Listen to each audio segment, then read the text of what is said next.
Sup, my fellas. Don't forget to leave feedback, and enjoy the story.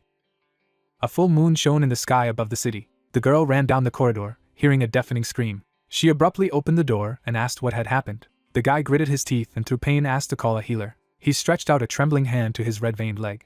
Tears flowed from his eyes. The guy screamed, begging to get him a healer. A few hours earlier, the sun's rays glittered on the branches of the bushes. A man with a wounded leg was walking down the street. A guy in bloody clothes was holding on to his wounded shoulder. With tears of joy in his eyes, Ruth Taker, the adventurer of the Azul continent, said that he had been rescued, and there was a settlement ahead. The guy clenched his teeth, mentally scolding the black-maned wolves. He knew about their movement in groups. Imagining the glowing eyes of the grinning predators, he continued to think that he expected there to be fewer of them. Remembering how the wolves surrounded him, the hero thought that he could not imagine that there would be about 30 individuals. They were already stronger than him. But, in addition, they attacked groups, and he could not cope with them. His body trembled, causing tears of pain. Frowning ahead, Ruth said that he needed to heal by borrowing money from the Adventurers Guild first. In the evening, a light was on in the windows of the Adventurers Guild building. A blue signature shone at the bottom of the contract, and the words were heard that this was proof of payment. The blonde girl said with a smile that the amount he borrowed would be deducted from his next reward and clarified if he knew that the percentage was paid separately. The adventurers looked at the injured guy in front of the counter. The blonde said that she looked pretty bad and it would be better if he recovered. The guy mentally confirmed her words. The brunette behind him heard Ruth say that his head was spinning. The hero walked out of the guild building, wondering what would happen if he died before reaching the church. Drops of sweat were dripping down the redhead's face, and he heard someone behind him address him. The guy turned around, looking at the brunette, who asked if he needed a healer. Surrounded by a blue glow, the guy said that he didn't have to go that far. Ruth asked in his mind, "Who is he?" Touching his chest with his palm, the guy asked for permission to cure him for a small reward. It was as if a light was spreading around the healer. He said that the guy could pay after the healing. Ruth opened his mouth in discouragement, and thought that he was very suspicious, and said aloud that he should at least show his healer's mark first. He imagined a magician, a priest, and a figure with potions, and thought that due to the fact that healers earn huge sums, there are many fake healers. He imagined the logo above the light building and thought that this was the appearance of the healer's mark, a special skill that is issued by the Adventurers Guild. Looking at the smiling brunette, the adventurer thought about the fact that some people who did not know about it were trying to show the real sign, and asked aloud what the guy was doing. He also asked to show him his sign. The brunette smiled sweetly and admitted that he had told the guild that he couldn't heal, so they didn't give it to him. The guy cursed in his mind. Holding on to his shoulder, Ruth walked away, saying that he didn't know how to heal, but was a healer. He was just mad. The brunette looked at him attentively. He took a step, saying that these were wounds inflicted by claws. Walking behind, the guy in the white coat said that it looked like it was a strong creature from the way it had been torn apart. Hunched over, Ruth walked on, hearing the guy say that the wounds looked fresh, which meant that everything happened somewhere nearby. The redhead's eyes widened in surprise when he heard the suggestion that the wound on his right arm had been inflicted by a black-maned wolf. There was a wound on his leg under the torn cloth, and the healer continued that it must have been due to his ankle, which had hit a branch. Ruth turned his head abruptly, mentally asking, how did he know about everything? The brunette closed his eyes in a cute smile, and said that although he did not have a sign, he earned money by treating people. He thoughtfully touched his chin and said that if he went to the priest, he would need to spend 600,000 gold. But the adventurer healer would only take 300,000. Ruth interrupted him, asking what he meant by that.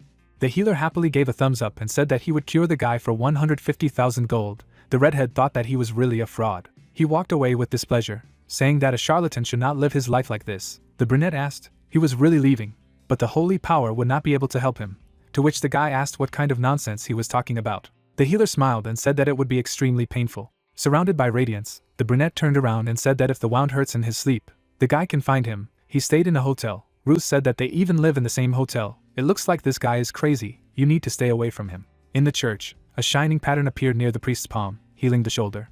The wound on my arm healed. The blonde priest folded his fingers in prayer and said that by the power of Mr. Iver, all his wounds had been extracted. The fee was 620,000 gold. Ruth held his shoulder in discouragement as he heard the boy praying to protect this adventurer in his future endeavors. He walked, kneading his neck, and thought that the priests were expensive, but they were definitely effective. Red veins appeared on his leg, and the guy thought that he did not feel completely healthy, but he was sure that he would soon get better. That same night, a loud scream was heard in space. His reddened leg was trembling. Ruth stared at the wounded leg surrounded by a red glow. Tears were streaming down his face, and he thought in horror, what the hell was this? The guy fell out of bed and begged the maid to get him a healer as soon as possible. Leaning on his hands, the redhead thought that he had been healed by a dear priest. So why? His eyes opened with realization. Tears flowed from his reddened eyes. He remembered the words that the holy power would not be able to help him. If the wound hurt in his sleep, he could find it. Raising his head, the guy shouted that other healers wouldn't work. He said that the guy who didn't know how to heal would be here. Clutching his head, Ruth said in frustration that he could at least say his name. You heard the words that he said. It would hurt a lot. A brunette appeared in the room and said that it was good that he was here. With a confident smile on his face, the brunette said that the healer who did not know how to heal had arrived. He walked into the room and said he was glad to meet again. Turning to the girl, he asked her with a smile to let him do it. After that, he sat down next to him and asked if he felt better after such an expensive healing. The redhead clarified with displeasure. Didn't you see from him? He really was a healer, right? A smile appeared on the guy's lips. He heard that he was in damn pain, so he asked to do something with this leg. The redhead was surprised to see the gesture of the coin and heard the price of 300,000 gold and payment in advance. Sitting on his knees on the floor, he exclaimed, and the healer told him not to pay attention if he did not want to be cured. Ruth reached forward and asked what he had said about 150,000 before. Why did the price suddenly double?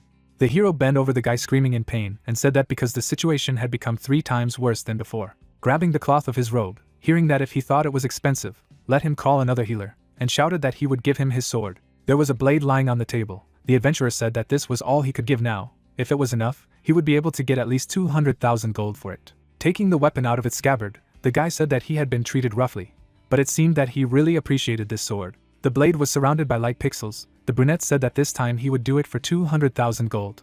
Exhausted, Ruth opened his mouth, surprised to think that the sword was gone, and thanked him out loud. His leg with red veins was trembling. The guy asked if he could die because of this. The healer put his hand on his ankle, saying that if it was something deadly, he would kidnap him and heal him. The brunette sat on a chair by the bed, saying that as he could see, there were things that could not be healed by holy power. The redhead opened his mouth in amazement when he heard that one of them was poison.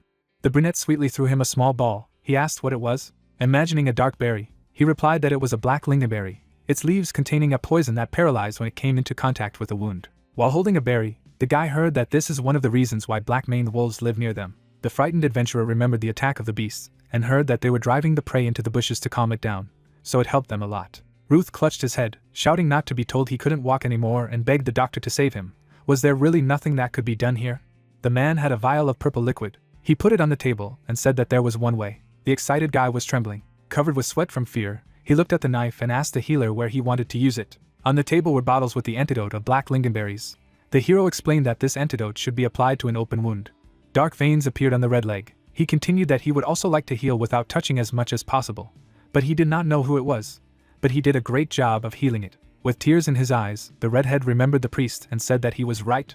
Trembling, he looked at the gleaming blade and heard that, as he had said before, he didn't know how to heal. Not that he didn't want to, he just couldn't. The brunette closed his eyes in a smile and said that he had no painkillers, so he could scream as much as he wanted. The knife was approaching the trembling leg. Ruth opened his mouth in horror and asked him to wait, because he was not ready yet. The blade moved down. The brunette said that it would only get worse if he moved. Purple liquid poured on his leg. The hero thought that it was normal for a healer to apply healing. The guy opened the second bottle, saying that once again, let him just endure or pass out. A purple glow surrounded the smiling Songhyun, the healer of the Azul continent, who thought that if he didn't know how to apply healing, he could try any other ways. A notification appeared in the glow that the hero had been assigned a new class. He remembered that 3 years ago, when he opened his eyes, he was inside an unfamiliar cave. The guy looked ahead in surprise, thinking that he had seen a similar scene many times before. A grinning monster was approaching him. Everything was the same here. The guy was holding a wooden stake and thought it was monsters that appeared everywhere and magic. People screamed as they were attacked by monsters. The guy closed his eyes from the glow of the notification that his class was a healer. Wiping his mouth, he read it and thought that it looked like it wasn't Earth. He was in another world. There were bodies of slain monsters on the floor. The question was what they should do now. They needed to figure out how to get home. Songhyun thought that he was not the only person who was dragged here from Earth. A group of people were standing in the cave. The girl said that they had just started. How could they think about returning? The guy said that he needed to return as soon as possible. He had a family. Notification pixels began to appear in front of the hero's face. Disappear. He thought that the situation was like in a fantasy book. A stats window appeared in front of him with the healer class and the scales of strength, stamina, inventory and 3 progress points. The hero read the first line again and thought what the question mark at the end was. A girl walked next to him, saying that she was right. They needed to figure out how to survive. Waving her hand, the brown-haired woman continued that although the monsters were terrifying, if they worked together, it wouldn't be too difficult to defeat them. It seemed that one of them had already gained his class and skill. The hero touched his chin and heard about the skill. A description of his skills began to appear in front of him. A cut, thanks to which you can cut anything with a sharp object. The god of languages, who automatically translates any language. An observant gaze, thanks to which nothing will hide from his gaze. The heroes mentally said that all this is wrong. He reached out with a trembling finger to one of the windows and wondered what was happening. Looking at the blue screen in confusion, Song-hyun thought that his class was definitely a healer, but there was no healing skill here. Sunlight illuminated the room through the window. The guy wiped the blood from his palms. He stood next to the chalk-white adventurer and said that they were finished. The wound would heal quickly, but let him not move for 2 to 3 days. Ruth pursed his lips, tearfully thinking he was alive. He bowed sharply, shouting words of gratitude and saying that if not for him, he would have already died. The healer recalled that he said that it was not fatal. There were streaks of stitches on his leg. He thought that the wound looked better. He was able to heal without the healing skill. The redhead scratched his head and said that he was very ashamed of having scolded him yesterday and called him a charlatan. Smiling, he said that everything was fine. He often heard such things, so he was used to who would believe a healer who did not have the skill of healing. The guy was touched and with tears in his eyes thought that he was also generous. Song-hyun slyly looked away, saying that it was very satisfying to watch people who said such things beg him to save them. This is the reason why he works. A polite smile froze on the redhead's lips, and he thought that he would forget the part about generosity. The healer went down to the restaurant. Julia, a worker with a knife in her hand, turned around when asked to serve one hotel package. Song-hyun sat down at the table, thinking that he should fill out a magazine while he waited for food. With a pen, he wrote in a small notebook, thinking that he had developed a new habit after arriving in this world. He imagined the various attacking monsters and thought that the place where he was dragged was full of monsters and everywhere fatally infected, a place where it was impossible for the continent of Azul to survive. So in order to find a way to return to Earth, he began to keep records of daily events. The hero looked to the side, hearing a scream. Julia stared at her finger in fright. Song-hyun startled her by approaching unexpectedly and asked if she was okay. The girl smiled broadly when she heard the request to examine her wound, and said that everything was fine, nothing to worry about. The guy closed his eyes, thinking that he was tired of such arguments, and he used the observational gaze. The hero's eyes lit up blue. The system reported that the target's stats and physical condition were displayed. A blue circle focused on the girl's hand. An abnormal condition was detected, bleeding. A knife cut on the index finger of his left hand. The guy thought that there was nothing serious, he just needed to stop the bleeding. Smiling, Song-hyun stretched out his palm and said that if she hurt her hands, she would not be able to cook food. The anxious girl lowered her gaze and, apologizing for bothering her, asked to take a look. The hero took her hand, and she was surrounded by a glow from the use of the bleed control skill. There was a plate of food on the table. The guy said that he was done, and heard words of gratitude. The system reported that he had earned 1 point. The hero thought that was what he expected. The next notification said that he had 103 points. He could spin the roulette once for 20 points. Song-hyun smiled slightly, thinking that since he had accumulated so many points, he needed to run the roulette for 5 consecutive rounds. The system said that the roulette was activated. The current points would be spent. A tape measure appeared in front of the hero, which spun quickly. From it appeared the results of power +1, another power +1, and 2 times 10 gold. The coin seemed to hit the guy on the head when he thought that gold should not be found in this roulette. Then he looked down and noticed something. There was a notification in front of him that a new skill had been obtained. The skill card talked about the distribution, which turns the absorbed potion into energy and distributes it, increases the effectiveness of the potion by 30%. The hero thought it was quite useful. Holding a small bottle of healing potion, the healer thought that since they were done with food, it was worth trying. The potion splashed as he gripped it in his hand, applying an absorption. The system reported that the skill was activated and the healing potion was applied. Red swirls swirled around the palm of the guy's palm from the use of distribution. The system reported that the target's physical strength in the area of application of the skill had been restored. The hero looked at the flame surrounding his palm with a smile and said that it was cool. He could use it on patients, and also thought that it was much better than just pouring a potion. The hero clenched his fist. The guy in the cap closed his eyes from the bright glow and shouted. Then he fell to the floor. Immediately jumping up, he held out his sword, furiously asking who he was. Song-hyun apologized, but heard a shout that a simple apology would not be enough. Looking to the side, he heard that he had suddenly attacked him, and replied that he had restored his physical strength, so they could be considered even. The blonde man was surprised to see the filled scale. And then, with a beaming smile, he approached and said that he was a healer. Touching the cap, the blonde said that he had never seen such a skill before, so he didn't know about it. Because he was from the village, Song-hyun thought how could he know about a skill that is only available to aliens from another world. The blonde man threw up his hands, saying that it seemed to be fate. Would he like to join their squad? He waved his finger, saying that they were recruiting healers, and if he joined, there would be 4 of them, the perfect number for the squad. Standing nearby, the hero asked what the mission of his squad was. The guy imagined a rat surrounded by purple flames and heard that they were going to hunt rare monsters. The guy waved his hand when he heard the question about the reward, and replied that it was 1,200,000 gold. Song-hyun stared ahead after hearing this and thought that the reward was pretty good. A slight smile appeared on his lips. He thought that there was no healer in their party, or maybe he should join them. On the light building was the golden sign of the Adventurers Guild. The beaten guy crossed his arms and asked the healer to show his abilities first. A bright spark appeared in the hooded guy's palm. He said that it was enough to be the only healer in the squad. A light could be seen at the stained glass window of the Adventurers Guild building. The man stood with his hands on his hips. The palm fell on the shoulder of the guy, whom the hero named Rick. They were standing in front of the 3 adventurers, and Songhyun recalled that he had said there would be 4 of them, including him. The guy touched his forehead in irritation. The brunette looked down attentively. The hooded guy glanced at him. The adventurer said that he thought they had brought several healers at the same time. He provided a document with a large reward and asked if they had heard about the task. A reward of 1,200,000 gold. The more people they had, the less each of them would get. Would the 2 of them be satisfied with it? The guy adjusted his hood, and at the same time Songhyun said that he was fine. The hero looked at him calmly, thinking that it seemed that he would not back down. Perhaps he wanted the same thing as him. The adventurer shook the brunette's hand and, introducing himself as Furiel, said that it was very good, they would work together. The hooded guy squinted at him silently. His foot stepped on the grass. A group of adventurers walked through the forest. Furiel smiled, saying that he felt at ease since there were 2 healers with them. The hooded guy squinted at the brunette in displeasure, thinking that he would not forgive him for this. He remembered touching his chest and inspiredly saying that he could apply basic healing and advanced healing, blessing, God shield, first aid, antidote, restoration, cleansing light, arrow of light, and other divine skills, that's all. The adventurers enthusiastically surrounded him, saying how talented he was. Then Rick asked what about Songhyun.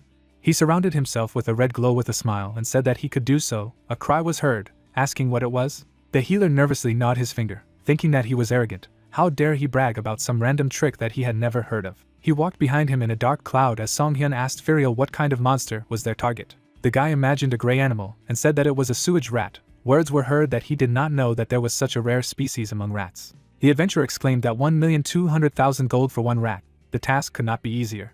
Songhyun looked gloomy and asked again. Waving his hand, he asked if they had never hunted a rare monster. The guy replied that they had never seen one. He shifted his gaze to the second healer, and heard that his experience was less than a year old. Nodding his head, Songhyun said that they needed a lot more potions to fight the rare monster. They should be better prepared after they returned to the settlement. Furiel waved his hand in displeasure, saying that going back after they had been so far, let him forget about it. It was just a rat. The hooded healer looked at Songhyun with a smile and asked if he hadn't taken enough potions. It was his responsibility. Since he was so scared, he could leave. The brunette grinned and actually said that he was leaving. The adventurers looked at him gloomily. The hooded healer raised his hands happily. Furiel asked if he was sure, let him not change his mind, and Songhyun confirmed, saying that he was sure they would be defeated in battle, but he would be able to help them. The adventurers went further down the path. Someone asked Rick where he got this guy.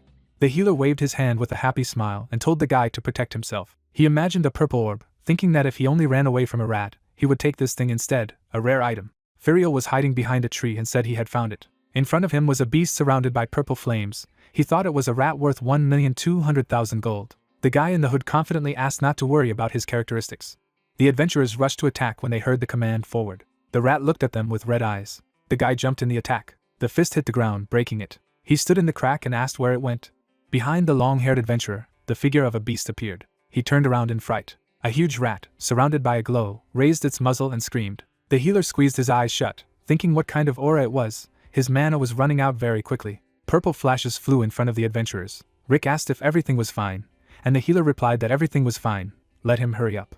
Bright flashes hovered around him. He promised that he would put a boost on the attack, and then he stared ahead in horror, not having time to finish the spell. The guys looked away in surprise, asking what it was. A pack of rats led by a huge leader ran towards them. Surrounded by the glow of the beast, they rushed at the guys. A scream was heard. The healer stretched out his hand in horror, thinking that he couldn't believe it, they had lost so quickly. Rick started to run. Stretching out his palm, the healer thought that he was a coward, running alone, and said aloud that he had run out of mana. The guy in the cap ran towards the black portal. Closing his eyes, he ran out and promised to save them in the next life. The healer watched in surprise as he ran straight at him, and wondered why he was running here. Rick looked discouraged. He said in surprise that he had definitely fled from here, and thought they were trapped here. Suddenly, a rat attacked him from behind. The healer closed his eyes and cursed loudly. The flask with the potion broke. The words were heard that it seemed that they really had problems. He knew that this would happen. Songhyun had a slight smile on her lips. The healer looked at him with wide eyes, surprised. The light was spinning the head of the guy, who said that they should have thought everything through. Green rays hovered around the healer's palm, who asked who would give them so much money for one rat. Looking away with a smile, Songhyun said that he would settle for 500,000 gold per person. A green wave of energy flew towards the rat. The stunned healer covered himself in sweat and asked how he knew. Bending his arm at the elbow, Songhyun said that they would attack them soon. Squinting at the frightened healer, the hero recalled that he had said that he could use the shield of the god. Trembling with horror, Marbello clutched his head and said that he had no mana left. The hero thought that he had completely lost his mind. Squeezing the vial of blue liquid, the healer said that all he needed was mana. A system notification has appeared that the absorption skill is activated. Consumes a mana potion. Then the distribution skill was activated. Potion effectiveness increased by 30% due to the use of the distribution skill. Marbello squeezed his eyes shut, surrounded by the glow of the Songhyun skill. And then his eyes opened as he realized that his mana had been restored by skill. He was surprised to remember how the mentor with the staff had said that there was no skill to restore mana. He needed mana to use skills. The guy then looked ahead, heard that he should not try to take the easy road. Throwing his staff over his shoulder, the man said that the only one who could do such a thing was a great god.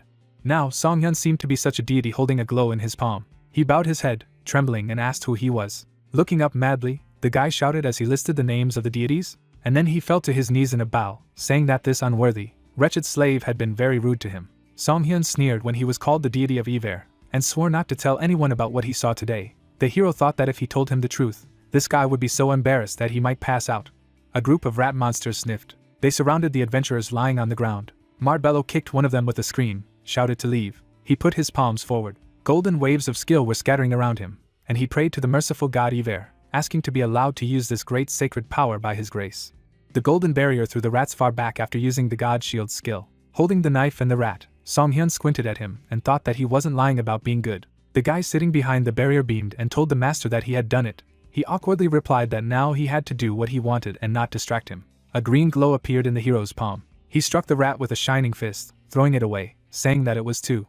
The next beast frowned angrily, and the hero thought that the reason why this task costs a lot of money. The guy looked with glowing blue eyes and thought that she was in this trap. A horde of rats scattered from one large one. Domination is a special skill of rare monsters, which allows you to collect and subdue your species. The hero remembered how the guy was frightened to run towards his friend, and thought that if the adventurer got scared and tried to escape, he would trap them in a mini dungeon with the ability to master space. The healer smiled, thinking that this was why he had prepared the pesticide of this world.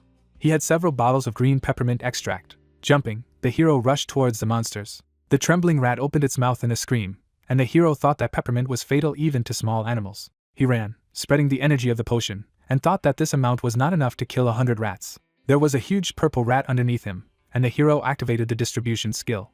Directing the green spark forward, the hero said that things would be different with this skill. Fingers clutched the monster's fur. Songhyun thought that his defenses were now weakened. He sharply stabbed the monster with a knife, applying an autopsy. A purple haze swirled around the monster, and he screamed. The monster jumped forward, trying to throw the man off him. A tree appeared ahead. Songhyun turned around tensely and cursed in his mind. The rat hit him the trunk. The guy who fell to the ground thought that it was dangerous. The huge beast surrounded by purple energy turned towards him, and the hero realized that this was a domination skill again. Marbello interlaced his fingers in prayer, saying that faith in a man who follows Ever, mercy on a man who believes Ever. He thought he shouldn't distract the healer. He told him not to distract him. Then, the guy in the dome was surprised to see that there were no rats around. They all ran quickly over Songhyun's body. The healer was stunned to see this, and shouted that he was using healing. The brunette smashed the vial of regeneration potion in his fist, and shouted at him not to do it. The system reported that health is restored by the effect of the regeneration potion. Recovery will last a certain period of time. The almost empty health bar began to fill up slowly. The hero thought that his stats were fine for now, and now he needed to finish with him before the effect of the potion wore off. Surrounded by rats, the guy shouted in displeasure that there were a lot of them. The huge monster abruptly approached him. The rat's teeth closed on his leg. Squeezing the monster's fur with his fingers, Songhyun screamed, and then he slashed it again with a knife. The monster threw the guy aside. The pant leg was stained with blood. The system reported that he had an abnormal condition of bleeding caused by a monster bite. The effect of the regeneration potion was cancelled. The hero thought that he was causing him to bleed right now. The guy's palm was shining from the use of the hemostasis skill. Songhyun said with a grin that rare monsters are quite intelligent. Purple vortices rose around the huge rat. A red notification appeared that he was weakened by the influence of the domination skill. Mana cost damage will be doubled. The brunette stared ahead dumbfounded, and thinking that it was too much if he was emptying his opponent's mana reserve by half, who would be able to use skills normally at all. The monster approached him with a loud squeak. His eye glowed furiously red. Songhyun rushed towards him with a smile, saying that he wasn't using mana. Sharply cutting the monster's head with a knife, the hero used an autopsy. He plunged the knife into the rat's body to the ground, and then he pulled it out abruptly. The carcass of the monster fell to the ground. There was blood on many parts of the guy's body. He thought that his arms and legs were intact. His ankle looked bearable. Stained with blood, Songhyun put his hand on his side and said that he thought he would really die this time. He noticed something ahead in surprise. The system reported that the achievement was received. A rare one-on-one hunt. He can get this achievement by defeating a rare monster alone. He can get his reward. The brunette smiled, saying that it was worth it. Marbello, raising his hands, ran towards him, calling him master. Satisfied, The hero touched the system window with his finger, thinking that everything was almost in ruins. Fortunately, this fool cancelled the healing in the middle. A roulette window with an achievement reward was spinning in front of him, and he was surprised by this. The notification said that a new skill had been obtained. Throwing, 100% accuracy, 100% damage, additional effects plus 25%. Throwing the blade over his shoulder, the guy read it carefully and thought that this was an offensive skill. He was expecting something better, and then he noticed additional effects. Looking at the line again, he thought that if he threw poison with a 1% chance of instant death, the chance would increase to 25, which was amazing. The guy lowered his gaze, thinking what it was, and then he turned to the admiring Marbello, saying that he had done a good job. The healer beamed with happiness with a naive look, saying that it was only thanks to his mercy that they survived. He would keep this secret until death. The brunette offered to skip this nonsense and wake up the others. The figures of the heroes disappeared in a flash of resurrection. The adventurers on the ground stirred, coming to their senses. Furio gritted his teeth, asking what had happened. A monster head appeared next to him, and he screamed in horror, asking what was it. Stained with blood, Songhyun ominously asked how he was sleeping. He closed his eyes when he heard the question, was he the one who killed him, and mockingly asked, did he think he died of old age? The adventurer arched an eyebrow in bewilderment, thinking that he had conquered this monster alone. The healer wiped the blood from his face with a smile and said that 300,000 gold for each of them. After all, he had told them earlier. Then he turned around, approaching the dead carcass. The guys looked at him tensely. The blade sliced through the monster's torso. A slight smile appeared on the guy's lips. He thought that this was why he went. There was a purple ball on the ground. An unknown rare item was obtained. The hero said that he would also take it. The bag was filled with gold coins, and he heard the words that he was a little ashamed now. Songhyun was holding the bag. Heard Furiel say that they were grateful for saving them. The brunette said that he learned about this task thanks to them, so let him buy them a drink. The long-haired adventurer arched his eyebrows, saying that tomorrow they were going to their home village, so they needed to have a fresh head in the morning. Furiel pointed his finger at his comrade and said that the three of them had come from the same village. Crossing his arms, he continued with displeasure that they almost got a funeral together, trying to make some money, so they wouldn't be adventurers anymore. The brunette nodded in agreement, and thought that adventurers could quickly earn a large amount of money. The brown-haired man standing next to his comrades turned around. The guy thought that, however, they were accompanied by the same high risk. The guy said that they would say goodbye now. He would treat them to a drink next time he had a chance. Songhyun waved goodbye to them. Then he turned to Marbello and asked what about him, who naively replied that he did not drink. The guy shuddered when the brunette with a smile offered to imagine that they did not know each other from that moment on. With a look of admiration, he cupped his palms like a fanatic, agreeing with his deity, and said that this must mean that for the time being, he had to hide his identity. The healer raised his hands to his face, obsessively saying that he was still not good enough. He needed more training to witness the true ascension of the great god. Songhyun stared at him in discouragement, thinking that he had just turned an ordinary guy into a cultist. Then he put his hand in his pocket, indifferently saying that there was nothing he could do about it. He took a round ball out of his pocket, saying that he needed to evaluate this item now. The light artifact evaluation building had a semicircular window. The long-haired appraiser had an eyepiece on his eye. He greeted the hero at the Adventurers Guild artifact evaluation shop. In the closet, there were various artifacts, flasks, and books. The hero thought that the items obtained during the monster hunt were sealed in crystals, so they could only use them after they were unsealed. Approaching the table, the hero said that he had come to appreciate it. A gloved hand reached for the purple orb. The appraiser looked impressed, his mouth open. Songhyun stared at him carefully, thinking that it was better than expected. A hand covered the balloon and the salesman said he was starting. A bright light appeared on the table. With a shining eye, the appraiser peered at the artifact. On the stand was a glowing purple orb. He said that he had finished. It was a C-rank artifact, an amulet of small life. The long-haired man showed 2 fingers with a smile and said that it was worth about 80,000 gold, but if he sold it to their shop, he could give him 120,000 gold. The healer took out a vial of green potion. He dripped the liquid onto the balloon, and the man asked what he was doing. The object lay among the green drops. Shaking the vial in his hand, Songhyun said that it was a potion of Latasia, famous in the north. It was a substance that reacted violently when it came into contact with blood. He showed the smiling salesman a knife and said that it was the weapon he had used to kill that rare monster. He didn't understand why he was telling him this. The hero dripped potions onto the blade, saying that he looked clean because he had been washed, but he still had blood on him that they couldn't see. The salesman was covered in fear when he heard what this meant. This thing had come out of the monster's body, and it should react even more strongly than this knife. Songhyun closed his eyes in a smile. Then he grabbed the seller by the hair, and he slammed his head the table, saying that unless someone replaced her. Debris scattered in all directions from the impact. On the table was an empty potion container. The appraiser grabbed his broken forehead and screamed. Songhyun held him by the hair after hearing that he was making a mistake. They were in a room where there were a lot of tourists, and he would send a signal now. The guy opened his mouth, saying that it was exactly. He slammed the man's forehead against the table again and thanked him for reminding him. There were remnants of the potion on his broken face. From the healer's palm, a golden glow spread from the activation of hemostasis. The guy's eyes sparkled ominously. He said that it reminded him that he had forgotten to introduce himself. The seller was surprised to think that the bleeding had stopped. Could this be? With a beaming smile, the guy said that he was a Songhyun healer. The discouraged appraiser narrowed his eyes and asked for help.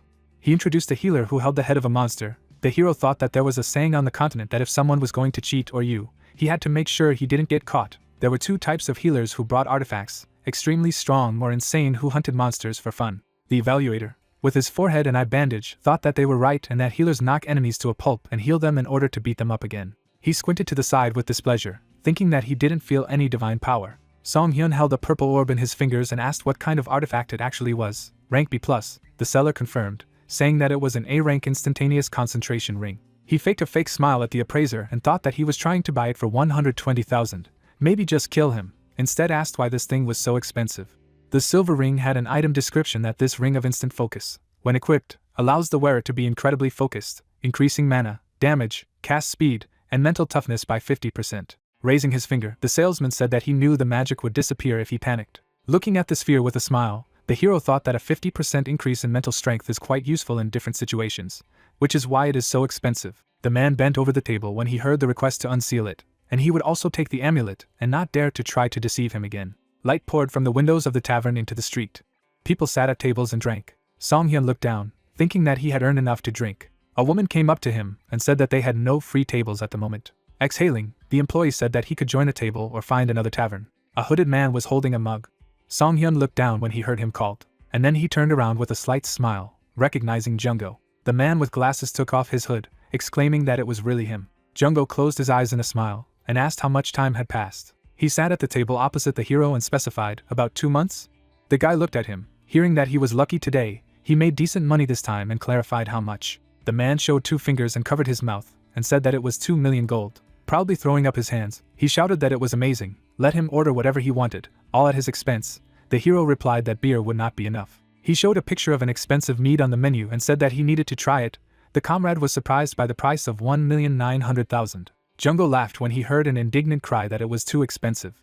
Putting his hand on the table, he said that it was at his expense today and asked for a bottle of raspberry mead. There was food and a luxurious bottle of booze on the table. The man said admiringly that he had completed a truly amazing task. Pouring mead into a glass, he asked if anything successful had happened to him today. Looking at him anxiously, the brunette asked, "Does he seriously need to drink this stamina potion?" Instead of drinking mead, the guy poured the liquid from the jar, which was an endurance potion, into the bottle, and heard that it must be tiring to think about stamina and characteristics. The guy held a glass of liquid and confirmed, thinking that endurance is a characteristic that is different from strength. It's like fatigue, he doesn't need to use a potion, as it can be restored by resting. Holding the glass, he looked to the side and thought that he couldn't use the skills without it. The hero was sitting in the tavern by the stairs and thought that from the very beginning, he was the only one who had no mana. He thought that maybe it was because he was not from the Azul continent. Jungo the traveler between worlds threw up his hands happily. The hero thought that other travelers had it. The man smiled as he held the glass and asked if it was still better than how he felt. Songhyun confirmed that there were advantages to this, as mana potions were very expensive. Holding the glass, Jungo smiled contentedly and said that they should drink as comrades in this crazy story, to the likes of them who live on the Azul continent. Banging the glasses in the toast, he continued with poor ability. The comrade drunkenly blushed, admiringly saying that this was why it was so expensive, and heard a request not to drink much. Holding a barbecue, the hero remembered something. Sitting opposite at the table, he said that he wanted to ask him something. Squinting at the visitors of the bar, he said that there were a lot of people around. Let the god of languages turn off the skill. The comrade replied that it must be really important. The system reported that the god of tongues had been abolished. Placing his hand on the table, Jungo asked what had happened. He learned how to get home. Songhyun replied that he expected too much from him. The man with glasses took a sip of mead and heard that he had gained a new skill, and something strange was happening to him. Introducing the skill window, he said that it was a skill with a black star. The guy nodded when he heard the question star next to the name of the skill. He didn't have any, and replied that this was also the first time he had seen something like this. The bar seemed to be empty. The hero said that it was much better than normal skills. Jungo asked if he should also try to kill a rare monster alone. The hero asked if he knew anything about it, and heard the answer that he did not. The comrade then snapped his fingers and said that he thought someone he was in the squad with mentioned the black star skill. He scratched his head and painfully tried to remember the man's name. Then he just picked one of them and heard that he couldn't just decide what someone's name was. The man introduced the guy who repeatedly cut the body of the monster, and said that he was still really strong. He was the same as them, a traveler between worlds. But the difference between them was very great. He destroyed everything on his own. Jungo remembered looking at the man in surprise and said that that's why he asked him what he had eaten to become so strong. Imagining the glowing magic circle, he revealed that it had replied that he had a skill with a black star. The man remembered how he was crushed by a stone and said that on their last day he began to scream. The man's hands trembled. He exclaimed that it was finally the fourth skill. Frowning, Jungo asked, "Maybe this is a way to go back?" Songhyun opened his mouth in surprise. The heroes left the tavern, and Jungo thanked them for the drink. He lovingly hugged a bottle of mead and promised that one day he would earn 4 million and buy him 2 bottles. The healer said that he would be grateful. He smiled sweetly and, when asked if he would go to the hotel, replied that he would buy potions. Ruddy from alcohol, the comrade waved his hand and said that he would go. They would see each other again. The hero wished him to take care of himself. The brunette lowered his gaze, thinking that if what he was just talking about was true, then getting the 4th skill with the star must change something. He remembered the window with the description of the throwing skill. Remembering how he sat in a bar with a friend, he thought that this meant that he should also get it. Imagining the silhouette of a man surrounded by a haze, he thought that could be a clue in this on how to find a way back home. Anyway, how did this person score as many as 4? He barely got 1, risking his own life. Remembering his drunken friend, the hero thought, how could he have forgotten to tell such important information? Songhyun exhaled and said that tomorrow he needed to earn some points and do something good for that. The sun shone on the street market stalls. The people turned in amazement to one side. There was an announcement that they would receive treatment for pennies, and an exchange was also possible. A beaming Songhyun smiled and greeted the visitors, saying that he would cure them for nothing. The hooded man asked in surprise if he was a healer, and the hero confirmed it. The guy smiled when he heard that he was known. The red-haired girl pointed her finger and said that this was an eccentric who could not receive the mark of the healer because he could not apply healing. The smiling hero was silent when he heard the words that he looked strange. Come to think of it, he looked like a fraud. How could someone who couldn't use healing be a healer? As a result, the front of the healer's tent was empty, and the hero thought that this was expected. On the other side, a girl with a scythe approached him. Turning to her, the hero greeted her and thought that his real clients were not adventurers, but just such people. The girl looked at the hero in alarm and asked, "Does he really accept the exchange?" She was holding a basket of vegetables and said that she had some potatoes. She wasn't sure if that would be enough. The girl was delighted when Songhyun asked with a smile what her problem was. Dirty bandages were unrolled. Opening the wound, the patient said that she had injured herself with a tool while working in the field. She looked down in fright, saying that she knew one person who cut his finger with a garden hoe. She heard that he was very ill and died. Songhyun imagined a figure screaming in agony and thought it was tetanus, a terrible disease because people here don't have a vaccine. The girl stretched out her hand when the guy asked to look at her wound. The system reported the use of the skill observational gaze. There was a cut on the girl's hand, and the system reported that this was damage from a hoe. 2 days had passed since the incident, possibly an infection due to the use of old bandages. Looking with blue eyes, the healer thought that fortunately it was not tetanus. He smiled at the patient and said that it was nothing serious. With the basket were 2 jars with red lids. Handing one of them to the girl, the healer promised that it would cure her. The jar in her palm was shining. She noted that the potion looked strange and heard that it was a bomb. Looking in her direction, Songhyun explained that she needed to apply it after breakfast and dinner and use clean bandages. Then the guy froze tensely and asked, "Does she have any?" The girl was surprised when he began to leave, asking him to wait a little. Several tufts of grass were tied with a rope. The hero thought that he could make them, since they were not there. He held in his hand a cloth created from grass with the help of his skill. Holding the scissors, the healer said that while he was doing this and would make more in reserve, he thought that it was difficult for an ordinary person to buy bandages, since they were expensive. The girl with a rewound hand smiled happily and thanked the hero. He waved goodbye to her and thought it was a good start. Touching the system window with his finger, he thought that he had received the points. The villagers looked at him tensely, and then they ran to the healer asking if he really took the exchange, and asking them to look at the wound. The brunette smiled as he looked at them. There were many system windows with receiving points for healing, and words of gratitude were heard. As a result, the hero scored 172 points. With a smile, the guy wiped the sweat from his forehead and thought that it was really worth it. He remembered the huge rat and thought that hunting monsters was also good. With a smile, opening the system window, he decided that it was still better to calmly treat people in the settlement. The impact knocked over a box of bandages and flasks at a moment when he hoped he would only see such patients. Songhyun looked away when he heard that it was nonsense. The man with the white collar asked, "He calls this dirty tent a shop." The blonde aristocrat put his hand on his side and demanded to give it to him. The hero looked at the fallen flasks. Songhyun smiled as he asked what products he was looking for, and mentally called him displeasure. The blonde man sat down with his legs crossed over his legs and said that any of the ones he had done. Looking away with displeasure, he said that it was cramped here, and the guy thought that it looked like he was from a noble family. Why was he in such a small shop? The hero reached for one of the bombs and said that he did not know what he was looking for. He pulled it to the man and said that this was all he had now. The blonde man and his guard saw this, and he said that he did it. He was lucky for the potion's master. Touching his chest, the aristocrat introduced himself as Richard. Songhyun looked at him, recognizing his last name, and thought that it was a fairly famous family in this area. The guard with the scar on his face closed his eyes, saying that there was nothing strange when he heard what brought him here. The aristocrat sitting opposite said that the head of the family wanted to hire him. The brunette looked carefully ahead when he heard that they wanted to hire him, and thought that they had come to him from such a proud family. The blonde man glanced at the guard with displeasure, and said that he could have done such troublesome things on his own, who apologized, saying that it was an order. Song-hyun caught the bag and heard the order to take it. Richard pointed his finger in displeasure when asked what it was and shouted that he didn't even know what it was. However, the guy expressed that it was impossible to understand just by looking at the bag. The man with the scar looked down and explained that it was an ingredient. It was needed to make a cure for Taze.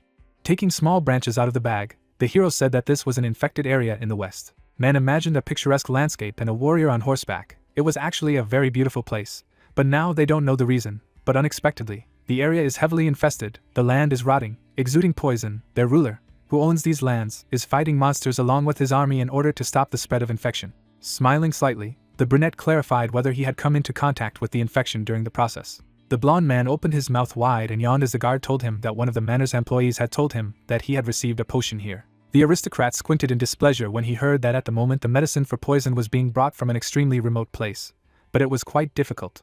There was a smile on Song-hyun's lips. He thought that was why the precious young master had come here in person. He sat holding a bag of ingredients in his hands, and thought that a balm was better suited than a liquid potion to treat contact with infestation, and now the only person who could make it was him. Sitting across from him, the healer asked if they wanted him to make a potion, and heard that they spoke the same language. Richard waved his hand, saying that if he impressed his father, he would provide him with a lovely shop instead of this small one. He pointed his finger at the shining brunette, and said that it meant that he would receive a blessing that someone like him would not be able to pay for in their entire life. The hero replied that it was a great honor. Confidently crossing his arms, the aristocrat said that if he understood, let him start preparing a potion. With a beaming smile, the hero replied that he refused. His would-be clients were amazed by what they heard. The blonde, trembling with rage, sweated and asked what he said. The guard tried to seat him when he repeated that he refused. Jumping to his feet, Richard shouted that this wasn't something a potions master like him could refuse. It was a privilege given to him by his father. The guy put a bag of the ingredient on the table and said that they had found the wrong person. First of all, he was not a potions master. Song-hyun looked away, thinking that he could get a lot to gain if he took on this job, but then he would have to continue working for them. He remembered the 172 points he had scored, of which 20 would go for one roulette, and thought that he needed to earn points. A disgruntled blonde man stood opposite. Song-hyun smiled, thinking that he should be more polite when he asked for a favor. A vein bulged on Richard's cheek, and the hero mentally called him an arrogant youth. The man was running quickly down the street. The heroes turned when they heard his request for help. A guy named Wool was holding a girl with a wounded arm on his back and exclaimed about his sister. The girl's eyes were closed. The hero took off the bandage from his finger and heard about the abnormal condition. Bleeding, a wound to the bone, the finger was cut by a sharp sickle. Death is possible if left untreated. Looking down with a blue eye, the hero reflected that the cut literally passed through blood vessels, nerves and ligaments. He could barely hold on. Standing by the bed with a lying girl, he said that first they need to wash the wound. There are a lot of foreign substances from the sickle. Wool, blue with horror, asked if he could help her. The hero squinted at the grinning blonde, who said that it was very funny that he could no longer control himself. The exhausted girl's face was covered in sweat. Richard said that the potion's master could cure him of the disease or poison, but he could not do anything about the wound. A shining ball appeared in the blonde's palm from the application of the healing light. The heroes looked carefully at the radiance after hearing that it could only be healed by a healer like him. Song-hyun bowed his head, thought he was a healer. Turning to the blonde, he asked to grow her finger back, but he asked why he would do it. The guy lowered his gaze when he heard the question if he had enough money to pay him. The blonde man clenched the glow in his fist. Looking confidently at the hero, he declared that if he asked him for forgiveness for being so impudent and obeyed their orders, he would show mercy to this commoner. Song-hyun glanced sideways at the girl lying behind him and thought, he would really heal an ordinary person. A nobleman wouldn't do that unless he was crazy. A sly grin appeared on the guy's lips. He thought that it seemed like he really needed his potion. Approaching the objects lying on the table, Song-hyun said that he did not need to do this, he could handle it himself. Angry, Richard gritted his teeth and asked how he was going to do it. The box contained bandages and bottles of antiseptic. Confidently squinting at the interlocutor, the healer said that he would simply sew him on. He poured disinfectant liquid on his hands and thought that the wound had been washed. The bleeding had stopped. The bottles were empty, and he thought it was good that he had prepared the saline solution in advance. The brunette was holding tweezers in his hand when he heard a chuckle behind him. Richard crossed his arms and asked with a big smile if he wanted to sew it on. If he thought the person was a doll, the hero thought he should if he was going to distract him. The blonde man closed his eyes, saying that he was betting his necklace of luck on the fact that he would not succeed. His eyes widened in surprise when he heard that if he was lucky, Song-hyun would take the necklace, and he would treat ordinary people for free for 3 days, as well as provide them with food. A wild grin appeared on the face of the aristocrat. He agreed, but called him a charlatan. Looking furiously at the interlocutor, the blonde said that if he failed, he would prepare the potion they needed and would never claim to be a healer again. Smiling calmly, the brunette agreed. Looking at the girl's hand, he thought that he had said that he would sew a finger, but it would be extremely difficult if he used an ordinary thread. The tweezers held the tip of the shining thread. She circled around the bottles of blue potion. The system reported the use of the skill of creating a thread. Squeezing the thread with tweezers, Songhyun mused that the mana potion and his skill was something he could create a thread with that was suitable for surgery. With the help of the observant gaze skill, he saw a wounded finger and veins on his hand. Richard looked away in displeasure, thinking how dare an ordinary potions master waste his time like this. He would make him regret it when it was all over. Suddenly, people's eyes opened in shock. Songhyun's eye reflected the tip of his finger. He thought that there were some rules that he had understood while living as a healer, the 5th rule of healer survival. The system reported on the use of the skill of hemostasis, observational gaze and stitching. The hero continued that he should not wait to get a good skill. The blue thread sewed the bone together. The guy was holding tweezers in his hands. He confidently sewed the girl's finger with thread, thinking that he should use the skills and knowledge that he had to the fullest. The hero waved his tweezers, thinking that a fingertip transplant was an extremely difficult operation, but with the right skills, there was nothing he couldn't handle. There was a silver ring on his finger's hand. He thought that it would take extreme concentration to connect the severed nerves one at a time, but rare objects would help him. The system reported that mental power had increased significantly due to the effect of the ring of mental concentration. The watchers opened their mouths in shock, the healer thinking that now he needed to sew the skin together. Songhyun stared intensely ahead, thinking about his stamina. The stamina gauge was almost empty. Whirlwinds flew around the patient's arm. The stamina bar continued to decrease. The hero thought that there was very little left. A drop of sweat ran down his face. The thread stretched from the potion container. Songhyun held the glowing thread with tweezers. The patient's finger had a blue suture. Her brother is crying with joy. The nobleman trembled as the girl's brother shouted in admiration that he had joined. The hero squinted at the status bar and thought that it was close. He might faint if it took a little longer. The guy took a sip of the stamina potion, deciding to restore the stats first, and then complete everything correctly. The system reported the skill of full recovery, which increases the patient's recovery rate. The full recovery skill has been applied. A radiance rushed from the healer's palm to the girl's hand. He said that everything was ready. The blonde gritted his teeth in displeasure. Then he moved forward furiously, shouting that he should not joke like that. His finger could not move after that. The brunette calmly looked at him and offered to check it out for himself. Richard shined a bright light of resurrection on the patient. She opened her eyes a little. There were two blurry figures in front of her. The brunette wondered if she could hear him. The girl silently turned her gaze to the healers. She clenched and unclenched her fingers when she heard the request to move them. The brunette smiled, saying that was enough. Richard said that it was incredible. Songhyun turned to the blonde with a cute smile and asked if he remembered what they had been talking about recently. The aristocrat stared at him in shock as he heard the words that he would not keep the promise made on behalf of the great Yara family. Those present opened their mouths dumbfounded, hearing the question, "How dare he?" Richard angrily threw the amulet on the floor and cursed. Together with the guard, he left the healer's shop, who told them that if he was going to give something away, he should do it politely.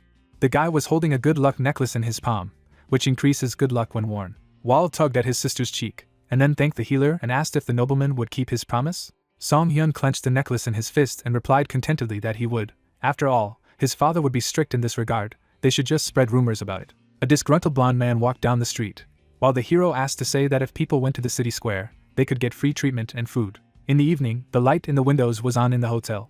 Julia leaned her palms on the table and asked if the doctor knew about the rumor. There were empty potion containers in front of Songhyun, he asked tiredly. Representing the crowd at the tent, the employee said that the young gentleman of the Yara family had opened a free hospital in the town square, and the food was also free, so a lot of people gathered there. The hero sat at the table, saying that it was wonderful. Julia continued, which was why she was worried that the healer's number of patients would decrease. Songhyun looked down and calmly replied that he could handle it, because it was enough for him that many people could get free treatment. The girl thought with a sweet smile that he was a kind-hearted man, while he ominously thought that the mere thought of how the nobleman was doing now filled him with happiness. The brunette put a basket of potatoes on the table and asked the girl to use it for cooking. The brown-haired woman beamed happily and promised to cook something delicious to help him restore his energy, and mentally replied that he was grateful, but today he would no longer become energetic. In front of it was a white system window with a message about 10 roulette spins, 200 points would be spent. Next, there were many notifications with the results of roulette. Health +1, 1 gold, stamina +1, 1 gold, health potion, mental strength +1, stamina +1. The hero thought wearily that the roulette had let him down. He looked at the system windows and thought that it would be strange to gain skills as often as he did last time. A yellow vitality crystal and an inventory expansion card shone brightly. Smiling, the brunette decided that he was using it. The system reported that he had gained additional inventory space by applying the expansion. Songhyun brought the crystal to his eyes, examining, and thought, That this is an ingredient for endurance equipment, so at least it is useful. Jungo came up and smiled, and the hero asked that he was also staying at this hotel, to which the friend replied that this place has the most delicious food. He held out a card with the image of a crystal and said that his friend was lucky because he had received it recently. The hero clarified, was it not to strengthen the crystal? The radiant friend said with a smile that he could take it, it would not be useful to him himself. The healer thought that he was a generous person. He took the card and thanked him, noting that the man could make a lot of money if he sold it. The guy with glasses looked down in surprise. He noticed the ring on his friend's finger and asked if the healer would continue to use it or sell it. Songhyun replied that it was needed for a while, but it was difficult to sell it, because the ring was quite expensive. Looking at him, his comrade sighed. Songhyun was taking the ring off his finger when he heard that a friend might recommend a store for him. On the wall hung a sign for a gun magazine. The healer went to a store rich in assortment, and thought that it was not so bad here. The bearded man turned to him and greeted him. The brunette said with a smile that he wanted to sell some items. On the table was an amulet received from an aristocrat. Words were heard that the crystal in this necklace of good luck had a crack. The surprised hero remembered how the nobleman had abandoned him. He closed his eyes and nodded when he heard that the man was willing to redeem the amulet for 3 million gold and mentally thanked Richard. Songhyun showed the seller the ring and asked what about it, to which he heard that it was a rather rare item. The man was holding documents, saying that he needed to check the history of recent transactions. The hero replied that he wanted to look around.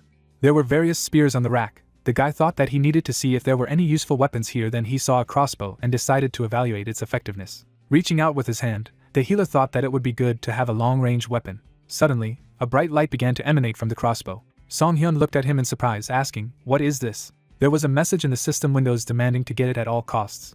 The healer read the message with a surprised look. Thinking back to the blue system windows, he thought that he had received countless messages so far, but had never come across a message that seemed to have been sent by a human. Looking up slightly, he thought it felt like someone was watching him. Songhyun turned around abruptly. His eyes widened and he heard the merchant call out to him. A man with a beard approached the brunette and asked if everything was all right. The hero replied that he was thinking. He looked at the crossbow and asked if it was some kind of special weapon. The weapon glowed slightly. The man said that it was Freaky's crossbow, a precious weapon found among the relics. He was holding a small cloth bag and continued that the weapon came with the bag. The merchant threw a coin into it, saying that if you put the object inside the bag, it would turn into an arrow. The inscription on the bag lit up. Songhyun was looking ahead carefully. The man took the crossbow and the arrow flew forward. Then he turned to the hero and said that he could shoot 5 times in a row. Songhyun thought that the weapon was expensive and asked the merchant aloud about the price. Songhyun was discouraged to hear the suggestion that the price was around 15 million and thought there was no way he could buy it. The seller put the crossbow on the table and said that if he wanted to buy it right away, he could sell it for $14 million. Looking at the document describing the artifact, the hero asked how much he could get for the ring of mental concentration. The merchant replied that he had looked in the transaction history, where it was mentioned that it was purchased for 6 million gold. He could buy it for the same price. The healer touched his chin thoughtfully, thinking that he could only get 9,600,000 for the ring and necklace. Even if he spent all his supplies, it wouldn't be enough. He turned to the side, thinking. Shifting his gaze, he whispered 4 million gold coins to whoever could follow him. There was a lantern hanging on the wall, and nothing happened. Songhyun looked away with displeasure, and thought that he should at least throw in some money if he wanted him to buy a gun. The merchant waved his hand and said that if he didn't have enough funds right now, he could register it as a reserved item. Reserve the crossbow for the visitor. The hero asked in surprise, what could he do? The man smiled and said that judging from the items he had brought, he was sure that the hero would be able to make a lot of money quickly. Songhyun smiled and asked the merchant to register a reserve, and thought to himself that he now understood why Jungo had advised him this store. The sky above the store was dark. The question was heard if he liked something else, and the hero asked to give him a brooch with a reinforcement ornament. The sun shone on the Adventurers Guild building. On the collar of the robe glittered a gold ornament. The system said that it was a life force brooch, an item that increases stamina and has the ability to improve. The hero looked at the crowd of arguing people at the bulletin board and thought that it was the job of adventurers to offer their talents to the service for points and money. Songhyun looked away, thinking that he was planning to borrow some money from Jungo. The embarrassed comrade showed the coin and said that he only had 5,000 gold pieces. The brunette looked gloomily at the money, thinking that he was poorer than he seemed.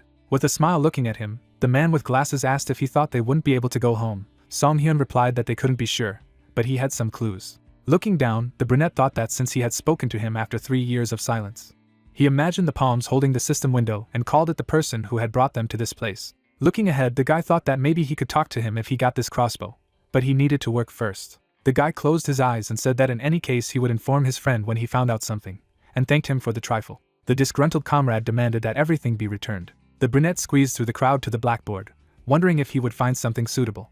He tore down one of the ads for healers. The blonde girl squinted in his direction. While holding a few papers, Songhyun heard himself addressed. Looking at him anxiously, the blonde said that only licensed healers could take on these tasks. He needed a sign. No matter how much he had done for them, they couldn't register it. The hero smiled at her and replied that he was just looking at it. The employee opened her mouth in surprise when she noticed that all these ads were in the process of being implemented. The guy was holding blue sheets with signatures. Suddenly, his gaze became satisfied when he noticed something. The image showed a wounded leg. The announcement said that a healer was urgently needed. The bleeding from the patient's leg did not stop. The hero said that it looked good and looked at the address. Julia, holding a broom, noticed the guy and asked if he had left something. Song-hyun replied that he was looking for someone. He walked into the room and thought he had found it. The man said he would cure it. An elderly priest, surrounded by radiance, asked that Mr. Ever grant her his mercy. The brunette looked at him in discouragement and thought that it couldn't be that a person could hire an ordinary priest. Could it be a wandering priest? The blonde held the patient's hand and said that Rina was tired. The priest said that she needed to hurry up and asked to untie the bandages. The hero's eyes lit up blue. He used the observant gaze skill. The girl's leg was bleeding. The system reported that it was an abnormal condition, bleeding due to an infection, a wound caused by a cut by something sharp. Small dots were visible in the blood. A notification appeared that traces of thin teeth were found on the wound. The priest's palm had a glow. He said that he was freeing it. The brunette abruptly stretched out his hand and asked him to wait. The man turned around abruptly, asking who he was. Song-hyun looked at him with a slight smile and introduced himself. The old man looked at the guy suspiciously, hearing him apologize for interfering and saying that his healing would be useless. He asked if he knew what kind of healer he was.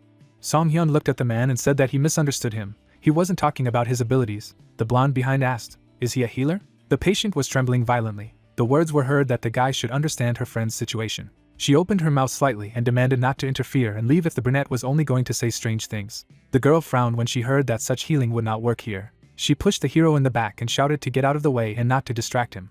The door to the room slammed shut. Song-hyun chuckled and thought how stubborn they all were. Let them not say afterwards that he didn't warn that healing wouldn't work. The priest looks at what is happening excitedly and wonders why everything is like this. A bright light pours out of his hand. He does not understand why the healing does not work. The girl has bloody wounds on her body, which the man is trying to heal.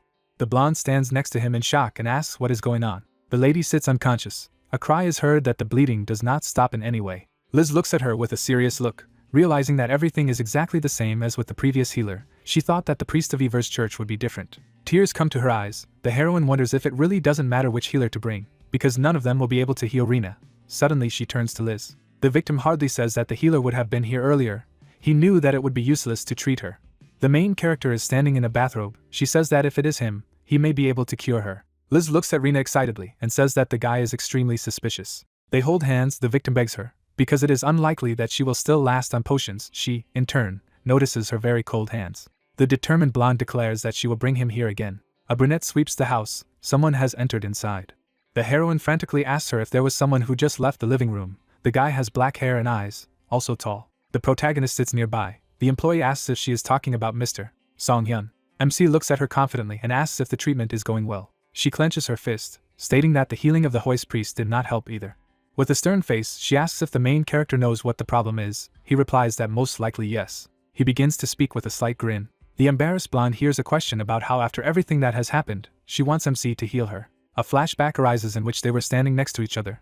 Liz justifies herself by saying that she misunderstood his words, as Song-hyun had previously said that there was no hope, and she thought that the treatment had not worked so far because the healers were not capable enough. The girl bows to him, exclaiming that it may be impudent on her part, but she begs to save her colleague. The lady keeps her head down, realizing that asking him for help after saying so much is not very good. Liz continues to stand in this position. The main character goes to the door and, turning around, asks what she is doing. He says with a grin that he has to examine the patient right away, so let him move faster. The discouraged blonde freezes in place, saying that the doctor behaved as if he was not going to help. A soft light falls through the window, while the priest is told that he should have investigated the cause before blindly seeking healing. Hoist ponders his words with displeasure. Song-hyun looks at him confidently, and claims that he warned him about the futility of his healing, who in turn clarifies that in his opinion she is poisoned. The priest raises his magical hand, explaining that he not only heals, but also studies about 100 types of poisons in order to master the skill of detoxification, and is proud that he knows how to handle poisons. The bewildered protagonist sits nearby and hears that Hoist can guarantee that the girl is not poisoned, while MC notices that he shamelessly brags about his skills.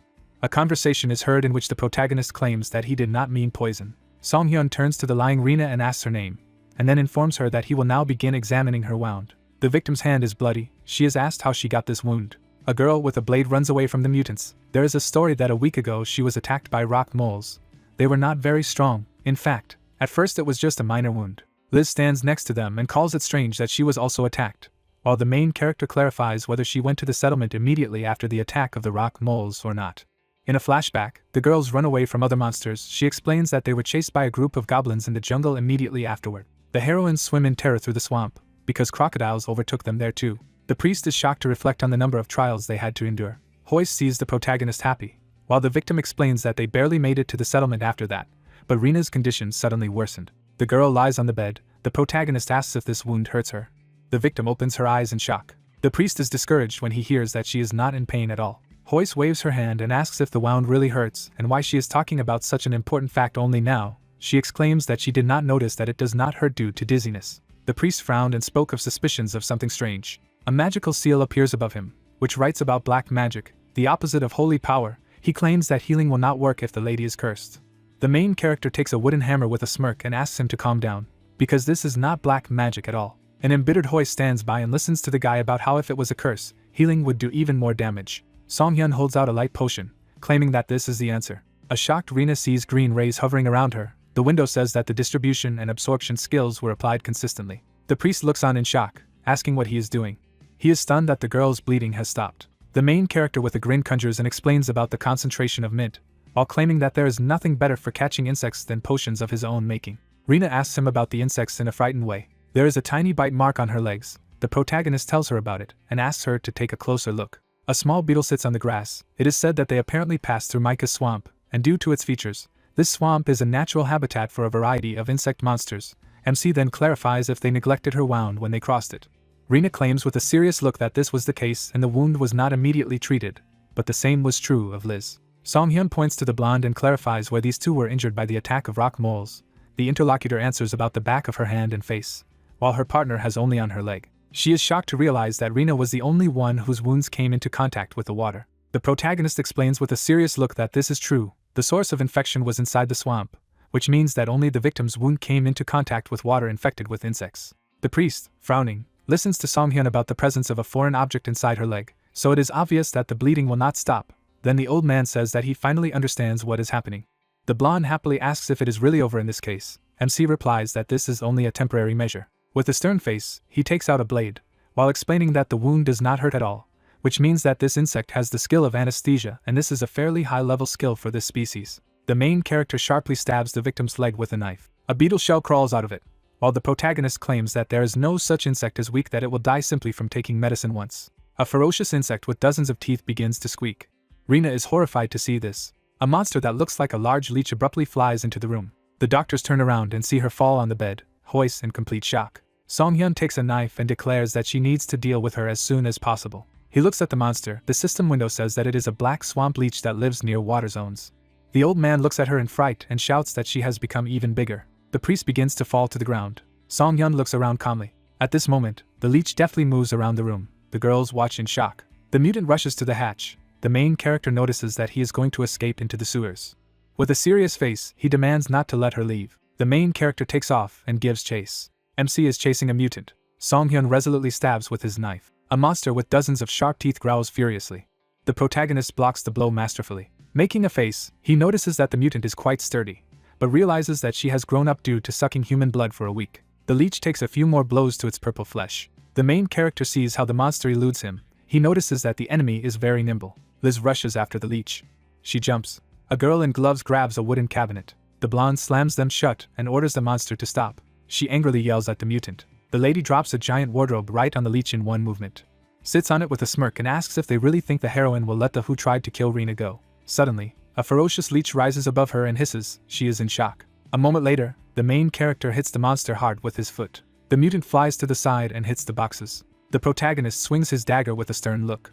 He plunges the tip directly into the mutant's mouth, realizing that this monster is using the absorbed blood as energy. The protagonist leans with his whole body to impale him, while wondering if it is worth continuing to attack. MC deftly jumps away from him and intends to wait for him to use up all his supplies and dry out. The leech growls pitifully. The guy notices that it is much smaller than before. The monster shakes its purple head. The parasite looks at the room and sees no one. Noticing a window in the room, he rushes to it. A second later, it flies into it. The glass shatters. The protagonist, making a face, sees this. He thinks of the maid with a guilty look and mentally apologizes to her.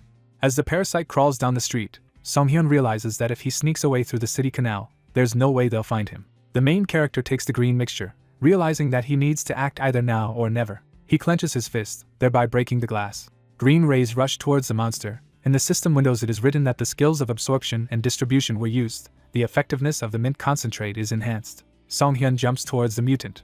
The protagonist delivers a deft blow with his blade. A wound remained on the monster's body. The analysis said that there was bleeding, so the target was almost completely drained of blood. Frowning, the determined MC realizes that the enemy is finished. He grips the handle of the knife tightly, realizing that it is necessary to deliver the final blow. The guy plunges the blade into the belly of the parasite.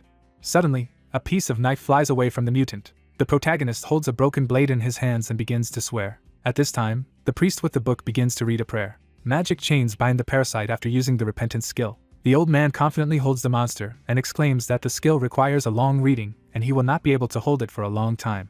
Songhyun turns around with a smirk and notices that he is just in time. The point of a broken knife lies nearby. The fighter understands that his partner has bought him some time, but he will not be able to use the cut without a weapon, and the broken blade will be of no use. An astonished MC catches the knife that was thrown at him. Liz urges him to use it with a serious look. Hoyce has a hard time conjuring and exclaims that the monster is about to leave. The protagonist immediately rushes to attack, claiming that this will not happen. He stabs hard with his knife. Pieces of the parasite fall to the ground. He says that everything is over. There are stumps of a mutant on the grass. MC is asked if he is dead. He claims that he is. The healer takes part of the leech and tells the priest that thanks to him he managed to catch the enemy. While he asks if the old man will take the trophy, he replies that he has absolutely no desire to take such an abomination in his hands. Surprised, Rina looks at her healed leg. The blonde woman stands next to her and listens to the doctor being able to sew up the wound with threads. She replies that it was the speed of a sewing machine. Songhyun wipes his hands with a smirk, saying that thanks to the stitches and magic threads, the protection will increase, but the wound will hurt for a while. Rina with a sincere smile assures that she was already afraid that she was destined to die. The lady sincerely thanks the doctor. At the same time, the main character smiles broadly and claims that he was just doing his job. Songhyun stands up and tells the priest that it's time for him to go and report. The protagonist stands next to Hoyce and hints at his failure. The old man with a displeased face asks again. MC with a slight smile assures that this is the only way to get his reward. The events take place in the Association of Adventurers. It is said that the hero came to report on the failure of the mission taken. The amazed girl wonders if he really failed. The priest sadly replies that it is so. The surprised interlocutor looks at him and realizes that Hoyce is a high-ranking priest of Ever's church, so he couldn't help but succeed. Suddenly, she notices Songhyun on the other side of the room. At this time, the protagonist calmly rubs his fingers. The lady assumes that it was him again, the task destroyer. The girl is shocked to see Liz, who wonders if she can cancel the request. The joyful blonde thanks her. The worker notes that it was a good reason. The lady puts a stamp, claiming that according to the rules, they will return only half of the deposit. The paper depicts Serena wound. It also indicates the cancellation of the task. Songhyun stands by and realizes that he can't take on tasks for licensed dealers. But tasks officially abandoned by the association are a different matter. Disgruntled fighters scold him in rage about his manners and interference in other people's tasks. Songhyun understands that sometimes you have to listen to complaints. In MC, they point fingers and shout that he doesn't even have a license. With a slight smile, he declares that he perfectly understands their dissatisfaction. The doctor with a smirk hears a question that isn't it because he can't do his job. The guy replies that this is why he works as a healer. The girl holds out the bag and asks to take it. She explains that there is not much, but this is a reward for help. Liz stands in front of the healer and says that she also added what the association returned. He in turn thanks, because he really needs money. The guy hands her a dagger and reminds her that it's hers. The blonde replies that he can keep it. The blade shines with a bright light. The warrior explains that it is made of blue silver stone and is an extremely useful thing. The inhabitants of her home village made it especially for her when they heard that she wanted to become an adventurer. The astonished healer examines the blade, wondering if she is sure she wants to give away such a valuable thing. The girl notes that this is partly also an apology. The smiling lady claims that there is nothing more important than the life of her partner. The main character thanks her for the gift with a smirk. With dark skies looming over the green trees, Songhyun says that if they get hurt and need services, he will give them a 10% discount. The guy opens a bag of gold and counts it. MC walks down the street, thinking that he also has 2 million in savings, and that he has about 2 million left to buy a crossbow. The joyful protagonist looks into the system window and says that it is necessary to scroll 5 times. The window says that 100 points will be used in roulette. Songhyun is calmly experiencing failure. He sees a system notification that a new skill has been obtained, so the main character is happy about this as well. A greenish bottle appears. It is written about the air, which allows the production of potions of the corresponding attribute. MC understands that she can produce wind potions with it. He smiles slightly, realizing that everything is not so bad for him. Opposite it is a large tent. The healer goes inside and greets someone. Apothecary Leifi works on the corpse of a monster, and says that if Songhyun needs something, then just let him take it. She is amazed to hear that the guy has come to sell today. A discouraged worker removes the octopus and urges to show the goods as soon as possible. The main character wonders what kind of store it is, in which they want to buy more than sell. On the table are parts of the killed parasite. MC says that he recently caught it. The pharmacist examines the severed pieces and says that this is a leech from the Black Marsh. She wonders if he caught it in the swamps. The worker carefully sorts through the corpse, stating that the body was cut in half. Moreover, there are many scratches and wounds, so she is unlikely to give much for it. The amazed girl suddenly notices the monster's mouth. At this time, the main character plays with a predatory flower and clarifies how much he will be given. MC with a serious face suddenly hears the figure of 3 million. The discouraged protagonist looks back at her and reminds her that she is unlikely to give much for him. The girl holds the monster in her hand and explains that its teeth color is very different from ordinary leeches, as it is a mutated type. Images of a rat and a leech appear. It is said that they are stronger than usual and have special skills. The healer stands in front of her and asks if this mutant is just a rare monster. She replies that there is one very important difference.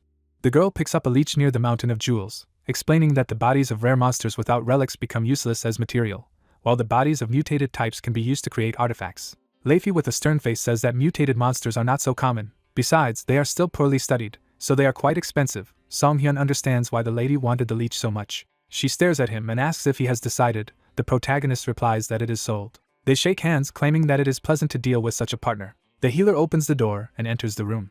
He is confidently moving forward. The discouraged gunsmith sees a bag of money. The main character provides him with 14 million for the crossbow. The shock seller hears that the protagonist needs a weapon right now. He asks to wait a minute. The man stands in front of him and gives the crossbow. The main character thanks him. MC holds it in his hands.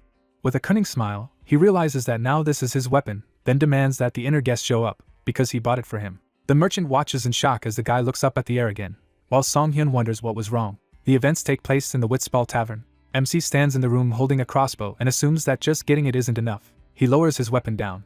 The crossbow begins to disappear after the protagonist's order to put it in the inventory, while the system window claims that he has succeeded. Frowning, Songhyun realizes that this is exactly what was needed. He looks at the system message in amazement. His mouth opens slightly in surprise. The protagonist looks at the window with a grin and wonders what is happening now.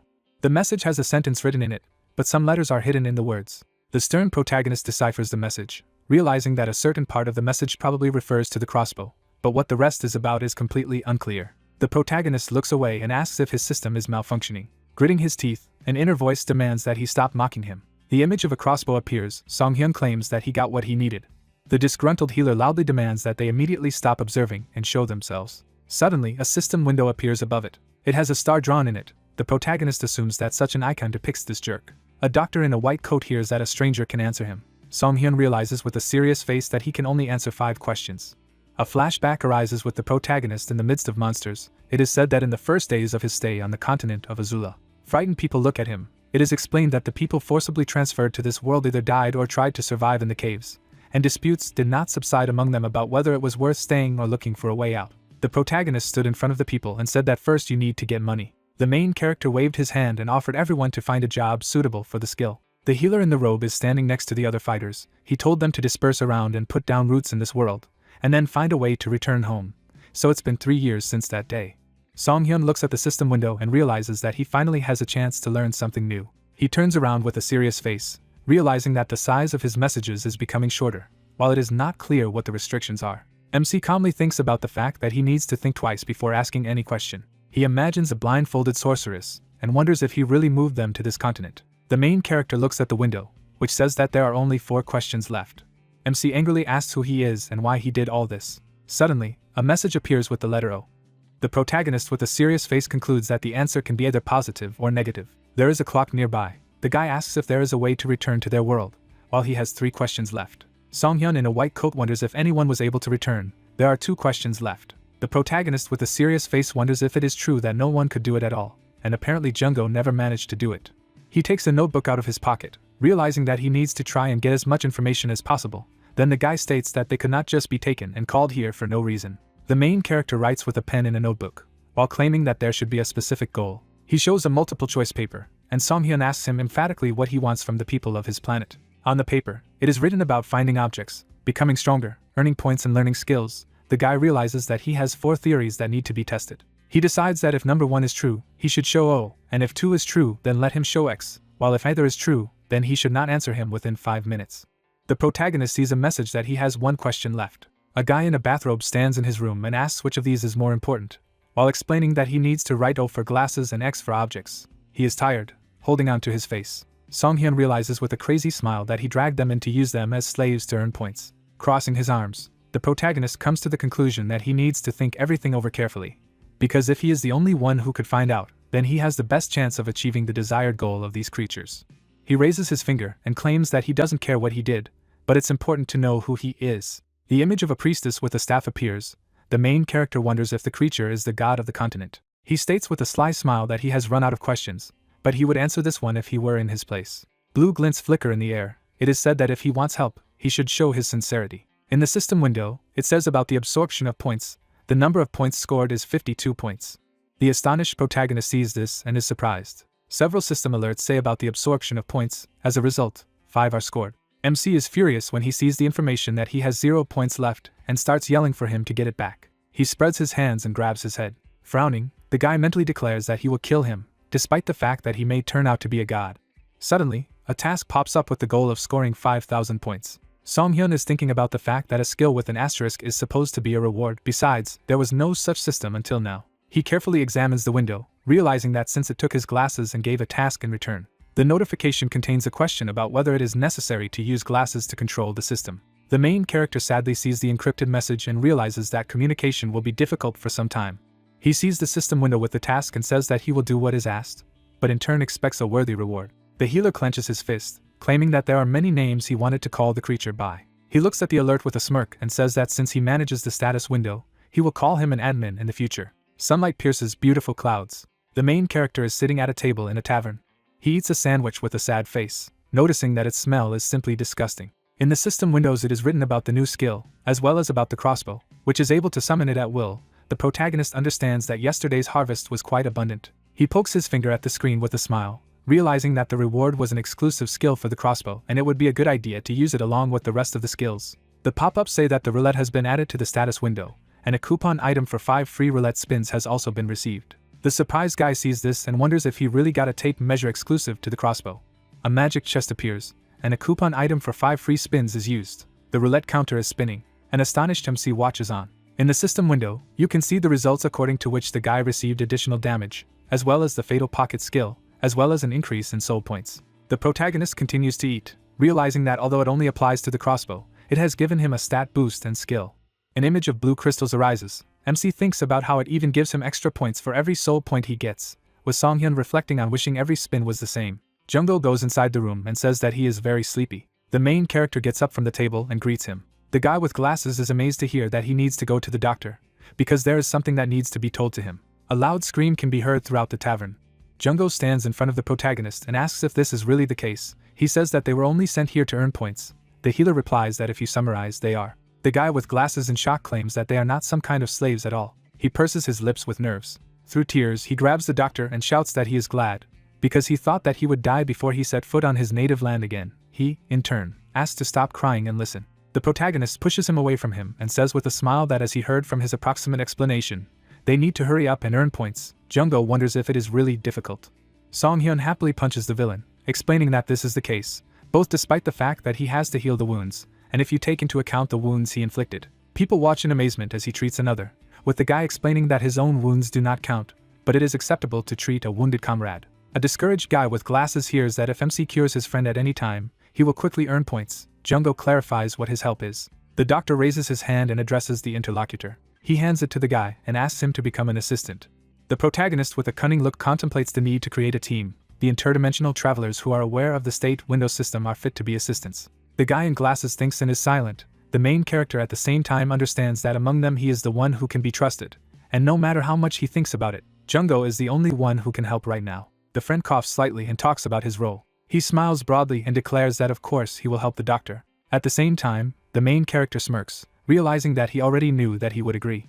Jungho takes up a knife and asks for permission to sacrifice his body. Songhyun does not understand what he is doing. The guy raises the point of the blade above his hand, exclaiming that he is investing himself in his earnings. Through tears, he takes his bloody hand and shouts that the protagonist should immediately heal him and earn points. The doctor explains with a slight grin that there is no point in this if the wound is inflicted on himself. A screen with technical problems appears. The guy bandages his palm, clarifying that they need to hunt monsters and it should work. They approach a large building, and Jungo wonders if it's too fast, and Jungo remarks that people need to be diligent. The girl sits at the green table and welcomes them to the Adventurers Guild. She opens her eyes in shock and sees the protagonist. He walks with a sinister smile along with his partner. She considers him the destroyer of the mission, also noticing his face, excited at the very thought of destroying another task. The disgruntled lady does not stop looking at them. Jungo wonders what the main character has done. There are sheets of paper on the bulletin board. They intend to see what they can do. A guy with glasses looks at the tasks, while the doctor asks him to look at a certain one. Several sheets contain information about the Beloto Ridge. The guys carefully analyze. The main character notices that there are many tasks from this place. The number of monsters has most likely increased. A worker appears behind them and explains with a smile that it's peak season for monsters in the Beloto Mountains. She kindly explains that this is why they regularly give out cleanup tasks, because this season they can use the main camp set by the guild. Song-hyun turns to her and thinks about the main camp, which will be full of adventurers, making it the perfect glasses factory, while the doctor agrees to the task. She is happy about it with a slight smile. The seal is put on the sheet with the task. The employee says that they have registered them for this task. Vasello happily welcomes them to the camp halfway to Beloto's Ridge. Around them are fighters with swords. It is said that here they will be rewarded according to the number of monsters they catch, and although the trap is the part they entered through, it is safe. Ferocious monsters roar. Vasello exclaims that there are a lot of mutants in all other places and therefore you need to be careful. The doctor creates a magic gun with a smirk and asks his partner if he is ready, because from now on patients will come regularly. The stones on the ground begin to shake. It is said that now is the time to mine gold. Ferocious moles crawl out of the ground. You need to get rid of them. The protagonist takes a crossbow in his hands and says that the mutants began to follow them as soon as they left the camp. The system says that he used the skill of the Bag of Fate. He loads a powerful arrow. The message says that the crossbow inventory is being checked, as well as the creation of a stone arrow. He shoots several projectiles at monsters. The protagonist looks at the weapon and realizes that thanks to this skill, he doesn't have to carry all the arrow materials in his inventory, as well as the expected damage is much higher. Suddenly, a mole crawls out near his leg. Jungo turns around in shock and calls out to his partner. The monster's mighty claws move towards the doctor. The protagonist sees this in shock and realizes that things are bad. Suddenly, a partner appears in front of him, who covers him with himself. Through the pain, Jungo shouts that the healer doesn't need to pay attention to him. The system window says that an arrow is being created using a small potion of power. Suddenly, a guy with glasses receives 4 arrows in the back. He looks at the smiling doctor and asks if he really hit him with an arrow. Song-hyun replies that it's a potion, and he just proved that it's okay to get hit by such an arrow. A powerful projectile flies out of the crossbow, which kills monsters. At the same time, Jungo masterfully cuts through his opponents with a sword. In front of them lies a mountain of mutant corpses. They brought this pile to the table. The worker asks if they really caught them all, while the protagonist asks if these are really iron moles, because in this case it is clear why the partner was beaten. Vasello smirks in the sheet and exclaims that they will close their account now. The doctor stands next to his partner while the others discuss the number of monsters killed, and what these two do, because at the very least, they are unusual adventurers. Another fighter at this time mockingly says that if they are good adventurers. Jungo is shocked to hear that they must not have money for a healer, since one of them is wearing bandages. The spoon sinks into the porridge. An exclamation is heard that they should not judge by it. Friends are sitting with plates in their hands. The guy in glasses claims that they don't even know what a great healer the doctor is. The main character thanks him, who, in turn, wonders if he is angry about this. Song-hyun explains with a friendly look that you don't need to be angry to deal with such people. With a stern look, he declares that it is also time for them to appear here. The amazed partner does not understand who he is talking about. Not far from them, a wounded soldier and a comrade appear. MC and his partner turn around when they hear an exclamation that they are looking for a healer. The wounded man was visibly trembling. The rest were looking for a healer. Someone said that the number of wounded people had increased significantly with the onset of night. Jungo pointed to the side and said that the doctor should now earn points. The other replied that everything was fine. They turned to shout when he said that there were a lot of patients here. The man in the raincoat stood over the wounded man, saying that he had his own patients who needed him. The man turned when he heard the request to take a look at this patient. There were 2 people standing in front of him. He realized that these were the guys. Remembering the smirk, he thought they were the ones who had laughed at them. Song-hyun passed by hearing that the interlocutor was not so incompetent as to need his help, to which he asked why his patient was in such a state. He leaned over to the wounded man and thought that they had at least given him decent care, and it seemed that the attack was aimed at the arm and shoulder. Then he looked at him carefully. A message appeared about the skill of observational gaze. So, looking at the hand, Song-hyun saw a description of the condition as decomposing purulent paralysis. Traces of bites of a wild animal all over the body. There was an open wound, but it seemed that he had recently recovered from it. Jungo raised his eyebrows and asked if he had found anything. The hero put his fingers to his hand and said that apparently he was bitten by wild animals. It is also noticeable that his hand is in a state of paralysis, judging by the stupor. The friend raised his hand to his face, suggesting that the parallel most likely meant that he had been bitten by a hound. The other healer added that they should not make him laugh.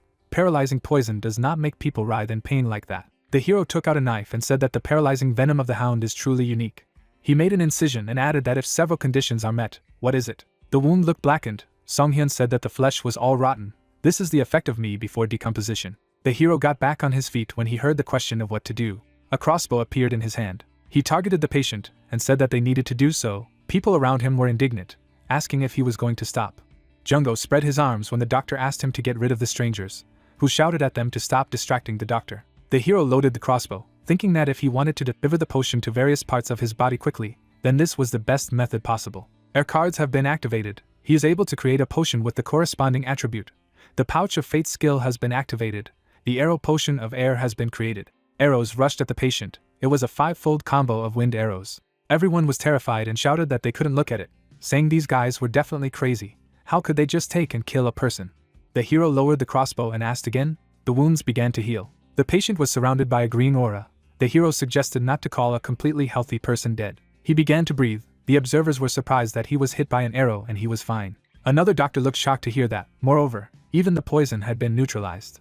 The guy lowered his head and said that hounds are weak against the air attribute. He introduced this monster and added that even the poison they used was subject to air, so if they treated this person so that air was constantly available, he could guarantee them that the poison would naturally evaporate. Jungo thought for a moment, averting his eyes. He then pointed to the healer, saying that the guy's condition was so serious because the healer had covered his wounds. Songhyun smiled and said that it was so. If this healer had been a little smarter and hadn't closed his wounds, I'd bet nothing like that would have happened.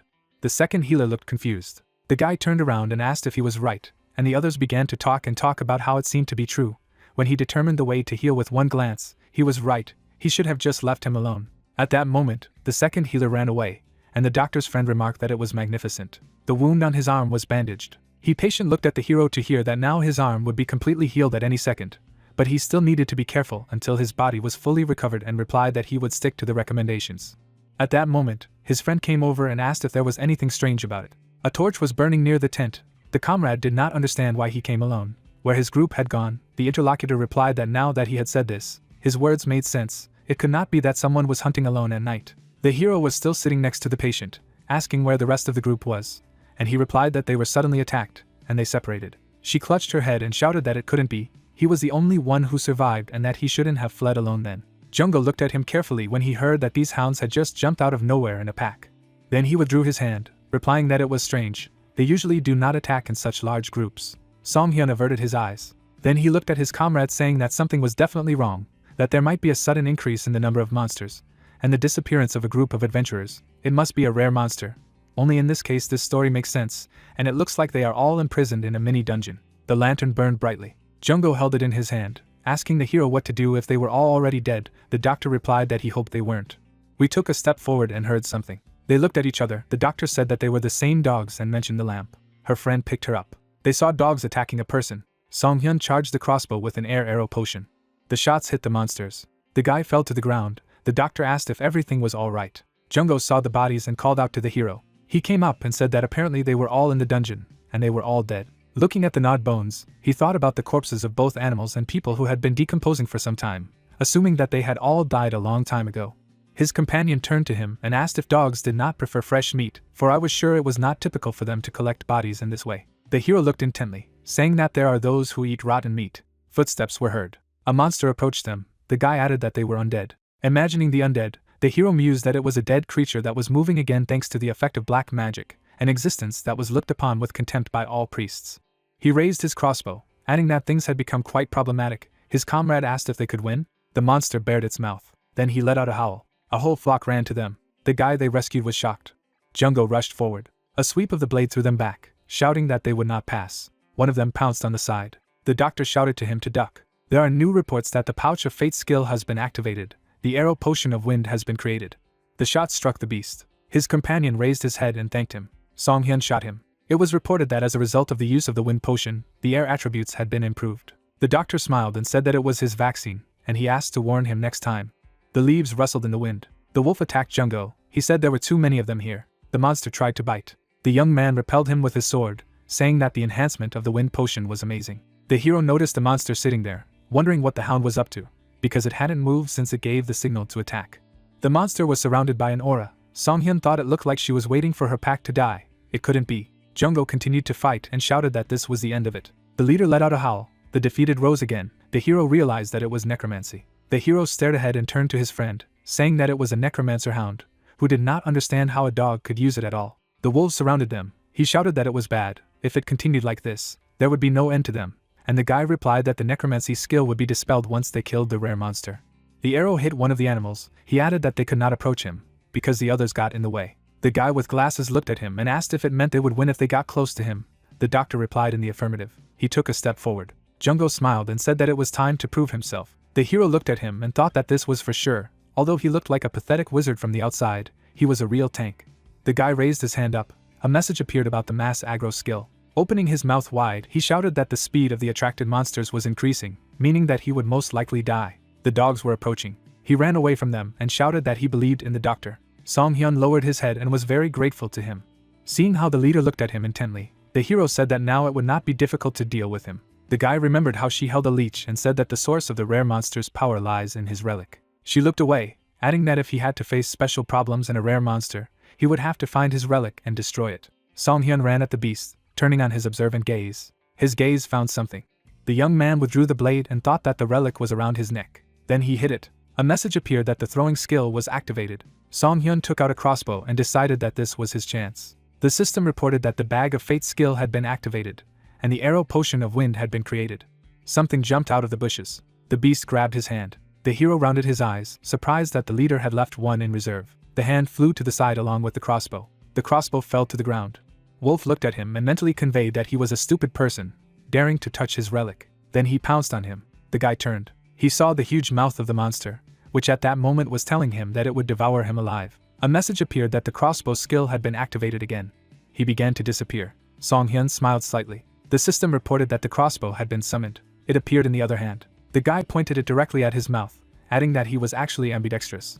The wolf's eyes became larger. An arrow flew out, on the other hand, telling the mongrel to die. Looking at the moon, the hero said that he really managed to cope with it. He would never do it again. Song Hyun was lying on the ground, wondering where his palm had gone. At this moment, the hemostasis skill was activated. The girl they rescued came up with her and said she was there. There were many stars in the sky. The doctor thanked her for bringing her. She replied that she needed to be grateful to them, asked to be allowed to cure him. Taking his hand, the hero asked if she was a healer. The girl replied that yes, and her name was Keitel. The doctor looked to the side and said that he would be fine, and could take care of himself. Could he look over there instead? The survivors stretched out their hands. They begged for help and asked someone to save them. The hero said that they definitely needed more extraction than him. Song Hyun went to look for his companion. The guy was lying under a pile of corpses and asked for help. The guy shook it off and said that he thought he was going to be crushed to death. It seemed that they both somehow managed to cope with it. The hero showed a severed arm. The comrade was surprised that he had lost a whole palm, and he replied that it was quite easy to do if you take everything into account. Jungo straightened his shoulder when he heard that it was time for them to start returning to the camp, as there were many people to heal, and replied that it sounded like a plan. Asking what about the cleanup here, the hero said that he was going to call them. A lot of footsteps were heard. It was a whole detachment of priests of the Order of Iver. The moon illuminated the tents of the main camp.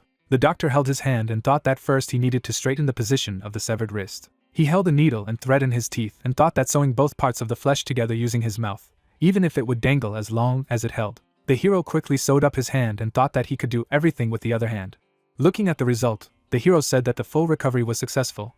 The comrade noted that he really did everything on his own. Leaning his head on his arm, Jungo asked why he hadn't asked a friend named Keitel to heal him, to which the doctor replied that he didn't like to rely on other healers. They looked at the entrance when they heard that the priests had arrived. Song Hyun put on a robe, saying that he was moving out, to which his companion replied that he was going to get some sleep. The priests would take care of everything themselves. In front of him stood the priest Cardinal Yahello of the Church of Iver, a parish of the settlement of Hind. The hero looked at him, thinking that his whole body said that he was a priest, his divine power saying that it was nice to meet him. He was a healer. The rest of the priests were shocked and began to whisper that this was the same guy. Why it turned out to be him. They were afraid of this guy. The head opened his mouth wide, shouting that they should be silent and be quiet. Afterwards, he smiled, asking him to forgive them, saying that they had heard about him the lighting of Huey's, thinking that this man, a healer, had deceived a priest of the highest rank. The hero remembered the man and said that he understood, and also asked if everything was all right with that priest. The stars lit up the night sky. They continued to talk, offered to get straight to the point, asking where the monsters appeared. The guy suggested that we follow him first. The man covered his nose. They came to a field full of corpses. Looking at the blood on the ground, the priest couldn't believe that something like this would happen here. He turned his head and said that the first team should clear the area of black mana. The second team should search the area, The third team should move the bodies to the camp. Dead dogs were lying on the ground. Finally, the fourth team had to collect and burn the foreheads. Everyone shouted that they understood. A huge fire flared up around. It was a sacred flame. Song Hyun stood beside the interlocutor, hearing that this was the first time he had seen an undead battle. It was impressive. The doctor replied that the bodies could rise from the dead if they were not burned. The hero looked away. The priest approached and asked to take a look at the rare monster. The monster's tongue fell out of its mouth. Yver leaned over and said it was terrible, and Song Hyun thought the smell was really unpleasantly nasty, but it must be talking about black mana. The hero looked at him inquiringly, having heard a request to leave this creature to their church. The interlocutor presented the skull, saying that he would like to take this corpse to the church in order to discover the main reason for the appearance of the undead. The guy raised his hand, saying that he had no intention of just taking it away. There was a flask in the box. He explained that this is holy water created by the church. It is called the holy water of dawn. Vasello was shocked. He cried out if they really wanted to give him the holy water of dawn. The doctor asked how valuable it was. They imagined the priests praying, hearing that the holy water of dawn is holy water created by placing pure water on the altar at dawn, which has been prayed over for a year. Such a thing requires a lot of effort and piety, even though it is in a bottle, but it exudes divine power, and one bottle can purify hundreds, if not thousands, of the undead. Vasello covered his mouth with his hand when the priest said that if they gave the corpse to them, they would pay for it with this holy water, and whispered that it was not something that money could buy. Song Hyun smiled and thought, since he had also destroyed artifact, he thought he would be at a loss. Then he took the box and said that if he needed it, he should give it back, asked to accept it. Yver lowered his eyes and thanked him. After introducing a bright circle, he added that he was also saying this on behalf of the parish of the church's settlement. They thanked him for his hard work in finding corrupted creatures. The others gathered behind him as he celebrated in victory in a personal battle. People bowed in gratitude.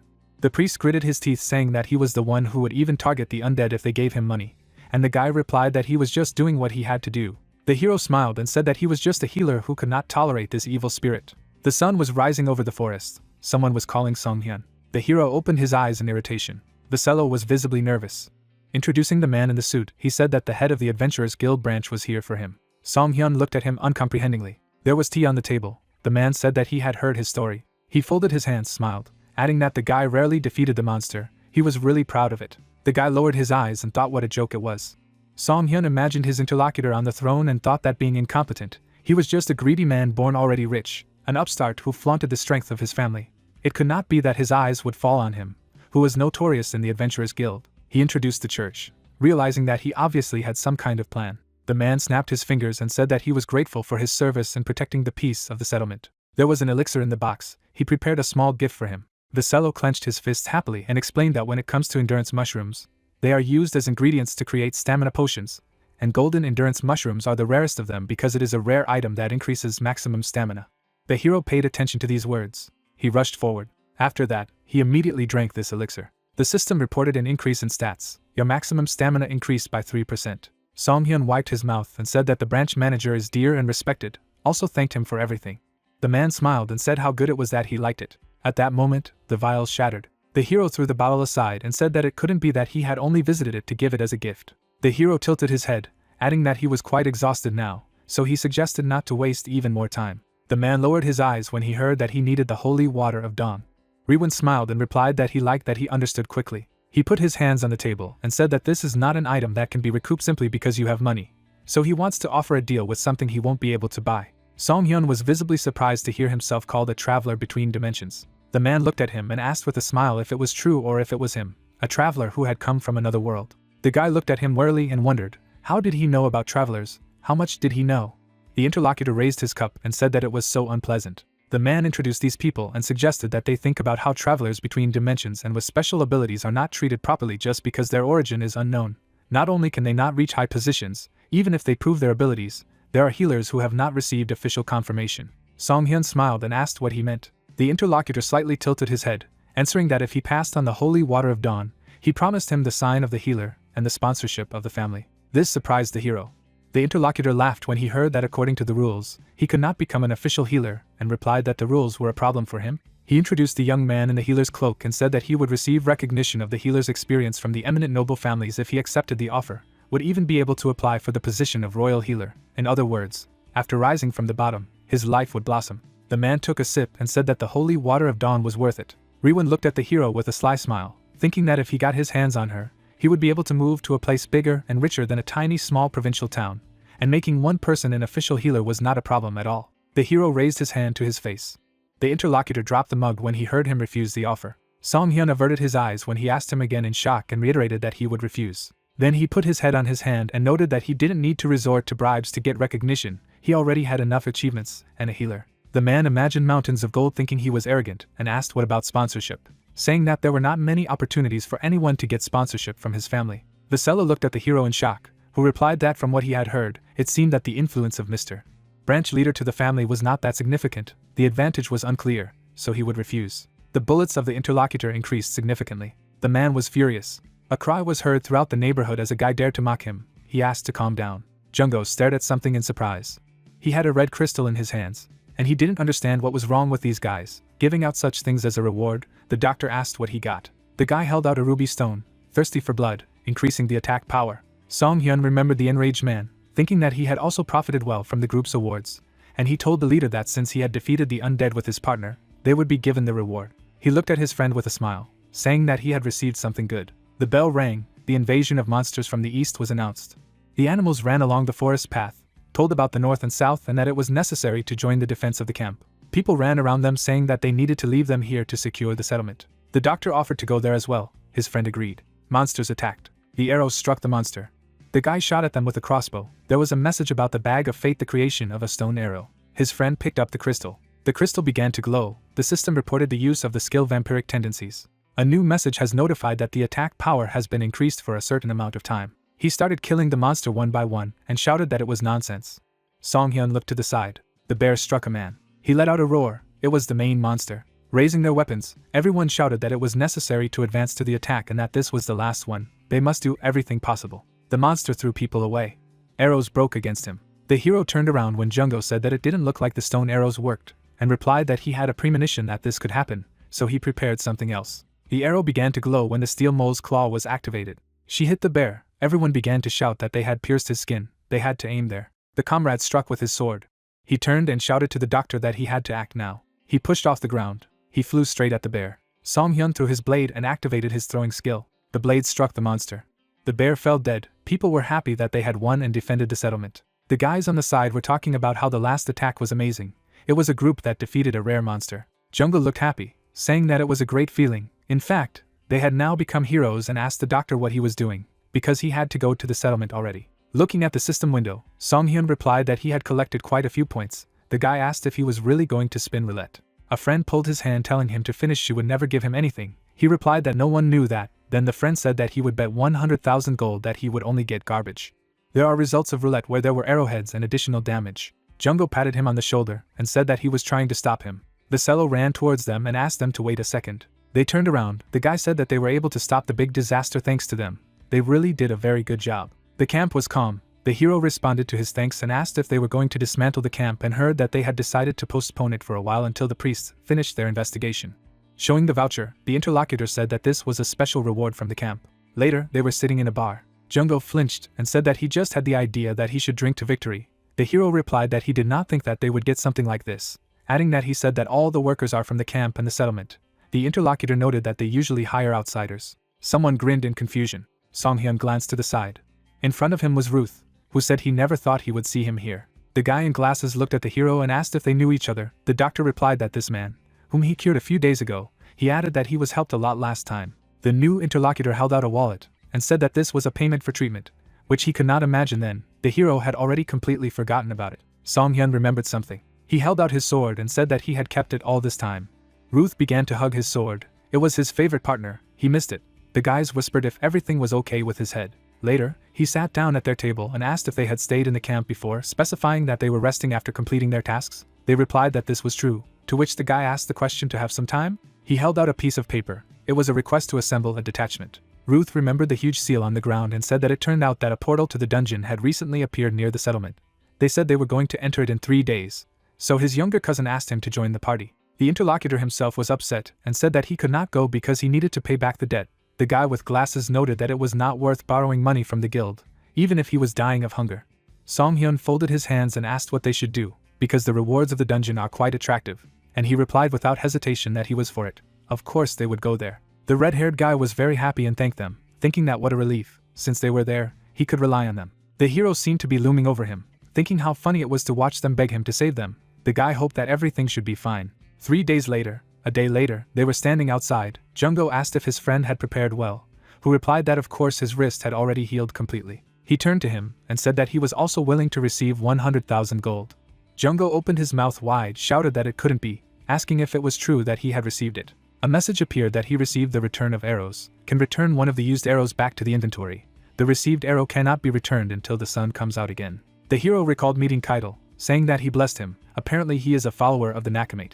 Now he put his hand to his chin and said that his luck had increased. So he thought maybe it would work, and here it was. His friend shouted that this could not be. The hero laughed and told him to come to his senses as soon as possible. They were met by a girl who said her name was Tina Putain. They shook hands. The hero said that he was a healer and introduced himself, and also introduced his friend to the tank. The girl paid attention to him, but the doctor told her not to worry about it. Someone asked if this is really a healer, and in what sense. People were standing on the sidelines. One of them said that this person, his divine power was too small. Then they pointed to Jungo and asked why this man was wearing a robe. He was indignant and asked what was wrong with his clothes. Because they are valuable in their own way. The man took a step forward and told everyone to calm down. The man smiled, saying that they came to help, so it is worth watching your manners. The guy with glasses noted that this guy is a little better, and quite straightforward. Perhaps he is the leader? Lacrimati folded his hands in displeasure and said that he was the leader. They offered to move forward if everyone was ready. A magic circle was visible on the ground. The guys stood on it. They were blinded by a bright light. They found themselves in a dungeon. Shuire reached forward and created a ball of light. The group moved forward. Song Hyun understood the head and thought that everything here is ruined. Usually the destruction of stone is due to water and wind. Touching the wall, the hero decided that since the dungeon is deep inside, it is not the wind and he does not feel moisture either. I imagined a black mage, thought that then I could suspect the presence of black mana. Jungo looked around and addressed the leader, and said that he was a warrior but could also apply healing, specifying that it meant he was a physical therapist. But the leader shouted that he was a monk. The girl hid behind it, and thought that people who use divine power don't show much reaction. The hero was distracted by something. In front of them were huge scarabs. Another girl held out her staff, shouting that it was disgusting. There was an explosion. They killed monsters. But there were more and more of them. One of them went to the monk. The scarabs surrounded them. The white-haired guy turned around and shouted that they couldn't fight everyone. They had to break through and get out. The doctor loaded the crossbow, asking if Shuire knew how to use wind magic. The girl replied that she did. He crushed the flask. The application of the distribution skill, the effect of the mint potion increased. Song Hyun raised his hand, saying to dispel the effect. The staff began to glow brightly. A gust of wind began to spread the potion everywhere. The bugs were lying on the floor. The girl asked how they did it. Song Hyun went to the others, saying that it was a professional secret, and the girl asked to know what kind of magic it was. The monk noted that only the two of them frequented all the monsters. Al smiled, saying that everyone was good and they needed to take a bottle before continuing their journey. The hero looked at this and thought that it was a large mana potion. He was also handed a bottle. He said that they must be quite expensive, clarifying whether it was normal to share them like this. He replied that he knew one pharmacist, so he could buy them cheaply. Song Hyun smiled and said that she would gladly drink it, and he wondered if there was someone so kind. Then he lowered his eyes and thought that such a thing seemed familiar. Ahead of him was a dark corridor. Jungo stopped and told the others to stop. There was a fork in the road in front of them. The monk began to get angry. Sahida peeked out from behind in fright. Seeing the dark aura, she said that she felt dark mana. The monk gritted his teeth when one suggested that it was a trap and replied that there was no need to even think about it. They would go the right way. But the doctor did not agree that it was not. Song Hyun turned to the others, saying that they needed to go on the left side. A disgruntled hooded Rikuramati claims that there is black magic in it. The protagonist replies that he knows it. He begins to get very angry.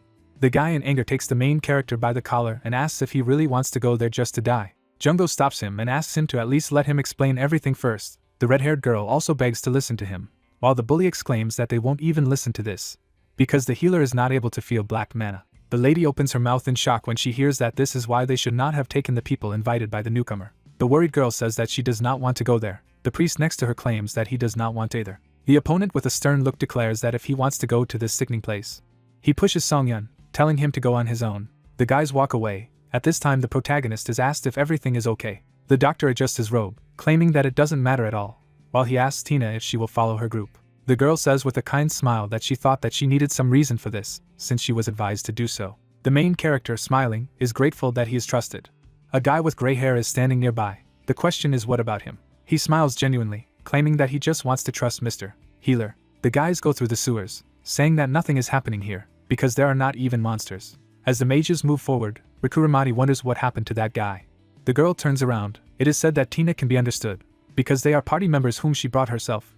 But is it true that I'll also follow this healer? The soldier stops in the middle of the sewers. not understanding what the sound was. Suddenly, a group of magicians find themselves in the middle of a purple magic seal. One of them exclaims in shock that this is a trap and they need to run away urgently. The guys jump away from a powerful explosion.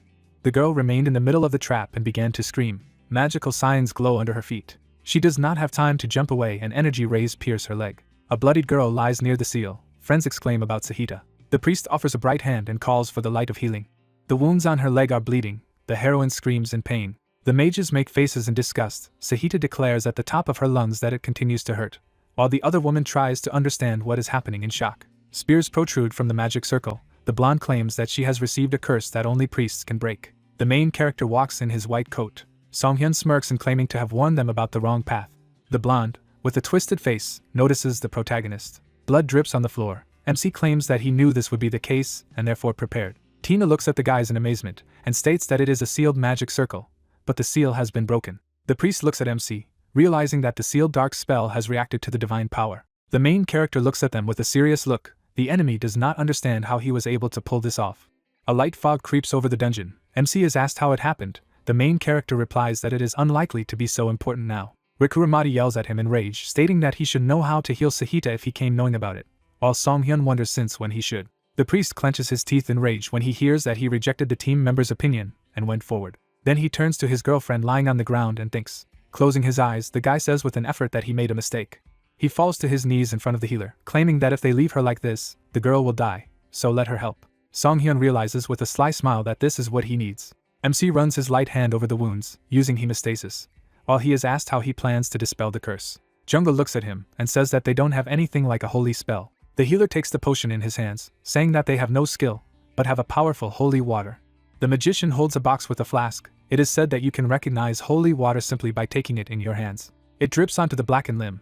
It is explained that only one drop is enough for a curse like this. The main character is sitting next to a wounded girl, whose leg begins to glow. A glow forms in the air, raising the question of whether Songhyun can save the priestess Sahita. Al turns to his teammates and asks if it will be difficult. An agitated Rikuramati hears that the protagonist has a low level of divine power, and this was a particularly powerful curse. The protagonist clarifies with a smirk if they really waited that long. Smiling, Jungo carries a lady on her back. She has a healed cut on her leg, and everyone is shouting about Sahita. The guys run to her, asking if the main character really cured her. An enraged Rikuramati, with a face twisted, claims that he has never seen such a skilled healer. The comrade remarks that this is why he is so angry. Al looks around silently. The guys go further. The events take place at a fork in the dungeon, in the left passage. The fighter calmly moves forward. Suddenly, they reach a large gate with a red sign, saying it's just the boss's room. The guy with glasses is holding Sahita and notices that although there are fewer monsters here, Tina nervously remarks that they actually almost died. The priest touches the gate with his hands, saying that you need to be careful, because they are entering. The doors are slightly opened. A bright light emits from there. A horned monster with red eyes greets pathetic victims. The main character holds his crossbow, standing next to the priest.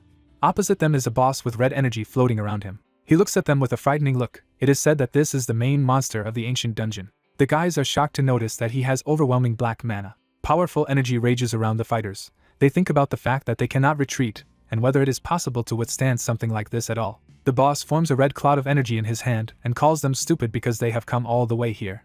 Tina stands next to the blonde. The monster tells them that they need to become victims for a great entity. The horned boss has red eyes. She insists on listening to him carefully. The villain does not have time to finish the name, because a powerful flow of energy crashes into him. The guys open their mouths in amazement. The boss has half of his torso. Powerful lightning bursts out of him, and he growls in pain. His body gradually disappears. He declares that this simply cannot be. A bright energy vortex rises in the air. The crossbow is highlighted in white. It is said that as promised, the effectiveness is simply excellent. The protagonist holds his weapon with a smirk, claiming an arrow with holy water of dawn. Only the monster's cassock remained on the floor. The question is what it is. The priests look at this. Al does not understand what he has just seen, while his partner also wonders how he was able to get so much holy water out of nowhere. Jungo whispers a question to the protagonist, in which he wants to understand why he killed the main boss with only one blow. Songhyun replies that the people using the secret trick are quite strange at the end. The healer raises his hand and directs him to the place where the boss was killed. Magic arrows disappear. The system says that the skill is being used. The blonde is surprised to hear the information that since the main monster is dead, the dungeon will soon disintegrate. The priest places his staff on the floor, wondering if he should start drawing a magic circle of exit. Al tells Tina with a smile that since they have some time, they can draw it after they explore the boss's room. The white-haired magician with a slight smile clarifies that maintaining the magic circle requires a lot of mana, and they agree with him. Song Hyun looks around at the priests in the room, saying that everyone is responsible for finding their own items in the boss room, and since the dungeon can fall apart, you need to look for it more vividly. The astonished red-haired girl looks around the room. There is clotted blood on the altar. She asks the others to look at him. She wonders in disgust how many sacrifices there were. The guy with glasses remarks that they can't take such things, so you need to take the most precious. The protagonist leans towards the altar, assuming that there may be something there. He sees a black box in front of him. The main character opens it. He opens his eyes in shock when he hears a loud scream. A bloodthirsty horde of zombies crawls out of there. The priests take up arms. The leader shouts that everyone needs to prepare for battle. Rikuramati forms an energy clot in the fist. The guy hits with all his strength, using his holy fist. Jungo fights off the enemy with a sword, exclaiming that the physiotherapist is a good fighter. Energy comes out of the crystal on the staff. The priest shouts that they just need to suppress them by force. Even if they are undead, they need to aim for the heads. Brave guys work together to fight a horde of monsters using successive explosions. Powerful beams pierce the heads of ferocious zombies. The protagonist calmly fires a crossbow using a stone arrow. The silhouette of the monster falls backwards after being shot, an outside voice claiming that the undead should not be able to move when the boss is defeated. Pieces of monsters are scattered around the fighters. It is said that everything is over. MC opens his eyes in surprise when he hears about the remains of the main monster. He sees the villain's cassock, noticing that there is no core at all. The main character turns to his partner in glasses. Suddenly, he catches Jungo falling to the floor. MC turns back. The protagonist sees that all his companions are unconscious. He touches the pulse of his comrade and realizes that they are alive, but unconscious. The healer remembers his opponent and realizes that apparently he was only a clone. The energy arrow is formed in the protagonist's crossbow. The system says about the arrow of endurance. He calmly points the crossbow forward, claiming that the enemy is among them. Powerful arrows throw the space after firing. The enemy with daggers deftly blocks arrows. Other shells stick into teammates lying on the floor. The main character with a serious look apologizes for shooting a stranger, while warning that you should not worry, because these are healing arrows. Al holds a fighting stance in amazement. The magic arrow evaporates. The fighter states that he considered it an attack, but they regain stamina, while Song Hyun notes that this is where he got caught. Al starts laughing, claiming that there is some kind of misunderstanding. He stands in front of the armed protagonist and assures that he is a rogue and being agile is his essence. He was only defending himself instinctively, so this is a coincidence. Song Hyun looks at him and explains that while everyone is sleeping, he has somehow remained fine. Al remarks with a smirk that the protagonist is still fine. A flashback with a potion appears. The healer claims that he did not drink the potion that the main character gave. The white-haired opponent looks back at him in amazement. Song Hyun generates a dagger in his hand. In a second, he takes off. MC deals the strongest blow to the enemy. Discouraged, Al emits black energy. The protagonist accuses him of not using weapons imbued with dark mana. Song Hyun taunts, stating that this option is only possible if the rogue is the real main monster of the dungeon. The opponent is overwhelmed with dark energy, and says that this time a rather smart person has come to him. The main character is Isle, the apostle of the forgotten god, the boss monster. The protagonist, frowning, follows him and realizes that he thought he was a fraud, but he turned out to be the boss. The white-haired fighter pulls out a dagger and claims that he is not going to make any more excuses. He points the blade at MC, saying that so far no one has been able to figure out who the guy is. But Song Hyun is pretty good, and he's going to offer it as a living offering no matter what. Al, smiling madly, claims that he has done so far. He sticks the knife into his palm, blood spurting in different directions. He praises his name with a sinister grin. The protagonist gets into a fighting stance and thinks about how many people the bastard killed in this way. The enemy is preparing to flee. He abruptly breaks off in the direction of the protagonist. Song Hyun watches him closely and notices that he is approaching. Rivals begin a fierce battle with blades. The main character directs his crossbow. The system says about using the skill of the Bag of Fate, creating a stone arrow. Al is surprised to see him attacking him. He draws the blade from its scabbard, shouting that he chose it.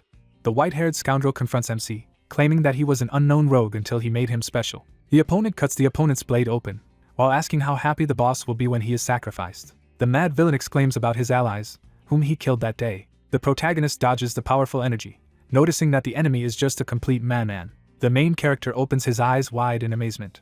Suddenly, a red magic seal appeared. Al shrugs her shoulders as she stands near the magic sign. He asks her to stand still and accept her death, while MC notices that he has been drawing magic circles with blood all along. The guy is standing on a red pentagram. Ominous black hands fly out of the magic circle. The white-haired villain with a mad smile calls on him to become a sacrifice. A black and red bundle of energy rages through space. A bright light begins to leak out of it. Al shields herself from this flash with her hands. The protagonist calmly stands in front of him and claims that judging by his use of the blade, the opponent is indeed a rogue. Song Hyun happily fought off the sinister hands, while saying that he was very surprised. The villain is holding a blade in his hands, which has begun to tremble very much. The villain exclaims that this is simply impossible. Al forms another magical seal and orders the protagonist to become an offering. A bright light appears behind the healer, but his face is unperturbed. The distraught opponent says that this is simply impossible, because he was granted the power of a god. There's a box under the altar, and MC states that he knows he's insane, but he has a question about the thing. Song-hyun, smiling broadly, holds the magic orb and wonders if she's really it. The scoundrel bulges his eyes and shouts about the Lord's orb. The protagonist happily holds it in his hand, stating that it is indeed a sacred relic of the god, while the system states that the artifact gives increased magical protection and resistance. Frowning, the protagonist says that it is impossible that the power he received from the god worked on his sacred relic. Al clenches her fists in anger and shouts that she is sure she had a strong seal on her. An inner voice at this time tells the protagonist that even if it is the seal of a dark wizard, it is just black magic. MC smiles, realizing that she has certainly disappeared from the divine power of holy water. The villain clenches his teeth in rage, asking if his opponent even knows what it is. There are various relics in the room. Al claims that the god he serves may have been forgotten, but will soon be reborn. The white-haired fighter rushes to attack. Holding a blade, he shouts that he will do it. He delivers a series of strong blows with his sword. Song-hyun can barely hold back the onslaught after hearing from his rival that he needs to return the artifact immediately, while the healer notices that he can still use his rogue skills. The sphere glows brightly in the protagonist's hand. He says that if this thing is so important to him, the main character throws it high up and invites him to catch it. Al sees her in the air. MC smiles slyly, realizing that he knew that his opponent would do this. The system window at this time says about the use of the skill of creating a thread. The scoundrel reaches out his hand to the tethered sphere. Song-hyun regains it in one motion, holding a crossbow in his other hand, creating a stone arrow. The villain takes serious damage after being shot. He is shocked to see his hand, which glows purple. A forest of black spikes appears in front of the protagonist. The villain is standing in the middle of them. The main character at this time thinks that this is not only for attack, but also for defense, because Isle is going to heal first. The healer generates an energy blade in his hand, exclaiming that this simply cannot happen. The protagonist deftly cuts through the black spikes using the slash skill. It moves forward with the weapon. The system says to create arrows of black spikes. Song-hyun aims his crossbow directly at the enemy's face. The villain is horrified to see what is happening. Without thinking for a second, MC shoots his opponent, who then starts screaming. Blood is visible on the floor. Al is on his knees talking about his sphere. The protagonist notices that he is still talking about it. The healer looks at the golden artifact in his hands, realizing that the mad followers do not know how to restrain themselves. A white-haired scoundrel with a bloody face begins to tell what the Lord told him. The protagonist stands next to a lady with a covered face. It is said that the gaze of an indescribable presence is felt by them, so he must be the same as MC. The healer with a serious face realizes that the rival is a god, because he sees the administrator's window. While he claims that he does not believe in deities, but cannot deny that he has inexplicable powers. The villain with a mad look claims that one day he will crave more. There are several arrows in the enemy's body. MC says that he is not the same insane follower. He turns around, realizing that for now, he has no choice but to cooperate, but in no case does he plan to worship the administrator. The healer confidently leaves there, claiming that it is time for them to wake up. The priests gradually wake up, holding their heads. The protagonist stands near Jungo and says that he has finally woken up, while his partner asks what happened. Tina opens her eyes in shock after seeing something. In front of her, upside down, lies Isle, about whom she begins to scream. The healer stands next to the surprised guys and says that there is no reason to be surprised, because he was the real boss. Song-hyun smiles broadly, claiming that they are all alive thanks to him. There are traces of blood on the altar. The soldiers cannot believe that the white-haired partner turned out to be a traitor. They surround his corpse, the healer declaring that he has no doubt about the dark mana he felt from Isle. A friend in glasses turns to him and asks how he guessed. He replies that people who look too good should not be trusted. Crossing her arms, MC states that they smile too much, show kindness for no apparent reason, and use overly polite language, so it's best to stay away from them. Jungo looks at him in bewilderment, while the protagonist's inner voice remarks that it is him. Shuire looks at the healer in amazement, who asks her to continue forming the magic circle of exit. It needs to be made as big as possible. The priestess stands in front of him and thinks of holy power, which is comparable to that possessed by high-ranking mages, so it is not clear why he hides his holy power. The girl with pink hair is almost completely sure that he is the Inquisitor of the Order. She resolutely exclaims that she understands everything and can be trusted. Squinting his eyes, Song-hyun looks around. He sees Sahita standing nearby. She turns around in fright after hearing the suggestion to talk. There are many corpses lying on the floor. It is said that human death is not something that should be surprised on the continent. The healer stands next to the guys and suggests that it is still a little doubtful to leave the bodies like this. Jungo clarifies that they are most likely summoned monsters. Images of creatures with human faces appear. It is explained that usually massively summoned by the dungeon are the same in appearance, but these bodies have unique features. Al stands near the magic circle. The protagonist assumes that they were adventurers sacrificed. The girl shuffles her hands and states that she wanted to say, like a priestess of the Order of Yver, that she can't just turn a blind eye to this. Song-hyun looks at her and thinks that she was too shy to speak up, but he wonders what they can do to help. She puts her hands together and asks him to pray for the dead. A light magic sign appeared under the bodies. The priestess, closing her eyes, sincerely prays for the repose of their souls. Jungo bows down with Sahita, they also pray. Zombie bodies begin to emit dark energy. The main character, closing his eyes, realizes that he has already dealt with the lying bastard, so let them find peace and tranquility. A bright light appears, a wish to be at peace with the great Ever. MC pays attention to the pop-up. The notification says about the accomplishment of the peace of the deceased, which is performed by participating in the ritual prayer of purification. The protagonist points his finger at the information that he has gained a new skill. Jungo looks around at the leader with a serious look and asks if he really got it too, then a suggestion is made to move the bodies to the magic circle. Sahita raises her hand after Songhyun says that it would be good if they had a mana barrier that can wrap everyone together, while the priestess exclaims that she can do it herself. She begins to cast spells, while the guys are surprised at the creation of such a thin mana barrier. Shuire walks forward with a staff, claiming that she is done too. The astonished protagonist turns to her. Behind her there is a dark silhouette.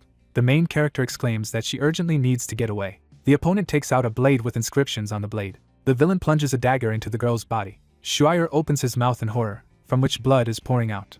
Other fighters see what is happening and exclaim that the boss is not dead. Isle, radiating dark energy, stands near the priestess's body. A cry is heard that there should have been no one left here who can use necromancy. The main character realizes with a serious look that there is only one bastard left. Next to the villain is the silhouette of a skeleton, which is the forgotten god Kuruka. This entity has bestowed his power. The protagonist waves his hand and orders the others to move the corpses and Miss Shuire. Sahita watches in shock as the protagonist pulls out a crossbow and asks her to help him take out the trash. Al looks at them calmly. In a few movements, it moves tens of meters forward. He strikes enemies with his dagger, but Songhyun blocks the crossbow strike in time. Clenching his teeth, the protagonist holds back his onslaught.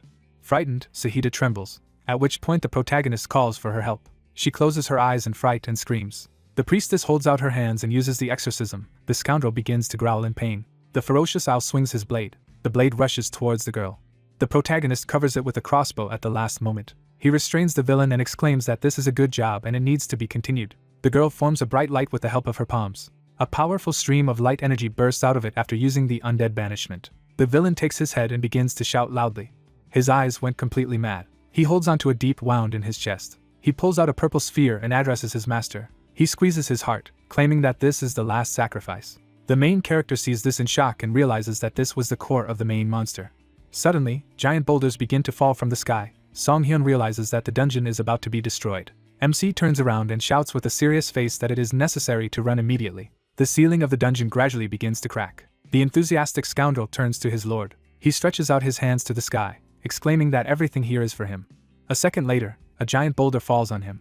Other people hurriedly leave the dungeon. The main character, together with Sahita, runs to the magic circle and asks how Shuire is doing. A girl with trembling hands holding a staff. It is said that they are done with healing, however. The pink-haired priestess states in shock that her magical power is not coming out. The healer examines her. An inner voice tells her that the girl is injured and has lost her magical power. Frowning, the guy realizes what this bastard meant by his sacrifice. Large rocks fall from the ceiling. Rikuramati remarks that the injured woman is the only one who can control the magic circle. Shuire cries in despair and screams that it's over, as they don't even have a teleportation scroll. Songhyun is amazed at the cry that if only they had a little more time. A blue magic sign is seen on the floor. She is asked that it must be completed. She replies that it does not work, since there is no fuel. The main character says with a slight grin that nothing is impossible in this case. Tina stands nearby in shock as boulders fall from above. A flashback arises in which she talks about a sealed magic circle with a seal in a free state. And MC realizes that she knows enough magic to recognize the appearance of the circle at a glance. MC thinks of her with a serious face, realizing that the girl also has advanced mastery in creating magical barriers. A frightened Tina exclaims that she can't do it. Suddenly, a giant crack forms above it. A few boulders fall nearby, but it bounces. The healer shields himself from the dust and shouts that this is not the right time to think. The red-haired lady is horrified to hear the question if she can help. The sorceress excitedly replies that although she can make a mistake, she will definitely do it. The protagonist smiles slightly as he looks at her. She strides forward resolutely. Standing in the middle of 3 magic circles, Songhyun realizes that Shuire has drawn a triple magic sign that requires the power of 2 or more people to be channeled into it. A priestess with pink hair is frightened to cover herself with her hands from falling stones, while the protagonist realizes that if it were her, she would use a cloning spell, but at the moment this is impossible. The healer takes the blue mixture in a flask and breaks it. Bright energy envelopes everything around him, and it is written in the system windows that he has applied his skills of distributing and absorbing a large potion. Blue energy rushes along a magical pattern. At this time, the dungeon continues to crumble. Tina covers herself with her palms and prays. The main character calmly conjures. The silhouettes of the guys begin to evaporate, while the stones almost overtake them. Suddenly, MC opens her eyes. He lies next to the other participants in the sortie. They see various objects and a vat of medicine around them. Shuire starts jumping and shouting that it's a success, because everything worked out. Songhyun, in turn, wonders where this place is. The priestess answers with a smile about the western part of the continent of Azul, with which she is connected. The image of the giant vermilion tower appears. The coat of arms of the city is visible. She says that since this is a tower, then they are most likely in Kamar. Jungo opens his mouth in shock, exclaiming that it is a very rich city. The light city stands in a picturesque place. It is said to be a city by a lake, and thanks to the presence of a magic tower, the region has received the safest city in the western part of the continent. This has led to the fact that wealthy nobles and wizards have gathered here, so it is easy to get rare research materials and books in it. The protagonist gets up from the floor, realizing that this is his first time in the magic tower. There is a door in front of them. They hear someone coming. A group of people in red cloaks is approaching. It is said that the reverse coordinates have been activated. Someone is clarifying who exactly arrived at them. The mages open the doors. The guys are shocked and notice something. They point at Shuire and shout that she's here. The main character watches in bewilderment and asks what this reaction is. The sorcerers look back excitedly. Suddenly, an object flies over the girl's head. The professor begins to beat her with his staff and shouts that it was presumptuous to show his face here. Everyone else watches in shock. Shuire begs the teacher to calm down, as the wand will soon break. Tansel, the head of the A block of the magic tower, with a stern face, asks about the fact that they have just escaped from an ancient ruined dungeon. The girl smiles mischievously as the teacher states that she has talked so much about superiority over the wizards of this mediocre magic tower and becoming an adventurer, but suddenly went through a deadly experience. The doctor stands next to the professor, who notices that according to rumors he has done something significant. He replies that he did the right thing.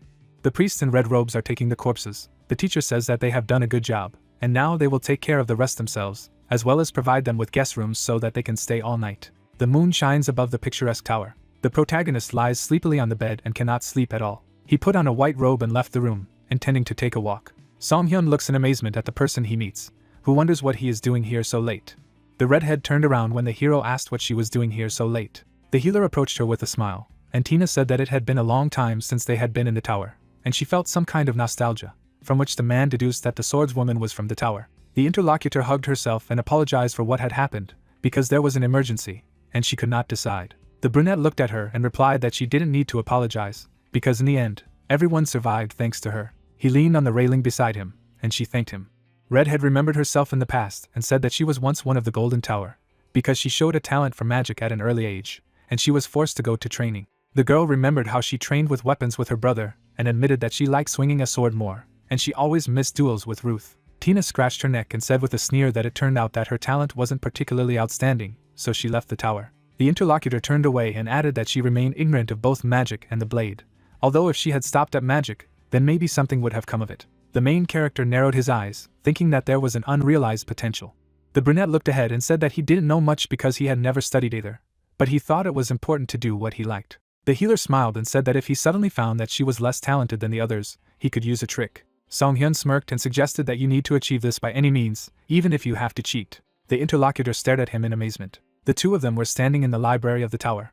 The next day, Songhyun and Jungo waved to former team members, noticing that everyone was leaving. The priestess looked at the monk, and the men noted that Rikuramati was eager to train, and Sahita was going to finish the job, and that was the best way to disband the team, since no one had died yet. The protagonist turned to Tina and asked what about her, and his friend added that she could come with us if she wasn't sure. The girl opened her mouth, taking a breath. She smiled and stated that she wanted to become a magical swordsman.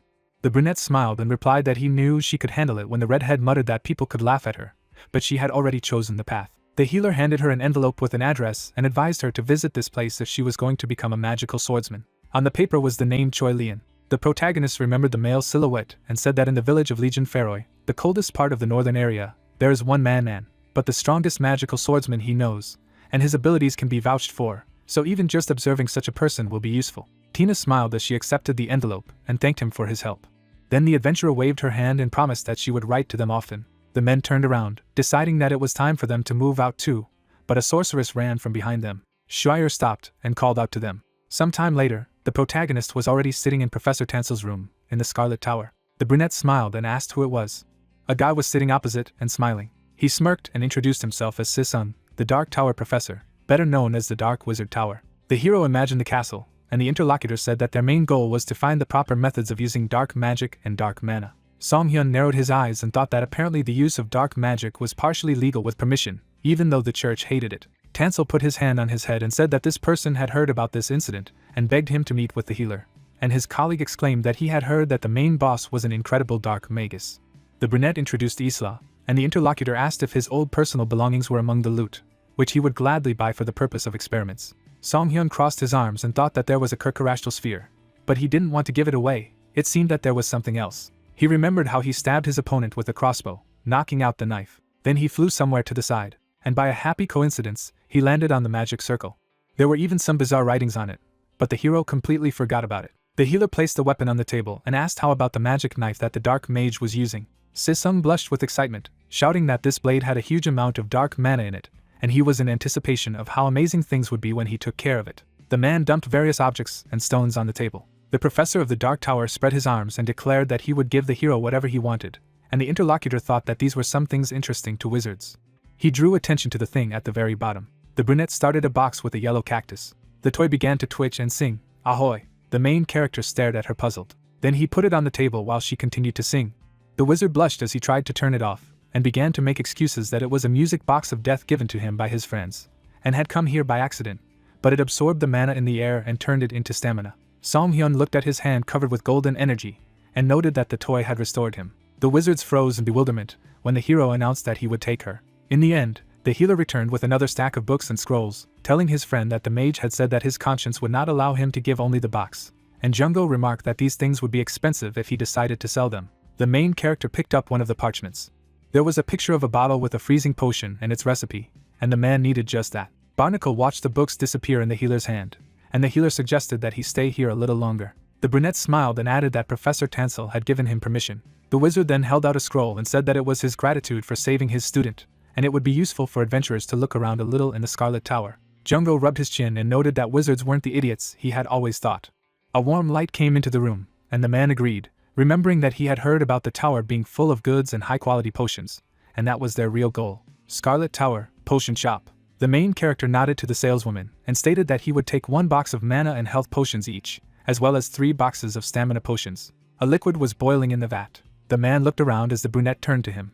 Song-hyun smiled as he noticed the plant in his hand and advised him not to put it there. The other person narrowed his eyes, thinking that obviously the buyer didn't know how to use mana. He turned away and muttered that it was nonsense. Then he immediately threw a few leaves into the cauldron. Jungo knitted his eyebrows and said that they were all assholes with no manners, after all, and his friend suggested that they just go. The door opened to the sound of a bell. The men were walking along the corridor, and the bespectacled man asked why his friend advised him not to put the plant there. Instead of an answer, an explosion rang out behind their backs. The adventurer looked around, opening his mouth in surprise, and the main character replied with a smirk that in this case, this would happen. The shockwave knocked out the doors. Jungo turned around and asked what had just happened. The main character rushed there, running past him. In the potion shop, something was still boiling in the cauldron. All the workers sat down on the floor, coughing and asking who had done it. The blonde man pinched his nose and asked why it was him, and the girl exclaimed that it could be a cloud of poison, and she needed to block it with a magical shield. The wizard stretched out his hand and activated the spell. A blue dome appeared around the cauldron. The barrier began to smoke. The guy knitted his eyebrows, noticing that the shield was melting. The mage turned pale and the spell began to dissolve, so everyone shouted that it wasn't working.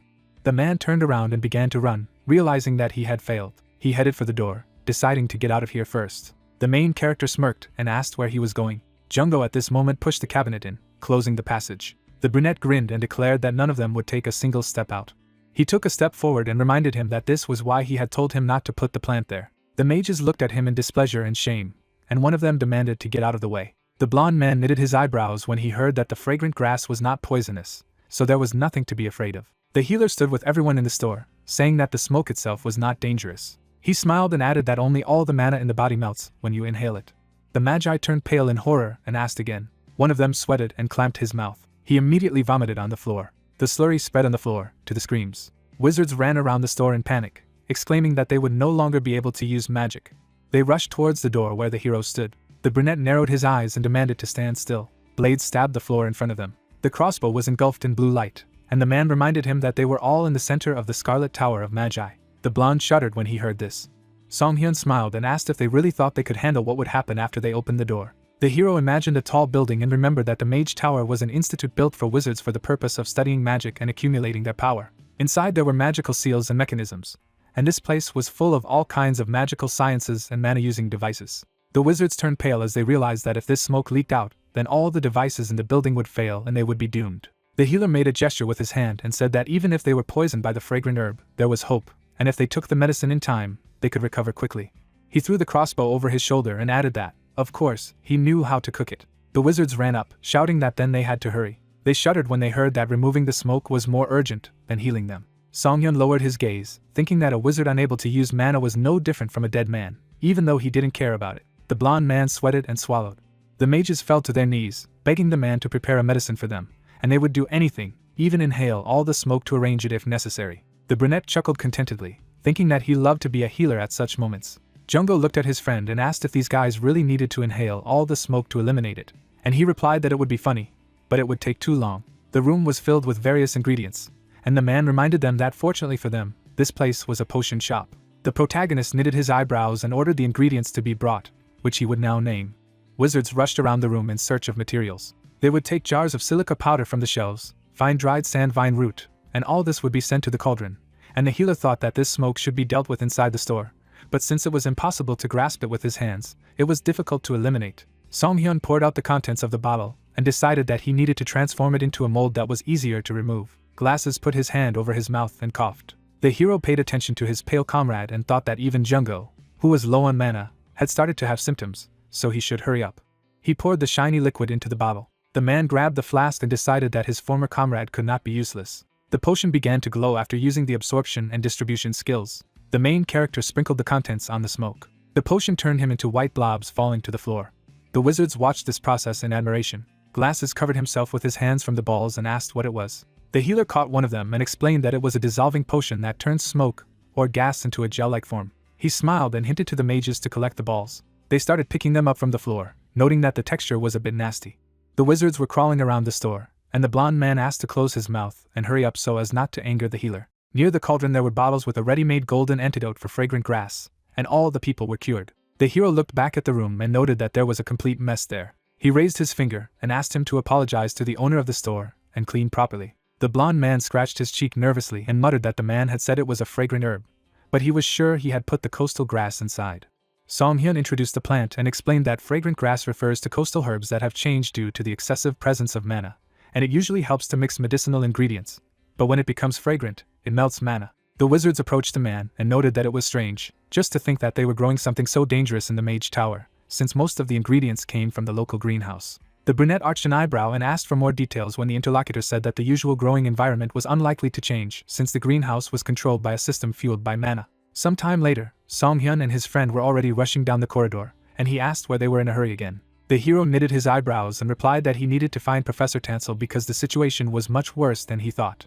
Something was stirring in the flower beds. It was a plant with thorns and a red bud that emitted dark energy. The professor knitted his eyebrows and said that he had also heard about the commotion in the potion shop. His face was shown on the screen as he said that he would like to go there himself, but he can't go because of this damn meeting. The hero with his friend and the sorceress ran down the corridor, and Tansel approved their access to the greenhouse. Songhyun glanced at the girl and remarked that it was very good that they had met her on the way there, and she admitted that she had been looking for them herself to give them a tour of the Mage Tower. Ahead of him was the door of the greenhouse, through which the roots had sprouted. Shuire was the first to enter and froze in shock. The whole room was overgrown with large trees. The brunette chuckled and remarked that it didn't look safe at all, and then summoned a crossbow. There were magic circles on the walls and floor that controlled humidity and temperature, but they were disturbed and sparkled. The girl turned her head and noted that the mana inside was also surprisingly high, which meant that there was a problem with the main magic circle. Something stirred behind the adventurers. A large root shrouded in red energy moved towards them. The main character looked around and frowned. He jerked his friend towards him.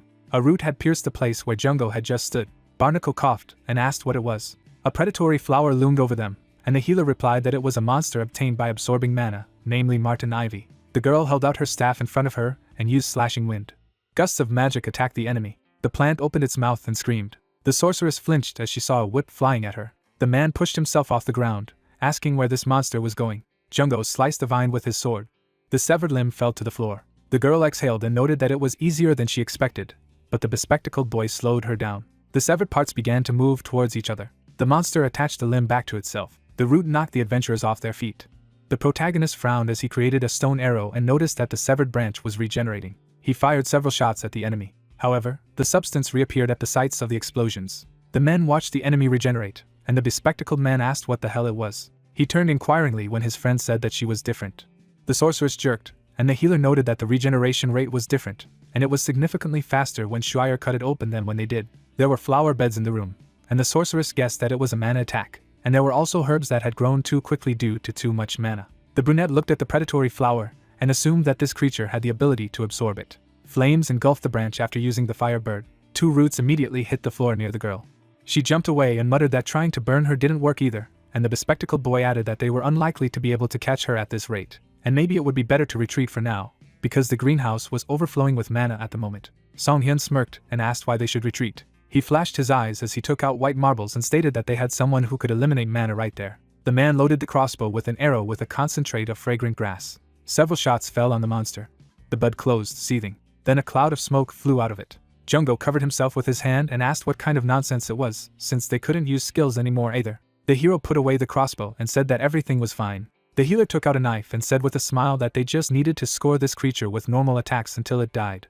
He clutched the blade in his hand. Then he began to cut the enemy. The monster opened its mouth and squealed as it tried to regrow its limbs. The brunette opened his mouth and shouted that it was effective, because the regeneration had slowed down, and signaled to his friend. Barnacle shuddered when his comrade hinted at the roots. He plunged the blade into the ground. Jungo began to pierce the root system of the plant over and over again. The man gripped the handle tightly. The adventurer frowned and thought that the only person who didn't care if his mana melted was the healer. He swung his blade and shouted that he would leave the last blow to his friend. The main character quickly ran in his direction. Song-hyun jumped up and grabbed the knife in his hand. The blade began to radiate radiance. The brunette smiled and used the slash skill. A powerful attack hit the monster, cutting it in half. The remnants of the bud trembled on the floor, and the sorceress muttered with a sigh that they had coped. The main character looked at her intently and asked her to take them to the main magic circle. A shattered seal sparkled on a large stone slab. The healer frowned as he noticed that it was completely destroyed, and Shuire assumed that his mana had been injected into him above the limit, and he couldn't handle it, and the reverse mana flow on top of that. The inscription on the stone gave sparks. Lightning spread further and further throughout the room. The adventurers looked ahead anxiously, guessing that this could lead to a mana explosion. The magic circle glowed more and more. Barnacle clutched his head, shouting that everything was going to explode, and the protagonist looked back at the girl and asked if there was any way to stop the mana injection. The interlocutor was sweating and answered in the negative, explaining that a low-ranking magus would not even be able to see the mana connection schemes. The seal shattered, and the sorceress added that if it was affected, it would explode immediately, so it was better to just run away. Song-hyun frowned and thought it didn't matter. He imagined a powerful explosion and decided that since it was such a powerful spell, its destructive power would be immense, and not only they, but also the people outside would be hit. His eyes flashed from the use of the observant gaze skill, and the man thought that he needed to find mana connection schemes no matter what. Ahead of him was the inscription. The main character saw a lot of stripes and symbols around him. Shuire and Jungo looked at their comrade in surprise. The brunette stepped forward. He moved towards the circle, and everyone asked what he was doing. The healer stretched out his hand and thought that it was an accumulation of pure mana turned into a large bomb, and normal attacks would not work.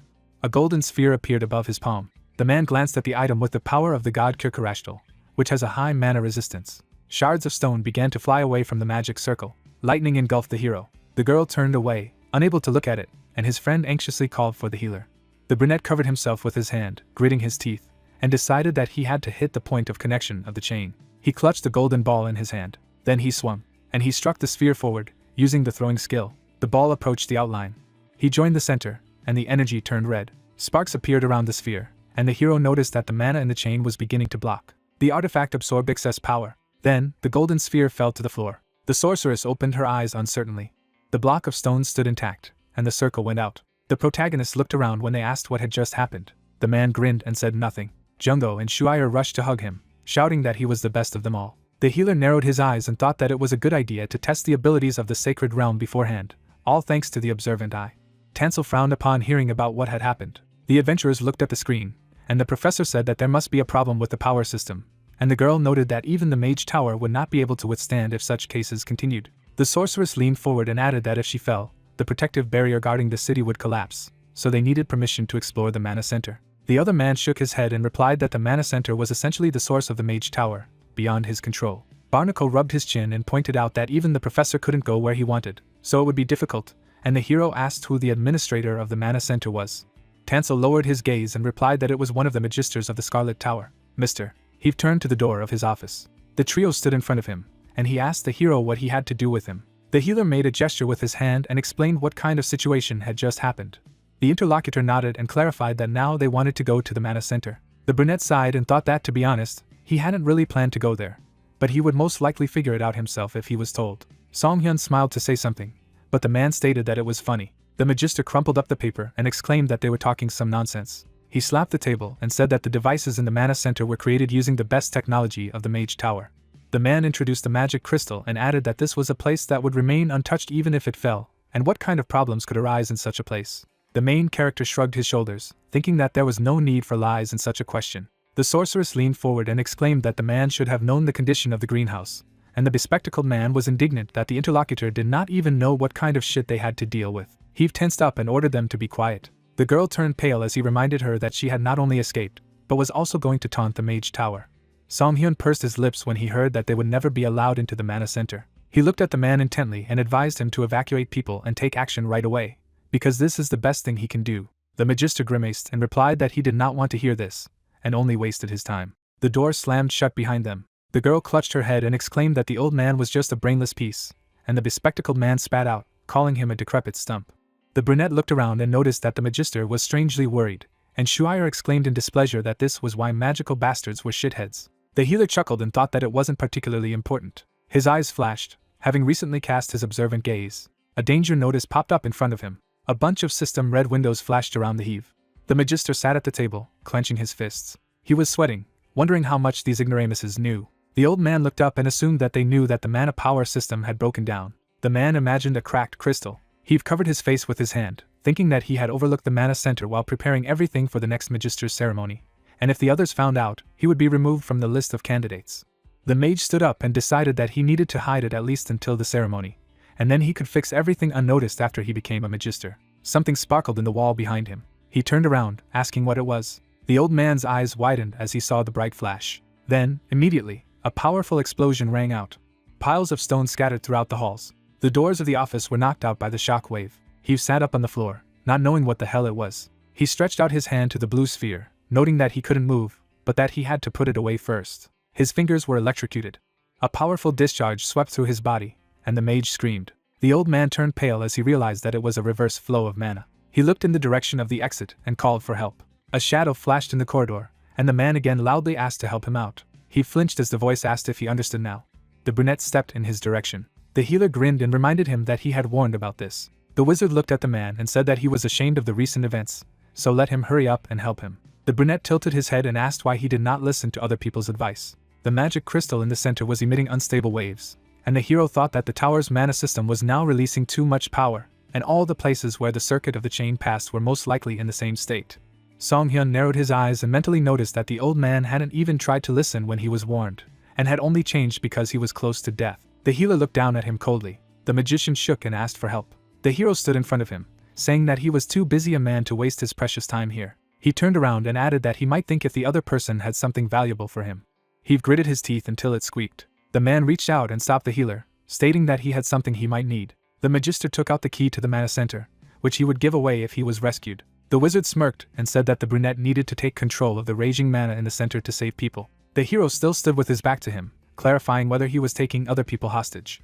Song-hyun sneered and thought that a piece of shit like him could not be a candidate for magister, which meant that the Scarlet Tower was indeed in decline right now. He turned around and remembered that he had forgotten to tell him something. The man smiled and said that this explosion had just destroyed all the seals in the center, so he didn't need this precious key. He turned pale and dropped the item as the healer said a brief goodbye to him. Everything around him sparkled, and the old man began to yell that he would give him something better.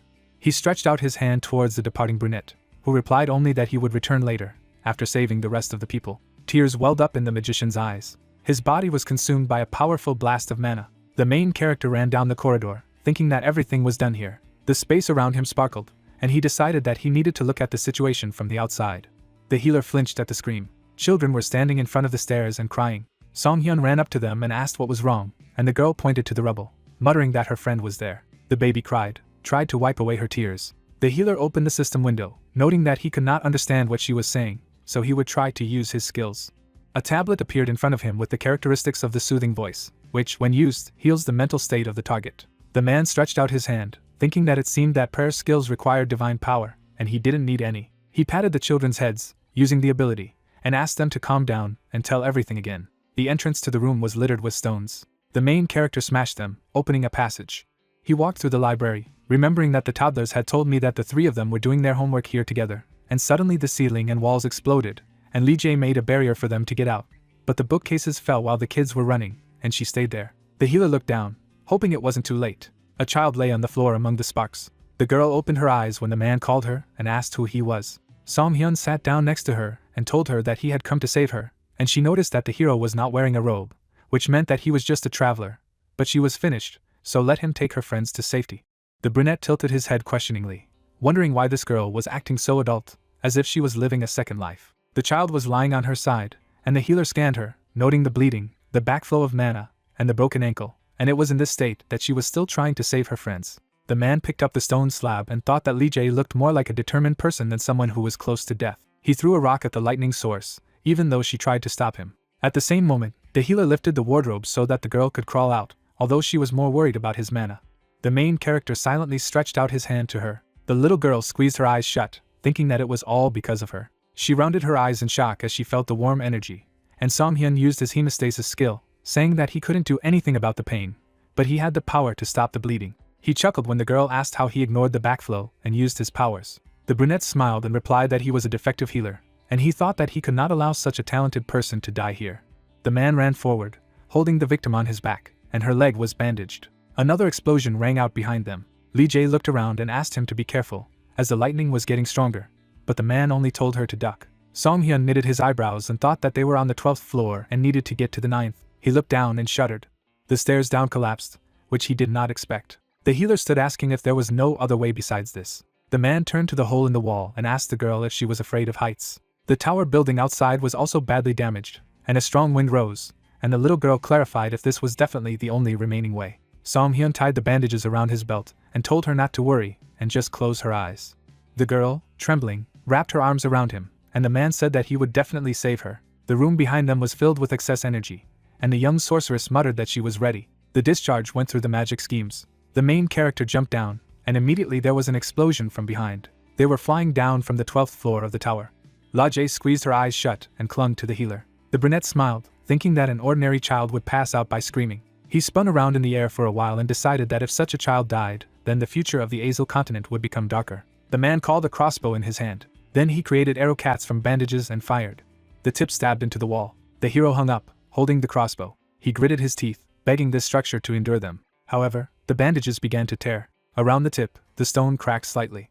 Song Hyun and the girl hung on the outside, using a homemade grappling hook made of a bent metal pin and a temporary rope made of bandages. The man grinned and muttered that he was doing a lot of things in this life. The mages crowded below, wondering what had just happened, but assured that everything should be fine. This was the Scarlet Tower, after all. The girl approached the main character and thanked him for saving the children, to which the brunette said that he had only given Lee Jae's leg first aid, so it was worth calling a healer. The girl looked at him and asked if he would go to the mana center now, to which the man replied that he needed to go there and save people. She handed him the scroll and muttered that she didn't know if it would help him in any way, since it was done for homework. The healer opened it, guessing what it was. Then they were noticed by Taris and Lucy. The children ran up to their friend, with tears in their eyes, asking how her leg was. They began to sob again, apologizing to her, and she hastened to calm them down.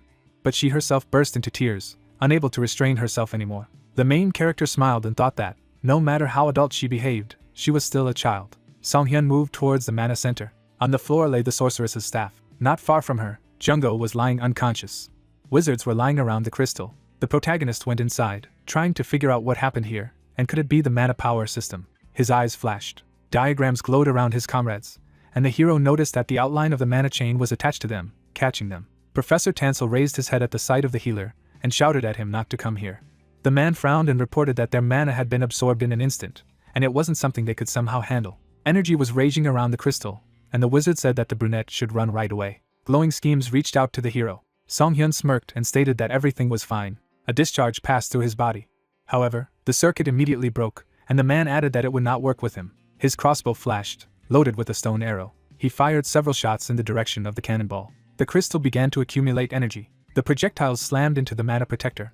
Tansel's eyes widened, horrified that this thing was now using skills as well. The healer narrowed his eyes and muttered that, as he had thought, it had completely turned into a monster. The magic crystal sparkled, and system notifications flew around it with warnings that the creature was thirsty for mana. The main character moved towards the core. There was an explosion, and the man thought that he should use an arrow with a concentrate of fragrant grass.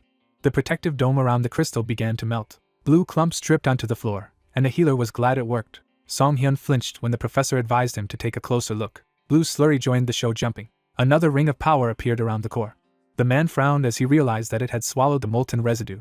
Magic circles have appeared around the item, accumulating energy. The healer knitted his eyebrows and thought that he was in complete asshole. Several shots of mana flew at him. The protagonist's hand is wounded, blood gushing out of it. Tansel lies next to him and asks if the guy is okay. MC holds the crossbow orb with a smirk and states that it is almost taken out. With a serious face, he thinks that if it weren't for the sphere, his body would have been torn apart. A blue ball of energy hangs in the air. The protagonist muses that if this thing continues to absorb mana like this, it will never end. In the center of the blue sphere, a crystal appears, around which magical signs appear. The stone glows brightly. It is said that it uses the processed mana to restore its body. Tansel keeps a close eye on this and explains that arrows with fragrant herb concentrate will not work. The protagonist generates a new arrow in the crossbow, claiming that this is all part of his plan. Powerful rays pierce magic seals, and a multi-shot of mana occurs. Song Hyun takes off and moves forward. He deftly dodges energy projectiles and then shoots himself. The two rays almost reach each other. They are divided into several powerful substances. A violent explosion occurs with the release of energy. Blue drops fall to the floor. Tansel lies on the floor and is amazed to notice that the mana remaining after the shot will be absorbed by the mana circuit, and this will only strengthen the structure of the crystal. Song Hyun approaches the hanging rock, while his partner asks what he will do. The protagonist resolutely throws the crossbow to the ground, realizing that the mass forming the crystal is the remnant of mana. He is preparing to jump, and in doing so he comes to some conclusion. The healer jumps and heads for the blue sphere. The guy holds a golden sphere in his hand, being sure that it will work against him. The system says about the Lord's sphere: increased magical protection and resistance. He resolutely swings the artifact. The main character powerfully thrusts the sphere directly into the blue crystal using a blow. Tansel opens his mouth in discouragement, shouting that he is hitting the mana shield with his bare hands. Several rays reach the blue crystal. Concentrating, the protagonist observes this and notices that this is what is needed. The blue liquid spreads across the floor. A large flow is formed from it. The main character is shocked to see two giant hands in front of him. At the last moment, Song Hyun jumps away from his paws. The priest lies not far from him and prompts him about the transformation of the body, while MC realizes that the damn monster is just raging. The mutant slowly moves towards him on liquid paws. The protagonist does not believe that the tower created such a monster. The monster begins to smash everything with its fists. The main character and his partner are nearby and watch the anger of the villain. Gritting his teeth, the healer realizes that it is trying to prevent anyone from getting close, and he almost succeeded. Various magical signs hover around the crystal. The protagonist is sure that it is necessary to create a breach. A dark-haired girl sits pitifully on the floor. She holds out the scroll. The main character is amazed to come up with an idea. Song Hyun creates a crossbow in his hand, realizing that since this monster is so mad with mana. MC points his weapon forward. The system says to create arrows from large mana potions. He shoots at the wall, claiming that the opponent will not defend himself against this. Suddenly, the sphere of the crystal begins to blur. Several blue arrows are visible. They stuck into the wall, not far from the monster. The protagonist tears open the scroll, claiming that it was caught. Bright patterns are drawn on the wall into which the shells landed. Light energy begins to flow through the dark runes. In 1 second, the liquid falls to the floor, leaving only a crystal. The main character remarks with a smirk that this thing works pretty darn well. Song Hyun directs the crossbow with a yellow arrow. While talking about the cursed scroll, the system says about creating stone arrows. Yellow energy rushes to the blue sphere. It sticks directly into the blue crystal. It is destroyed into small pieces. The protagonist sees this with a smile. A tower under the night sky is shown. It is said that today they were in great danger due to a bug in the mana system. The priest stands in front of the protagonist and expresses his deepest gratitude. The old man bows to him and declares that he thanks him on behalf of the Scarlet Tower for saving them. The smiling protagonist hears that if there is anything he would like, then let him say. Discouraged, the attendants hear about the mental restoration carpet that is being crafted in their tower. The old man with a serious look says that this is something that can be obtained by reaching the heights as an archmage, and only members of the tower can be awarded this item. The main character with a sad look hears that they cannot convey such a thing to a stranger, even if he has done something incredible. MC understands that he should have tried. The mage extends his hand with a red crystal to him, stating that on behalf of the Magister of the Scarlet Tower, he grants him the title of honorary member of the tower. Jungo stands in shock along with Shuire, saying that although the guy does not follow the paths of magic, the enthusiastic attendants rejoice when the old man says that he did not spare himself to defend their tower. The leader, smiling, declares that if they do not accept him as a comrade in arms, then who will help them in the future? The astonished protagonist thinks about his title. He smiles slightly, realizing that he is a failed healer who doesn't know how to heal, and now a wizard who doesn't know how to cast. Everyone around the healer begins to rejoice, after the protagonist thanks the Magister, while he realizes that since it helps healing, then the rest is unimportant. Jungo happily lies down on the floor, saying that he is so tired. The healer stands next to him, hearing that this is cool, because he became an honorary member and they even provided a room for free. The healer replies that he would like to have furniture there as well. Songhyun claims with a smirk that he will make a storage out of this place, so you need to disassemble the inventory and move out. The protagonist sits next to his partner and brings up the status window. In the pop-ups, it is written about 6,841 points scored and 1 unaccepted reward. The protagonist thinks that he scored so much for treating the wounded in the tower. He looks carefully at the window and sees a quest with the task of scoring 5,000 points. A flashback arises with the Mad Owl, who states that there is no denying that MC has unnatural powers, so he will end up wanting more. Songhyun realizes that it is not good to mess with the gods. The healer calmly pokes his finger at the window, realizing that he needs to avoid direct action until he knows more about the admin, so he needs to deal with this later. A bright window appears in front of the main character with information about the achievement reward, an item slot in which the guy receives 3 rare items. He stretches out his finger, wondering what the item slot is. The healer looks at the window with a smile, which says that he can use the slot system in the status window, as well as put the item in the slot and get its effects without equipping it. The protagonist notices that the brooch and sphere will fit perfectly. Songhyun with a serious face thinks.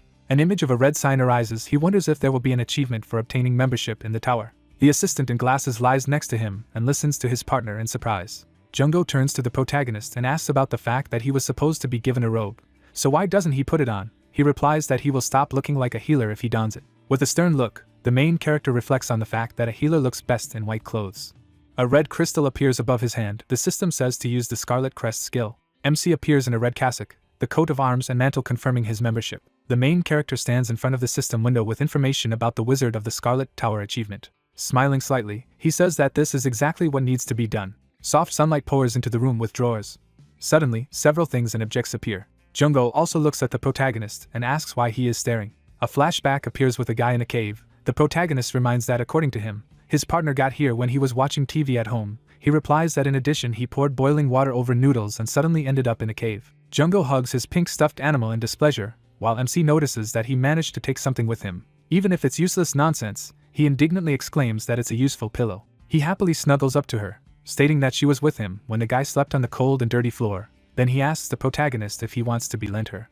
Songhyun picks up a wooden frame, asking why he needs this nasty thing. He shouts that it is not like that at all. The main character looks at the frame with a serious look. It depicts his family. He puts it nearby. Shuair stands next to his partner and says a loud goodbye to the guys. The healer and Jungo move away from them.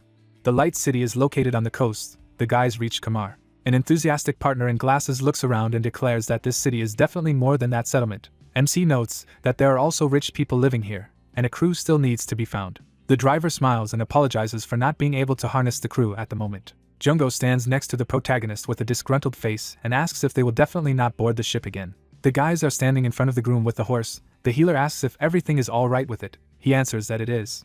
Surprised, MC turns around when he hears a shout that the bridge needs to be built as soon as possible. People stand in front of the guards and angrily declare that they need to get to the city of Karen urgently, and let him leave in the carriage. Soldiers with weapons claim that due to problems in the tower, the barrier has been lowered and it is now dangerous to leave Kamar. The man opposite demands to shut up and create a bridge. The sorceress with the staff screams that she can't wait any longer, so if the soldier doesn't do it himself, she points her weapon forward and generates energy.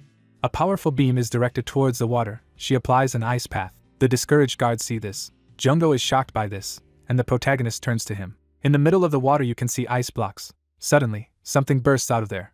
The monster has many webbing on its hands. Terrifying mutants crawl out onto the ice. The healer advises you to get ready for battle. The sorceress sees this in horror. The others are already running away, screaming that they are mermaids. The armored warriors are preparing for battle. The leader claims that they are trying to get into the city and therefore it is necessary to stop them. Dozens of monsters climb across the floor towards them. They have sharp teeth. One of the mermaids attacks the guard, who screams in horror. A powerful arrow flies through the air. She impales a mermaid, who flies several meters away. The guard is shocked to see that he has been saved. The main character calmly directs his powerful crossbow. The healer fires a few more shots, killing the specimens. The assistant clutches the red crystal. Hearing that they should not let them get here, he understands everything. The system states the use of the skill of vampiric tendencies, which increases damage for a certain period of time. Jungo swings his sword in a rage. It pierces the icy path that was created on the river. Dead mermaids are lying on the sidewalk. It is said that they dealt with the situation quite quickly. The healer calmly tells his partner that the real difficulties are only now. A wounded soldier holds his hand, stating that it was so disgusting. Another asks if everything is okay, because he has blood. Suddenly, the wound begins to take on a different color. The victim assures that everything is fine. After a couple of seconds, dark spots cover his body. The protagonist stands with a friend. They hear loud screams. The healer says that this is a mutation. The soldier falls to his knees in horror and screams. His associates froze in shock. An infected guy is shown who then turns into a mermaid. It is said that this is a mutation that transforms the human body, caused by human blood poisoning when in contact with the blood of a mutant, after which the monsters look for prey and thus reproduce.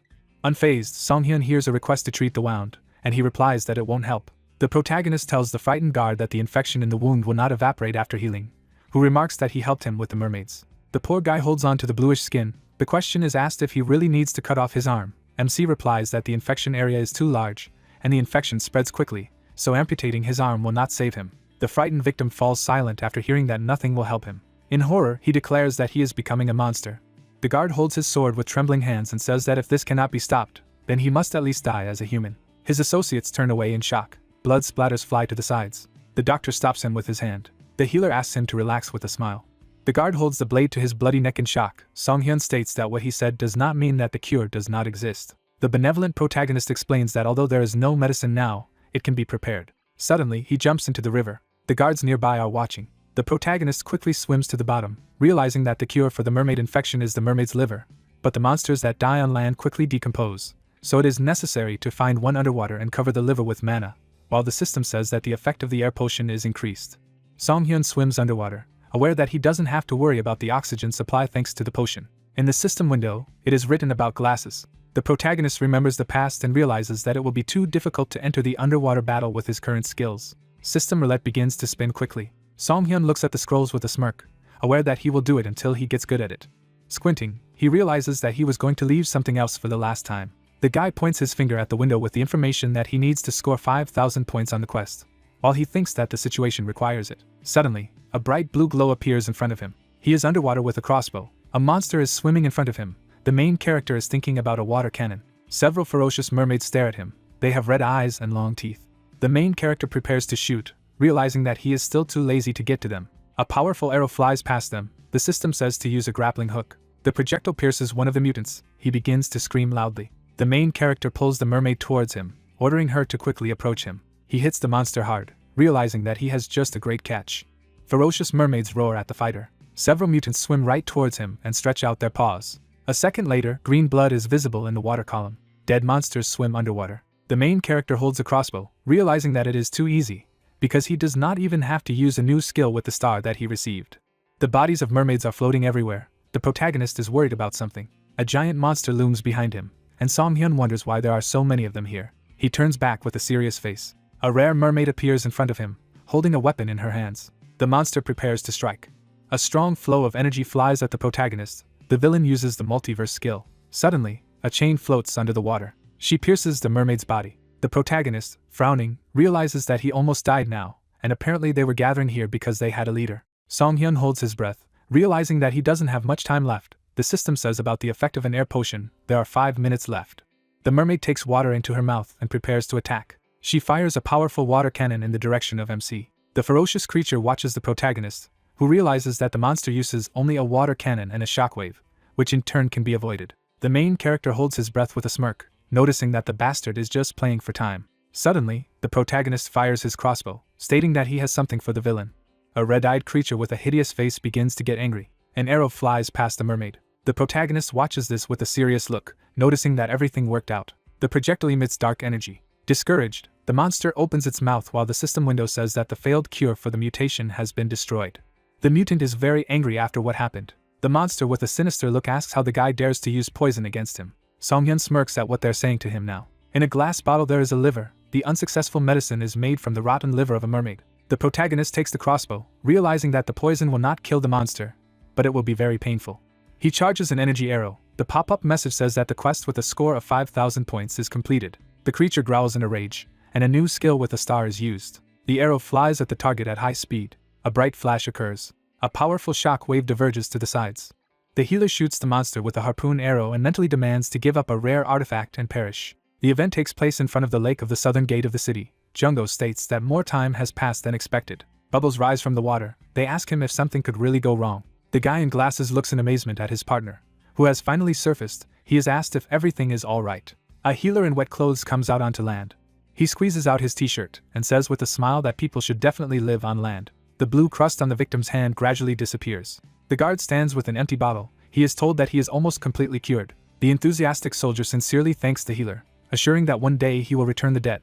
The other guys at this moment exclaim that he was saved. Song-hyun replies with a smirk that everything is fine, and now the guy should get better to protect the city. The captain with a scar on his face hears that his subordinates are in trouble. He is informed about checking the condition of the guards of the eastern and western gates. The surprised protagonist hears that they were also attacked by mermaids. The events take place in the hospital of the guards. A loud scream is heard. Victims begin to gradually turn into monsters, making inhuman sounds. The protagonist kicks down the door with all his strength.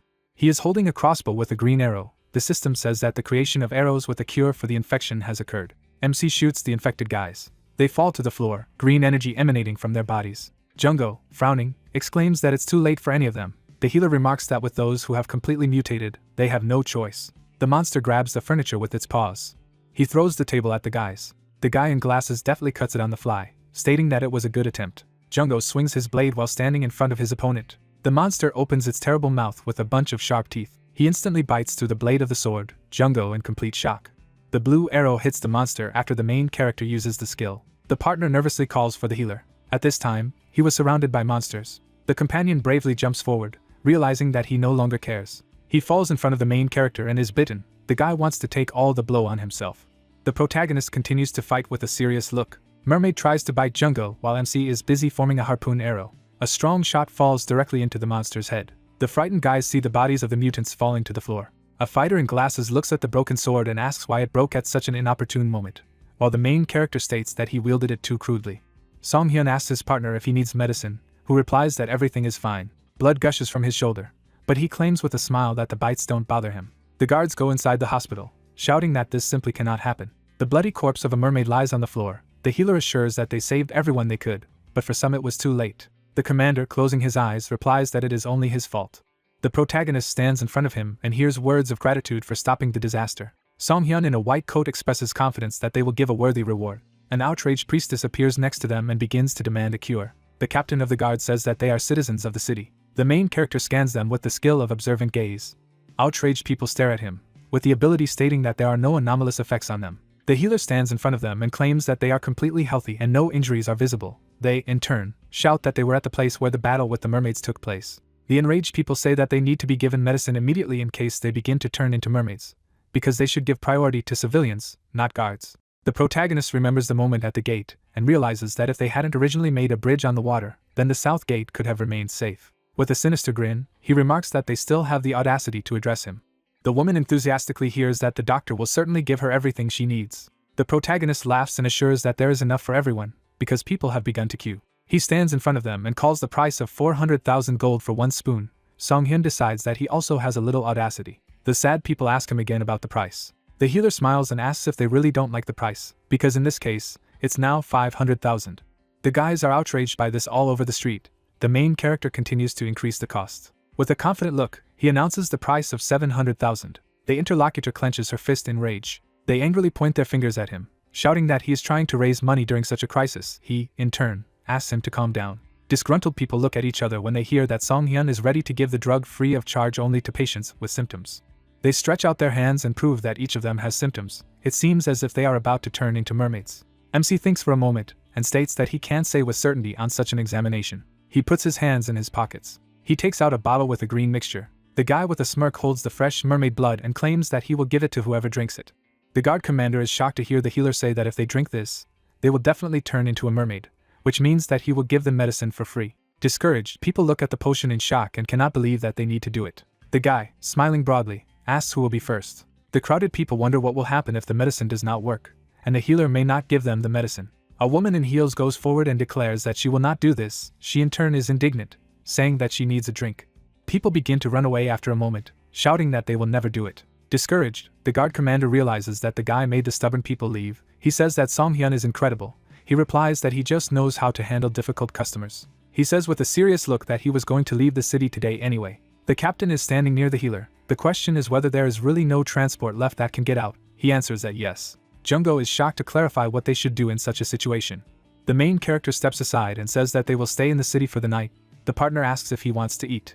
MC replies with a smile that he will do it after dealing with the artifact. His teammate remembers that he slew a rare monster. The events take place at the artifact evaluation point of the city. The employee greets the heroes. An enthusiastic seller asks how he can help today. The main character comes to the conclusion that he is definitely a scammer. The healer stands in front of the counter and says that he would like to receive an assessment of this artifact. The joyful worker sees a small sphere and realizes that it is an extremely rare artifact. The protagonist watches his actions, realizing that he wants to deceive him 100%. A girl comes out behind the seller. At this time he assures that this is a fairly ordinary object. The embittered protagonist realizes that he is about to break his arm. The girl begins to run towards them. The bewildered employee smiles. A lady with blue hair hits him in the face, asking if he is really deceiving people again. She holds her subordinate with her hands. Smiling broadly, she claims that she is so ashamed that this guy was going to deceive him. She throws the villain aside and asks if the main character really came to evaluate the artifact, while the girl asks to take a look. With the help of magic, it forms a light flow of energy, the system says about mermaid cuffs, with the effect of improving underwater vision, speed, water element strengthening, attack speed, and defense in battle. There are accessories on the table. She congratulates Songhyun, saying that it is a great item, and he will also get a bonus effect if he wears them together. Jungko whispers to MC a question about what cuffs are. He replies that they are essentially earrings, but there is no need to make piercings in the ear. The main character takes them in his hand. The girl assures that if he wants to sell it, he will buy the store for a good price. The pharmacist, in turn, replies that he will prefer to use it. The healer tosses the accessory, knowing that these items are specifically for underwater combat, so it's always a good idea to keep them in stock. The amazed partner catches the cuffs and does not understand what is happening. Songhyun points his finger and says that he only needs one, who in turn asks if he is really given one. The healer explains that he needs it to fight well underwater. Jungko notes his care through tears, and MC realizes that he can't do everything alone. The partner clarifies that he needs to wear it to get the effects. An enthusiastic guy points his finger at the system window, which says that he has received an achievement of the slot for items.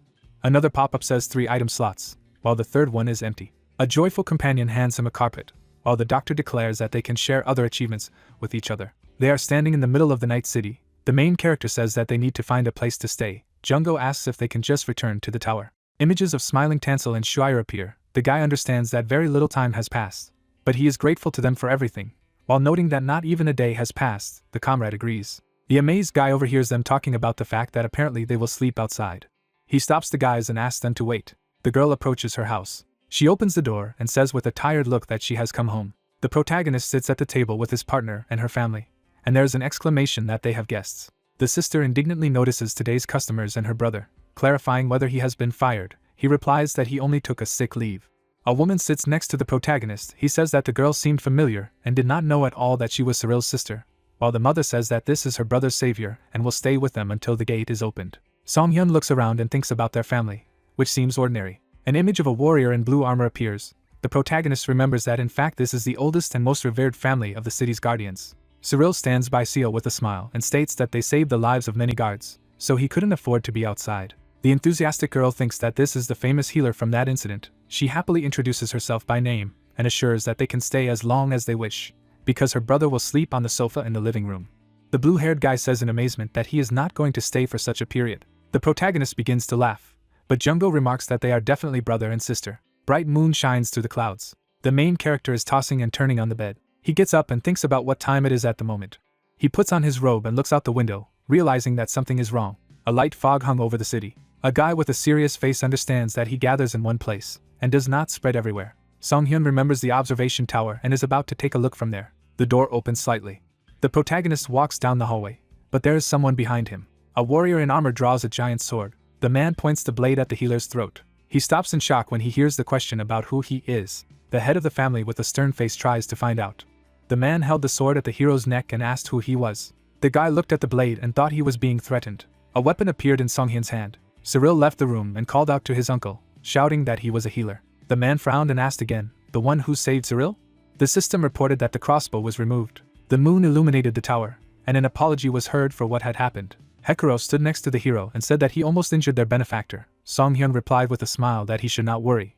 At that moment he mistook him for a stranger in his own house. The man looked at the night sky, saying that usually his day begins with contemplating the water surface of the lake, while others believe that it is pointless, since there is a magical barrier. The healer was standing behind the interlocutor, who said that he only wanted to protect his hometown. The guy noticed that this is why the observation tower stands here. Songhyun's eyes lit up from the use of the skill. He thought that now he understood. The system reported the summoning of the Priya crossbow. Songhyun took up arms, saying that he didn't think it was all in vain. The system reported the use of the harpoon arrow skill. A shining arrow rushed forward. It flickered over the houses. A bright flash appeared. The guy withdrew the crossbow, thinking the fog. Cyril ran up to the man. Monster fish appeared from the water. The hero assumed that the fog was a cover and they were going to enter Kamar. The fish came ashore and attacked. The guards looked at them, shouting that they wanted to enter the city. They needed to grab their swords and fight. The man was clutching his sword. The man cut the monsters. Behind them, two were fighting with them. The hero watched the battle. Jungo said that everyone had left the house for this. The healer added that this was to be expected from the guardian family. He remembered how Seal had handed them a weapon. The guys took up arms when the hero said that they could not stand aside. The monsters raised their heads and roared. The guy with glasses rushed into battle. Bright traces remained from the blows. The guy shouted that they should not get out of the water. He looked at the weapon in surprise and said that it was cool. The system reported that he received 250% to physical damage. The warriors fought, shouting that there were too many of them and they were advancing. Song-hyun watched as the guardian struck the monster, thinking that it was usually difficult for such monsters to get out of the water. Could it be a spell to breathe on land? A red seal appeared over the sea. It contained mermaids casting spells. Song-hyun raised his blade. The system reported the moonlight buff and that it was applied. The healer threw a knife at the monster. He was smiling. The system reported an additional increase in moonlight. A seal was shining in the sky. Song-hyun thought that if he got rid of the spellcasters, the others would escape. Hekuro waved his hand, shouting that they were weakened. The mermaids bared their fangs. The tridents began to glow brightly. The print has become brighter. A crab lord appeared from the water. Jungo wiped his saliva away as he said how much meat they could get from him. The hero replied that he had heard that monsters had pretty tasty meat if cooked properly. Cyril asked if they could leave these conversations for later. The monster came out of the water. A cry was heard that it was approaching, and it was necessary to stop it at all costs. Jungo strikes. The guy gritted his teeth. The system reported the use of the all-seeing eye skill. The next window read about an anomalous crimson exoskeleton, a high-body defense. Song-hyun opened his mouth wide and shouted that it was a defensive skill. The monster struck with its claws, shouting that they needed to find its weak points. Cyril was lying on the ground, saying he couldn't move. His eyes became larger. He shouted for Seal to get out of there. The girl grabbed the crab by the limb, shouting that she would not allow it to enter the city. The monster threw her away. The monster raised its claw above her. The girl looked at this in horror. Jungo pushed off the ground. The hero also rushed forward. The two of them chopped off the limb. The guys looked at each other, realizing that they had found a weak point. The guards looked up when they heard that they had to focus their attacks on his legs. They rushed to attack, shouting that they would not let him into the city and they were Kamar's defenders. Claws were shattered into pieces. Mermaids lay on the shore. Cyril clenched his fists happily and shouted that they had won.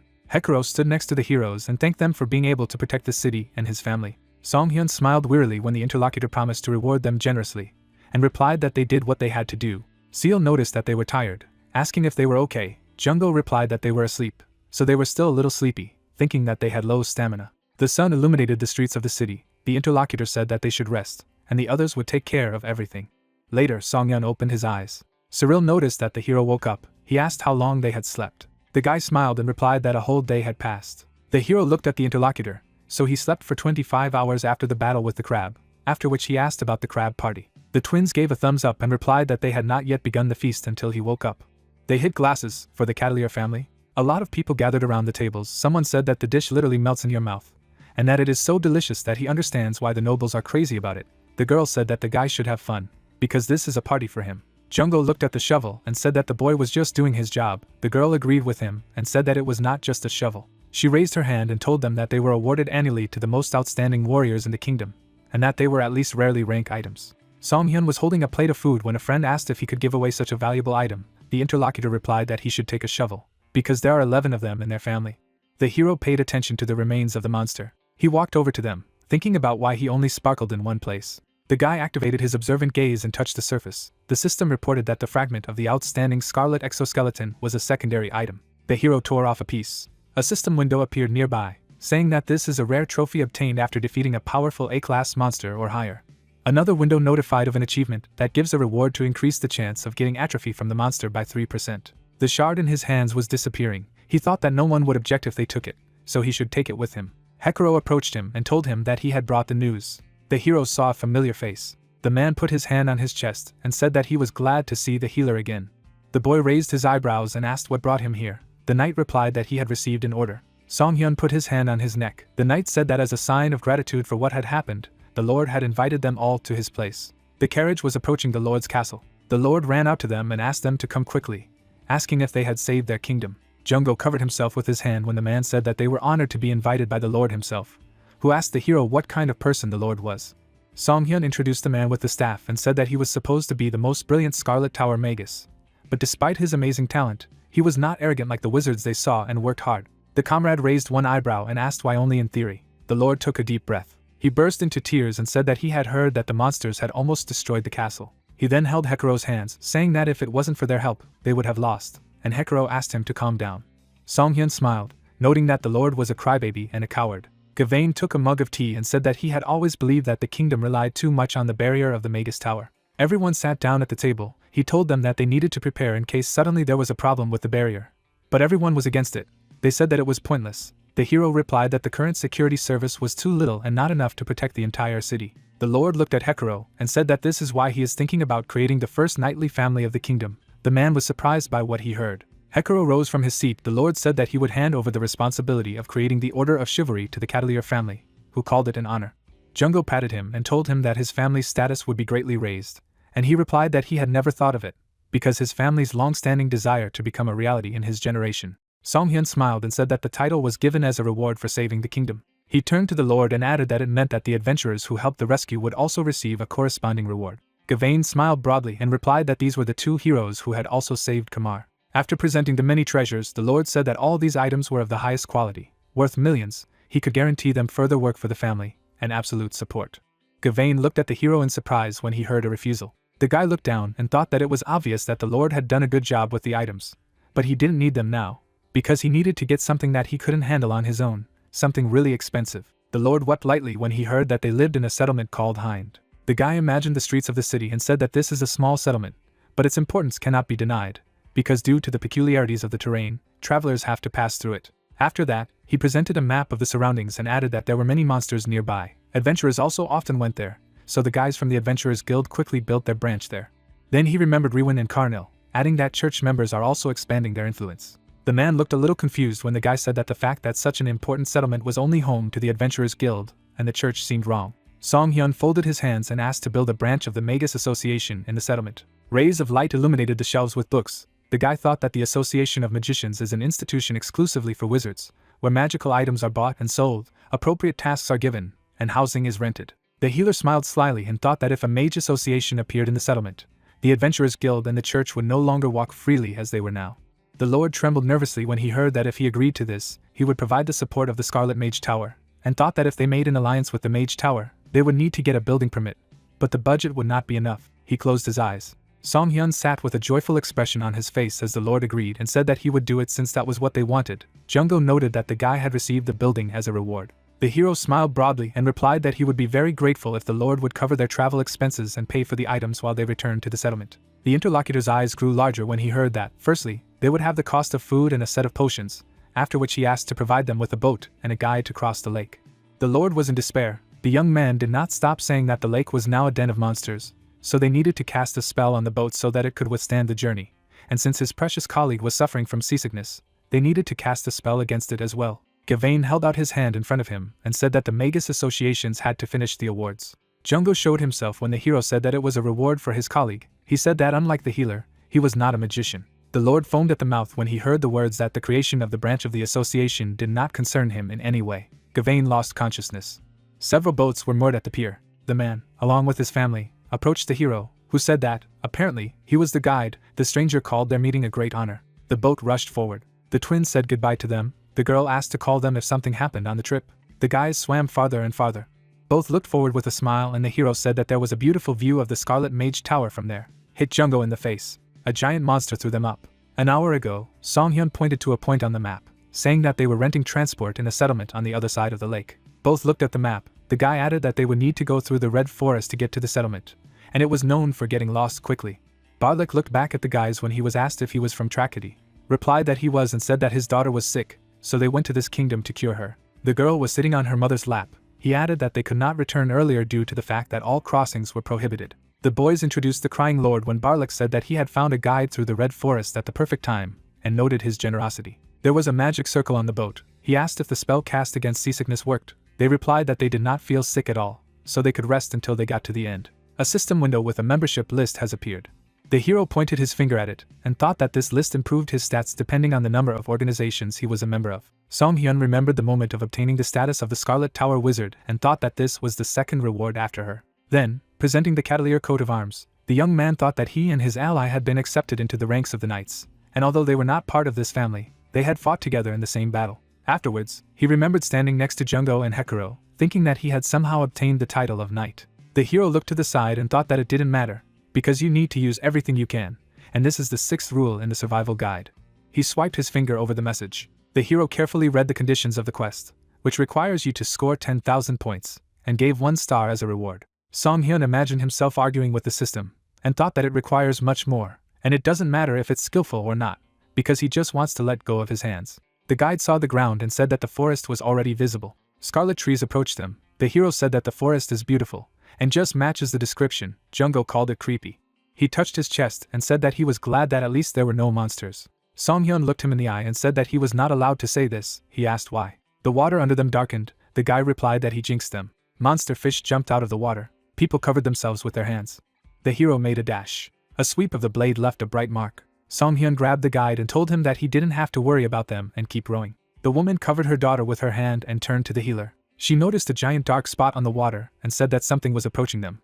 Red eyes appeared from under the water. The guy fired a crossbow. The arrows passed by the fish. The fish sank under the water. Someone said that it was running away. Song Hyun looked carefully and replied that it wasn't. The boat staggered violently. The fish threw people into the air. Jungo frowned and shouted loudly. When he saw the mouth, he said that they were flying right into her stomach. Song Hyun took out a crossbow and said that this fish had really thought of everything. The hero turned his weapon forward, preparing for an ice attack. The shot created a bright flash. The monster froze. Jungo was surprised by this. His comrade asked to break the ice. The guy grabbed a shovel and struck with lightning. Small ice floes floated on the water. A woman asked her daughter if she was okay. The comrades were standing by the frozen fish. Barlik was surprised how the travelers did not get tired. The girl replied that she was a little cold. Song Hyun looked at the fish and said that something was bothering him, and his ally asked what he was talking about. They took a closer look. The guy said that the fish usually live at great depths, as they avoid sunlight, and never show themselves so close to the surface of the water. Jungo replied that, apparently, they do not like the sun too much. The hero's pupils lit up. He said that the monster had appeared, although the sun had not yet set. Song Hyun analyzed the monster's body. The system reported that it was partially frozen, the head was crushed, and the fish had been dead for 3 days. He sliced through the frozen surface. Something broke out from inside the fish. Tentacles collapsed next to Jungo. He asked what it was, and heard that it was a plant parasitic monster. The hero analyzed the parasite. The system reported that it was a wavy Caliopsis, which mutated due to the effects of an excessive amount of mana. The guy said that this parasite controlled the fish. Song Hyun raised his eyebrows, noticing the words that his functions cease when the host dies. The water surface was covered with ripples. Giant tentacles burst out of the water. Tentacles hung over them. The guy said that he knew that something like this was going to happen, because the final boss remained. The hero looked at his ally and said that it was time for them to act. Jungo vomited into the water. The tentacles headed down. Barlik and his family looked at them, frightened. The monster grabbed them. The hero fired his crossbow, calling out to the guide. An ice projectile sliced through the tentacles. The guy turned around and thought that there was one more thing left. The girl was screaming in fright. A tentacle swept over Jungo's head. He remembered his daughter when he heard the scream. His eyes grew larger. He got to his feet. The guy grabbed the girl. The monster dragged them underwater. Song Hyun looked down in confusion. A small circle walked across the water. The woman reached forward, but her husband stopped her. Song Hyun stretched out his hand to her, activated a soothing voice. The hero sat down next to him and said that their daughter was definitely sleeping. Then he turned around and thought that, as it seemed to him, his comrade would not go to the bottom with her. But if he left him alone for a long time, the man could drown, saving the girl. The monster dragged them deeper and deeper. Jungo sliced through its tentacles, thinking that the monster was strong. The monster's limb regenerated. The man was surprised by this. He began to get nervous, realizing that if he had been alone, he would have easily gotten out. Then he pressed the girl, thinking about how he could do it when the child was there. The monster grabbed them again. The guy realized that he was running out of air.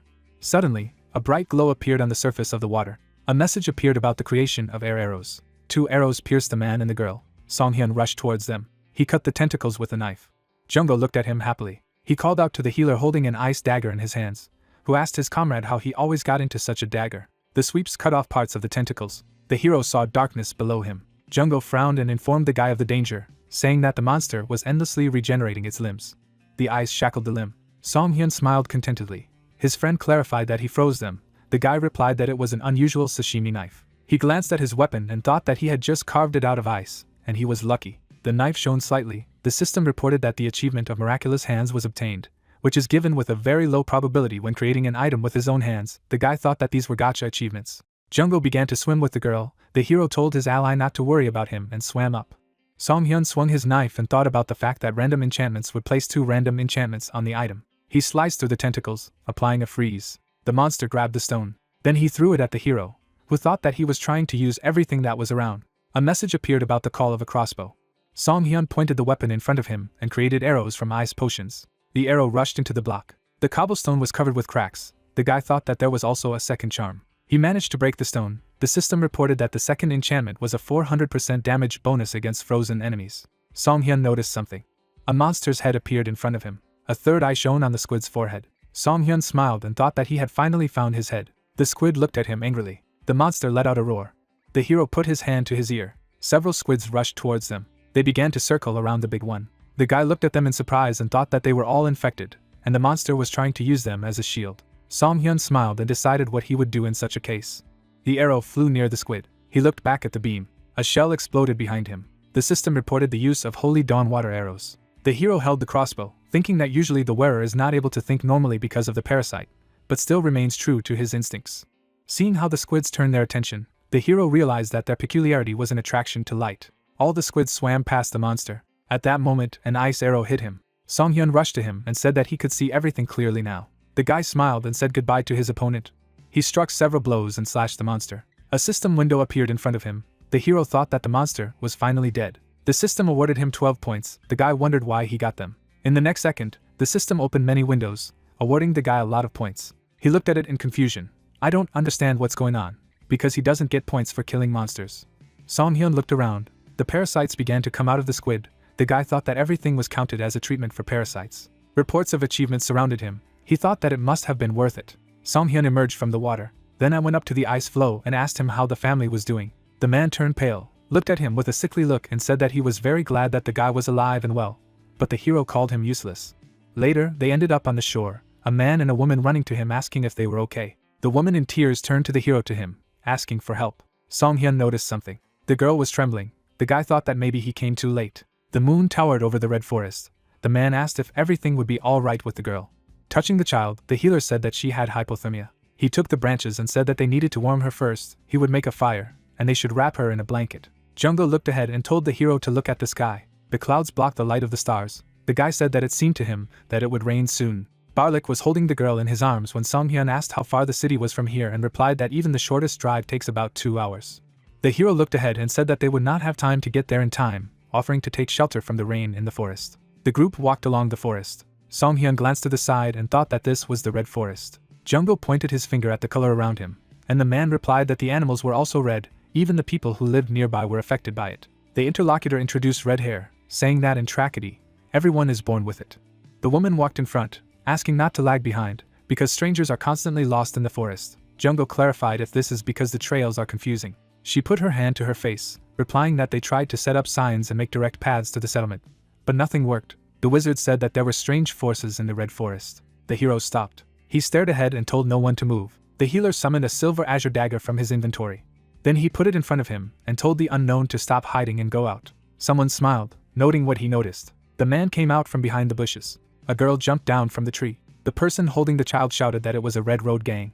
After presenting the gold, he said that these bandits were stealing items and bags of travelers in this forest. All the gang members were red-haired, and they were robbing only people with a different hair color. Jungko looked at his interlocutor, hearing that they still accepted dyed ones, thinking that they should be called a circle of gingers. The bandit took out a knife and said that he knew there was a healer among them. He didn't care about the others. Songhyun looked at him saying that if they wanted to take the healer away, then one of their men was injured. The redhead shouted at him to shut up and do as he said. Frowning, Songhyun thought that they were short on time, and they were not helping. He needed to quickly get rid of the bandits and find a safe place.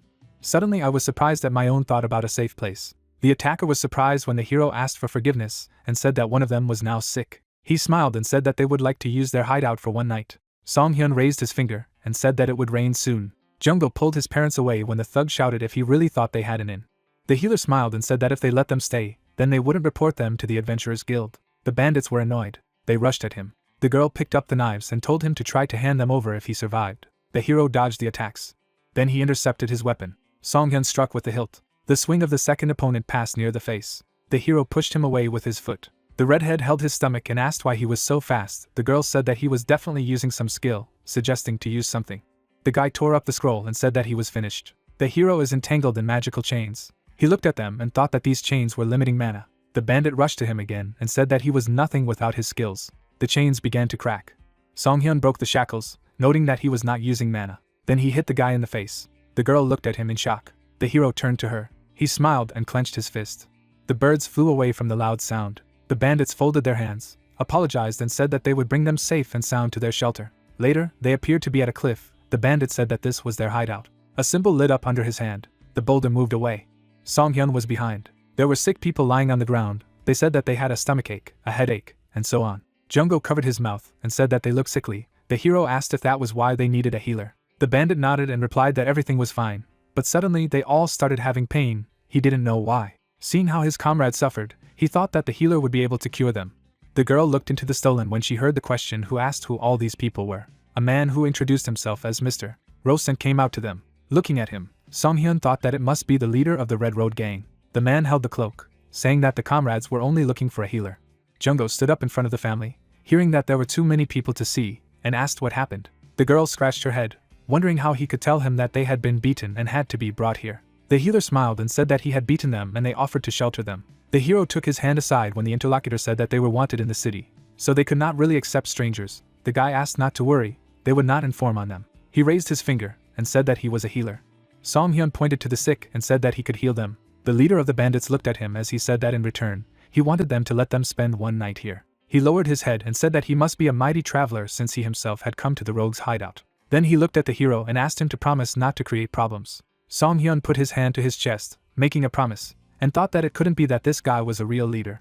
Imagining a man at something green, he wondered where the real one was. Rudy was asleep. The hero put his hand on the woman's forehead and thought that there was no fever, as well as signs of physical injuries. His eyes lit up, and he wondered what would happen if he used his observant gaze. A window of the system appeared, which said that her condition was abnormal, panic, clouded mind, phantom pains.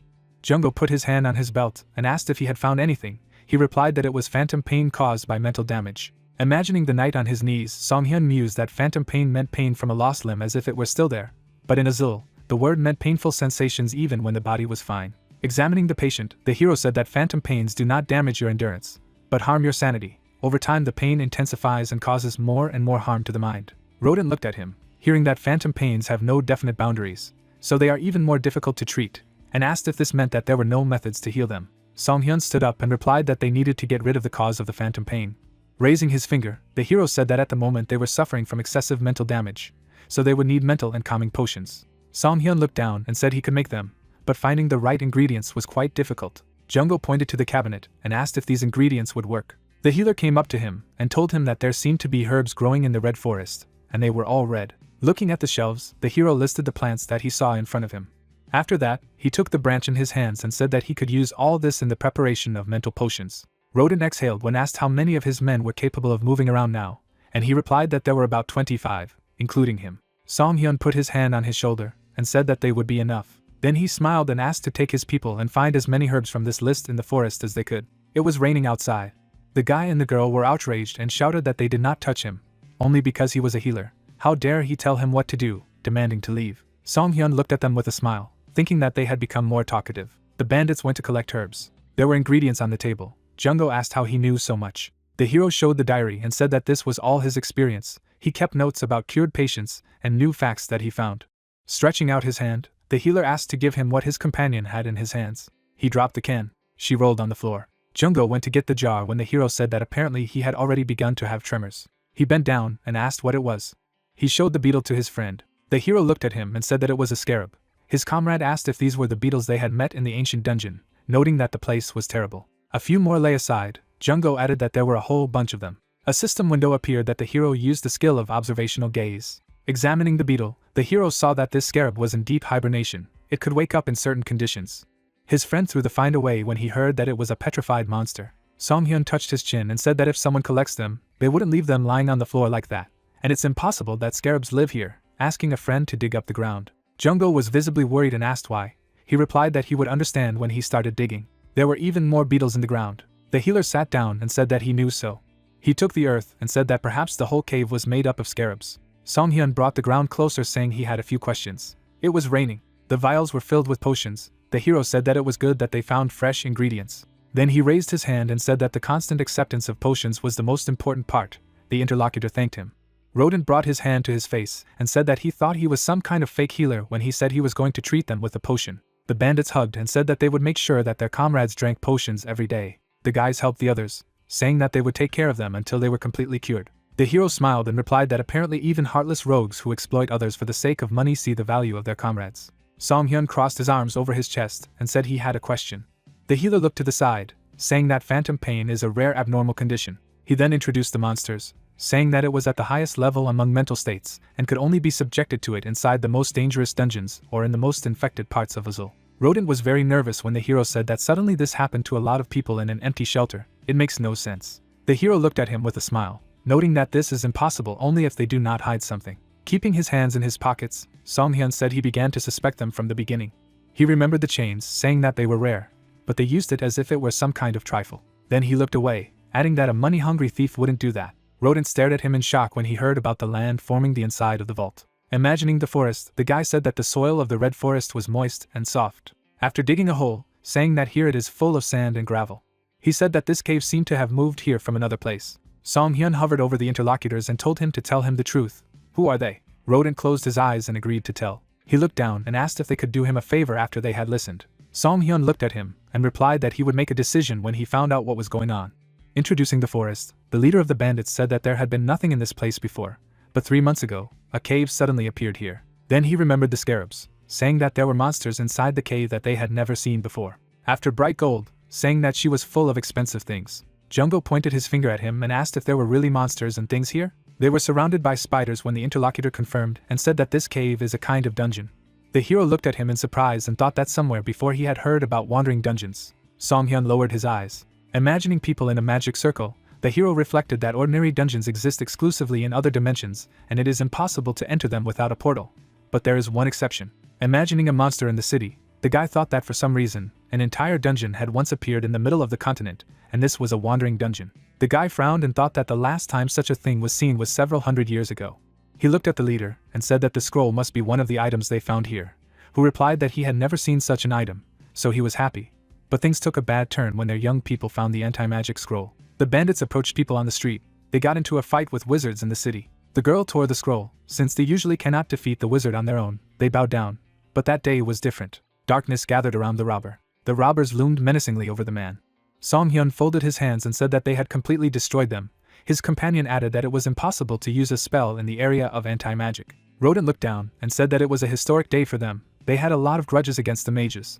And the problem was that they had started looking for items in the caves even more. He remembered how the girl, pointing to the side, said that she had found something. The others smiled at the kid that if they use it, then the wizard will be finished, and they will even be able to blow up the whole city. The guys looked at him in surprise.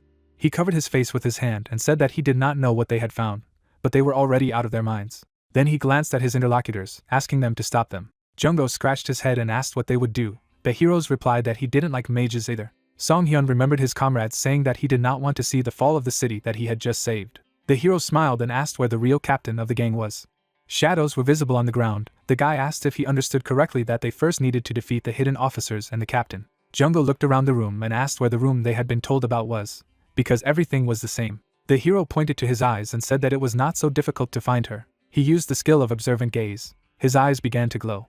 The guy was looking at the walls around him. The hero saw a magic seal on the wall. Jungo began digging after hearing about the entrance. Beetles fell from the hole. Jungo pointed to the magic circle and said that he thought it was the entrance, not understanding how they could get inside.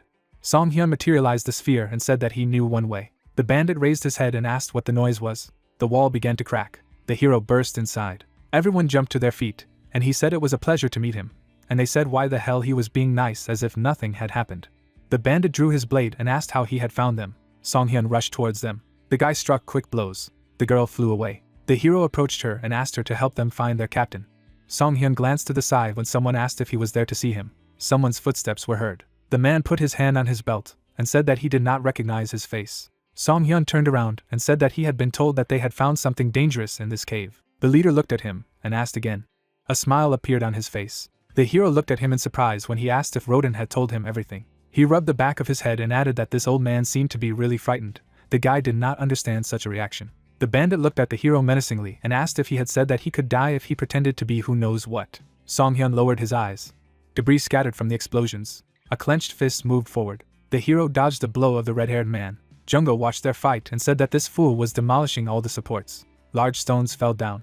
The brunette swung the knife, leaving a mark, and then threw it at the bandit. The guy grimaced as the blade plunged into his arm. Songhyun pointed his crossbow forward and thought that he should just keep his distance. Lefany opened his mouth and screamed. Then he abruptly pulled the knife out of his hand.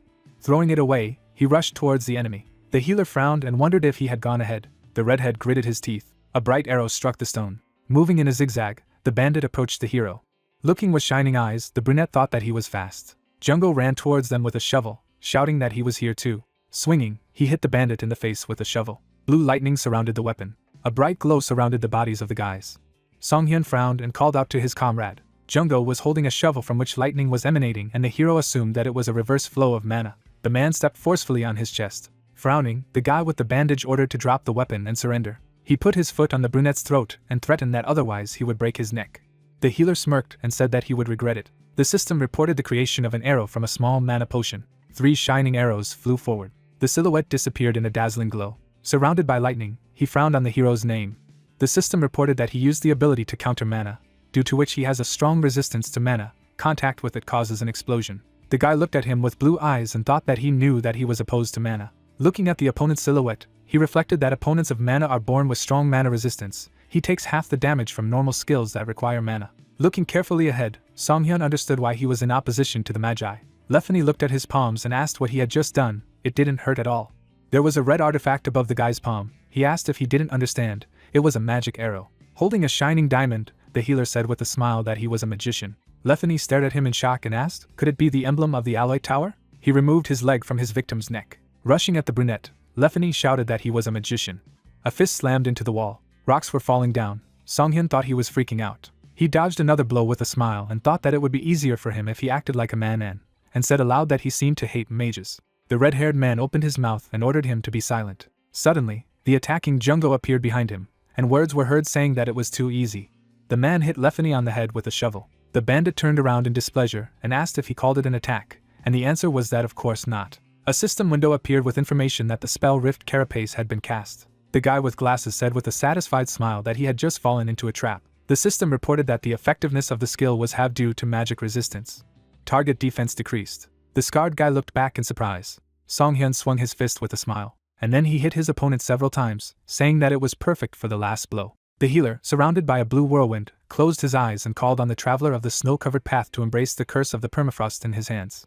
Shocked, Lefany gritted his teeth and cursed. He swung his fist and shouted that magic had no effect on him. The opponent's blows met in bright energy. The brunette stared at the fist on his cheek. The bandit opened his mouth. The skin on his cheek began to freeze. The system reported an anomalous condition. It was frozen and received critical damage. The red-haired man fell backwards and said in surprise that she should not affect him. He fell on his back, barely having time to finish. Songhyun smiled contentedly when his friend asked what these chilling blows were. He just poured ice potion on his hand, and replied that he came up with the name himself. A green substance was bubbling on the wall. The heroes looked at him in surprise. The brunette remembered the gang members' words and said that he kept thinking what they meant when they talked about someone's awakening. This is the secret weapon of destroying the city. Bubbles swelled on the green body. Looking at the creature on the wall, the healer said that it was a symbiote. A comrade standing next to him asked again. Songhyun looked ahead and said that it was one of the parasite monster species. He imagined a man possessed by a huge insect and said that if you put this creature in a person, you can get a super strong soldier. With such help you can calmly conquer cities. Songhyun's eyes glowed blue. Looking at the green cocoon, the hero said that it looked like it would hatch soon. The system window stated that the cocoon of the Gordius larva was in the process of hatching. The parasite was able to control the minds of living beings. Jungo pointed his finger at the monster and asked, why don't they take it for themselves? The man opened his mouth in amazement when his friend offered to act, but then not to blame him.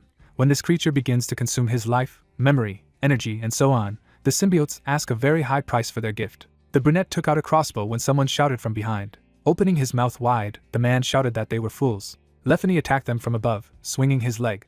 A powerful blow broke stones. Jungo clutched his shovel and exclaimed that they were joking. He had already come to his senses. The frowning enemy was breathing heavily. Standing in front of the green cocoon, the hero heard that with this power, he would be able to defeat people like them with one finger. The guy took a scroll out of his inner pocket.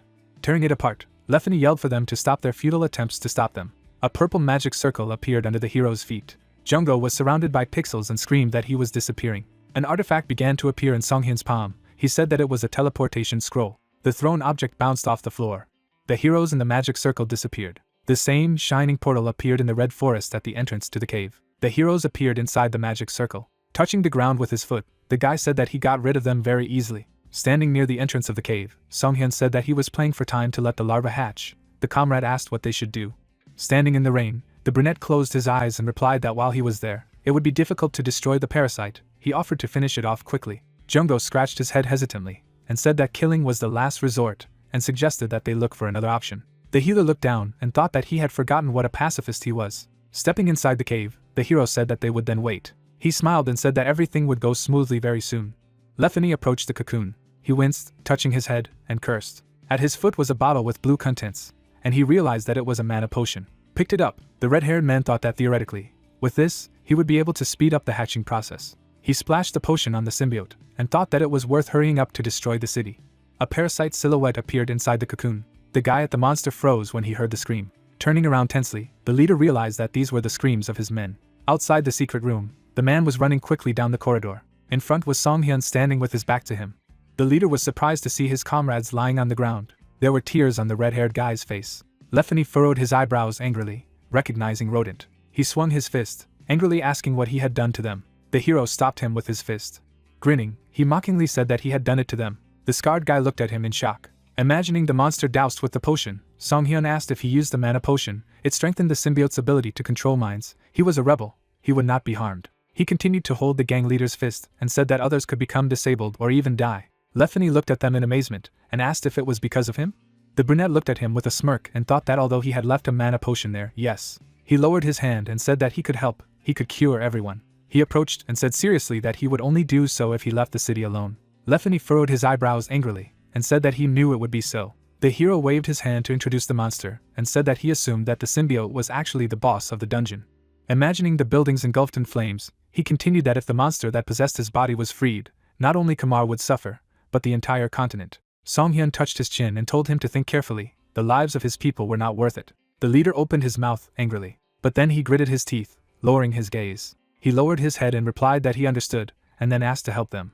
Jungo peeked around the corner and asked if his comrade had finished. He was actually blackmailing him. The healer smiled, saying that everyone was alive. The guy with glasses looked at him and asked if he should deal with the symbiote first. Songhyun replied that if he got rid of it, the dungeon could disappear. There was a downpour outside the cave. The hero said that he would like to do everything quickly, but it was raining outside, and they had better than patience. Songhyun was bandaging his friend's arm and was asked that if it hatched earlier, to which he replied that Lefany had put up a barrier. Everything should go smoothly. Someone approached the symbiote. The man with a cunning look reached for the cocoon, while the hero continued that it would be good if some fool did not do stupid things. There were empty vials on the ground. Words were heard that the fire was quickly extinguished. Songhyun sat next to the patient and said that the pressing problems were over. Lefany sadly said that it was his fault. The brunette smiled and said that he was right. Rodent patted the leader on the shoulder and said that he did not do this on purpose. He turned his gaze to the hero and thanked him for the service rendered. Songhyun smiled sweetly. The flame of the fire was burning. The words were heard that here they were. A man ran up to them and said that they were already starting to worry. The healer asked how Rudy? Covered with a blanket, the girl was asleep, and the answer was that she had stopped trembling and had fallen asleep. Jungo said with a relieved smile that he was glad that everything was fine with her. The child was a precious treasure for the parents. The brunette turned to him, saying that he had something for him. He handed him a gray fragment, saying that he had received it after defeating the crab. The system said that it is a shard of an outstanding scarlet exoskeleton, health plus 15%, defense plus 15%, increases the chance of healing after hitting an attack with a water attribute, and the chance to activate the exoskeleton skill. The friend opened his mouth in admiration and asked if he was sure he didn't want to keep it. The hero confirmed that it was intended for those who fight on the front lines. Songhyun smiled charmingly and thought that he wanted him to take more hits. Tears poured from his friend's eyes. The healer sat down on the ground. He remembered the system that surrounded him and thought that he had gained several achievements on his way here. He sat with his arms crossed in front of the information window, pondering what was the most important of them. The system reported that this is the embodiment of greed, awarded for receiving more than 10,000 points in a day. Songhyun looked down with a slight smile. He pressed a button to accept the reward. A system window appeared with a point spat machine, which said that he could now use the vending machine from the status window. Obtaining a new item costs 1,000 points. They are updated at 6 a.m. Songhyun clenched his fists in displeasure, realizing that the goods were not in the form of a lottery. He saw that the skill of ignoring orders was for sale today. The woman looked at the hero burning with anger, who thought, "Is this a reward for difficult content?" The brunette touched the system window and thought that 1,000 points every day is quite significant, but investing in good skills is worth it. The system has notified that a new skill has been obtained to ignore orders. Next, there were windows with rewards in the form of the extraction skill, inventory expansion, the stone breaker feature, and the completion of the wandering world, which gives the effect of strengthening in wandering worlds. The hero thought that he had received several more achievement rewards, and they also gave him an achievement for completing the dungeon. The foolish interdimensional traveler in the person of Jungo was asleep, and the satisfied healer thought that the wise interdimensional traveler ended his day by checking the achievements he had gained. The light reflected off the walls of the cave. The hero said that he should also sleep. He froze in fright as the cave began to shake. Jungo jumped up abruptly, not understanding what was happening. There was movement in the cave. The bandits looked at each other anxiously. The leader asked if it was an earthquake. Songhyun ran up to them, shouting that this wasn't just an earthquake. Shifting his gaze to the side, he thought that there was only one thing that could make so much noise. Beetles crawled out of the ground. Red-eyed insects flew over the heroes. The guy thought they were scarabs. Hordes of insects flew through the cave. The hero noticed that they were rushing somewhere inside. Looking intensely ahead, the healer said that they were moving towards the secret chamber. The disgruntled leader of the bandits said that there was a symbiote there. The guys quickly ran after them. Bugs flew around the dungeon. Songhyun said that they blocked the entrance. A crossbow appeared in his hand. Leaving a bright trail, the arrow flew towards the scarabs. The red-haired man ran forward and shouted that the entrance was open. Suddenly, a scarab sharply wounded his arm. He stared furiously with red eyes. Lefany pinched the wounded shoulder and asked what it was. The hero replied that it was a rare monster, and quite a problematic one. A green beetle flapped its wings. A red system window appeared that a rare scarab had used supremacy. Many other beetles rushed towards him. They formed groups. In front of the entrance to the cave, a large green ball hovered. It is the core of scarabs, a spherical monster formed from a variety of insects. The core was rapidly approaching the heroes. They jumped away, fleeing from the powerful attack. Songhyun looked to the side and thought that he needed to seize the moment immediately after the attack. An arrow crashed into the core with a glow. A hole appeared in its center. The red-haired man looked at this in surprise. The hole in the core was closing, and he shouted that the monster was healing by devouring the other scarabs. Songhyun smirked in discouragement, saying that this thing has a talent for healing. The bandit asked what he was happy about. Standing in front of the spherical monster, Lefany asked how to kill this creature, to which he heard that there was one method. Looking at the glow in the center of the orb, the healer replied that this monster was brought together with mana. They could defeat it by getting closer and using the undo skill, which was capable of countering mana like him. The bandit frowned and said that he would have to take at least one blow to get closer. Songhyun smiled and said that let him take it, and he would heal him. The disgruntled gang leader gritted his teeth gloomily, wanting to curse. But then he pushed off with his foot. He jumped swinging. And then he hit the cannonball with force. His hand sank into the green something, and then the explosion threw the guy back. Lefany closed one eye. The scarab flew in the center of the glow, and the guy shouted that this one was real. A huge beetle flew up to the enemy. Songhyun confidently aimed his crossbow and said that he had done a good job. The guy used the harpoon arrow ability. The attack pierced the insect through. A green liquid poured out of his body. Pieces of the scarab fell to the ground. The brunette scratched his head. A small ball rolled up to him. The hero said that he accidentally broke the monster's artifact. The symbiote's cocoon was empty. The heroes came closer. The red-haired man asked where it had fled. The healer touched the torn cocoon and said that it looked as if it had just hatched. He looked intently ahead. He was holding a green stone in his hands. This is Gordian's tear that completely heals the psyche. When used, it will gain the effect of strong hallucinations. The red-haired guy opened his mouth and called for the captain.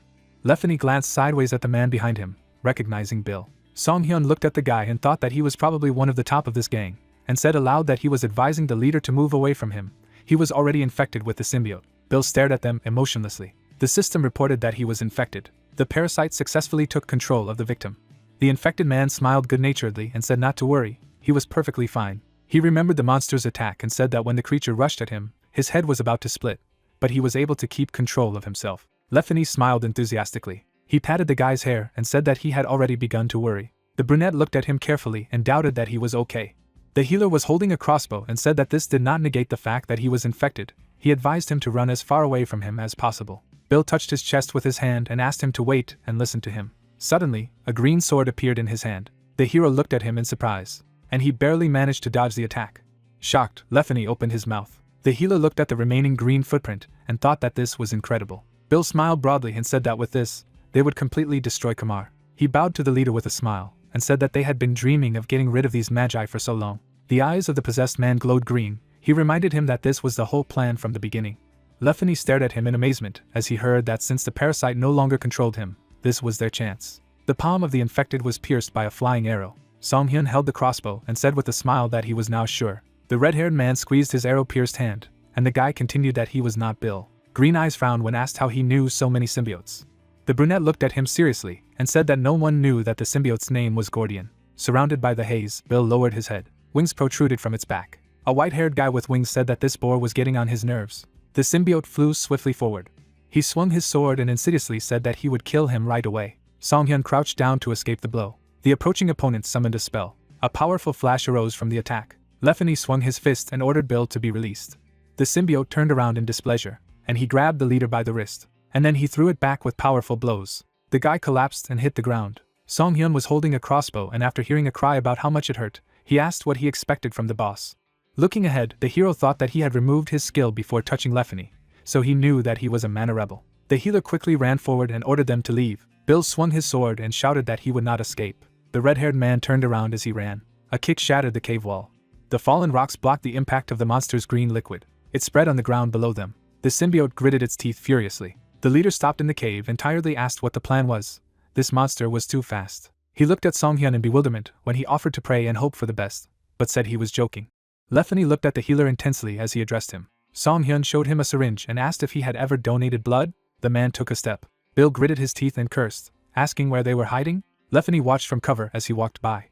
Crouching down against the cave wall, the red-haired man thought that it was okay. Before he noticed him, he needed to attack right now. Suddenly, the symbiote appeared very close and ominously said that it had found it. The guy's eyes widened in shock. A powerful blow threw him back, hitting the wall. From a strong blow, the hero opened his mouth. His fingers clutched a container of red liquid. Lefany threw it forward. The jar was reflected in the parasite's purple eye. The leader of the bandits watched with his hand raised. There was a bloody plaster on the crook of his elbow, and the monster thought that since he had a wound on his arm, it was the blood of the man opposing him. A lot of beetles flew to the whistle of the symbiote. With a huge swarm, they broke a container of blood. Lefany frowned and shouted, calling them names. Bill smiled slyly and asked, did he think he would be able to seal his skills? Taking out a shining green sword, the parasite insidiously said that unfortunately his plan had failed. The symbiote raised his hands with his sword, saying that he was sorry. Song-hyun held a blood arrow-loaded crossbow and mockingly asked if it had really failed. Arrows flew at the enemy. The wounded monster froze with his sword raised. An arrow pierced his neck. Song-hyun held a crossbow and revealed that the vial he had broken was filled only with the blood of a defective healer. Lefany smiled broadly and said that these arrows did indeed contain his blood. A dazzling glow hid the symbiote's body. The satisfied brunette threw the crossbow over his shoulder, saying what a pity. A blue liquid splashed into Bill's head. A bright blue flash appeared around him, and he screamed. The hero tossed the container, saying that there was no better mana potions. After catching her, he continued that for a guy who had absorbed the blood of the man who confronted him, beetles exploded on approach. Song-hyun looked down and thought that if he tried to squeeze the symbiote out of him, then the guy might die. The system reported an extraction skill that can extract a foreign substance. The guy's hand was surrounded by blue light. The guy controlled the skeleton's hand, surrounded by radiance. He turned his hand to the side. The bone palm copied his movement. The hero thought that he understood how it worked. A bone hand grabbed Bill's body, and then she took a huge insect out of it. The healer kicked him violently. He swung his knife at the monster. The symbiote frowned and asked to stop. Looking at him, the hero heard that if he spared him, he would make him stronger, and thought that he was using telepathy. The brunette looked at him and thought that he was using telepathy. Waving a knife, the hero replied that he did not need it, he was a healer. The monster closed his eyes and said that he would give information about the wandering dungeon. The hand with the knife froze. The symbiote trembled under the hero's foot and asked if he had any questions about this dungeon. If the guy left him alive, he would tell. Song-hyun looked at him and thought that he needed information about this dungeon. The monster lifted his head when he heard that the hero would listen to him. Introducing a huge dragon and a mage, the insect said that to create a dungeon you need power. Monsters need the power of the main boss, and people need the abilities of a sword master or archmage. In other words, anyone can create a dungeon if they have enough mana. Lefany watched the guy look at the monster and thought, what is he doing? Imagining the shards of the shattered mirror that the girl was holding, the symbiote said that the wandering dungeon was different. A power that transcended dimensions. The only entity capable of moving entire spaces was a deity.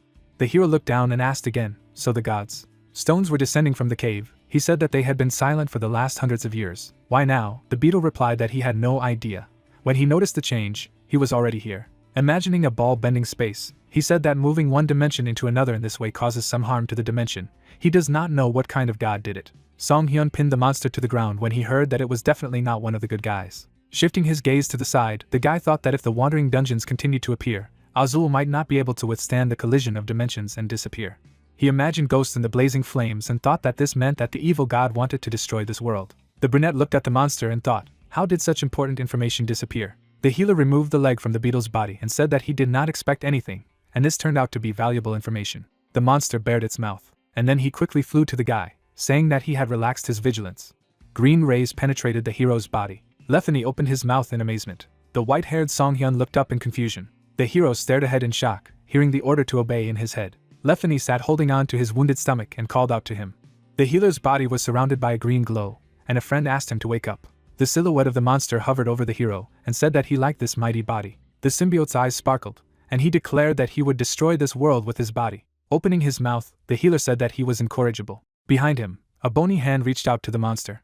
The healer used the skill to pull the parasite out of his body. The skeleton's hand gripped the screaming monster. She pinned him against the wall of the cave, and the parasite asked the hero how he did it. He had to be under his control. Songhyun introduced an arrow bouncing off the head. It was the logo of the Ignore Orders skill, which enhanced mental strength and gave immunity to mind control abilities. Stretching out a shining palm, the brunette replied that he did not like to obey orders. Then he jumped sharply, leaving a trail. Confidently gripping the knife, the hero said goodbye to the monster. A sharp knife cut through the beetle's body. It fell, emitting a green liquid. Lethany turned around in displeasure when asked if he was okay. The red-haired man lowered his head and asked who he was. The hero replied that he was a healer who would heal him and heard that he had turned from a wizard into a healer, a crook. Songhyun looked at him silently. After scanning his comrade's body with the skill, he found out that he had profuse bleeding, excessive blood loss, and bruises all over his body. The healer thought that everything was worse than he had imagined. The brunette sat down next to the red-haired man, and thought that he had taken a lot of blood from him. When he was already injured, he needed blood. He turned away and wondered where he could get the blood of the mana opponent now. There was only one option left. A system window has appeared in the cave with the quest to score 10,000 points. The current points are 11302. Songhyun touched the system window and mentally addressed the administrator, saying that he knew what he was watching. Stretching out his finger, he mentally asked him to give him a skill that would come in handy now. The system reported that the quest was completed. A shining tape measure spun. The hero's gaze became surprised, and he thought that this was it. The system window reported on the recycle skill, which returns the item to its original state, splits the prefabricated item into its individual components and triggers with 100% probability. The healer held an arrow with the blood of the opposing mana.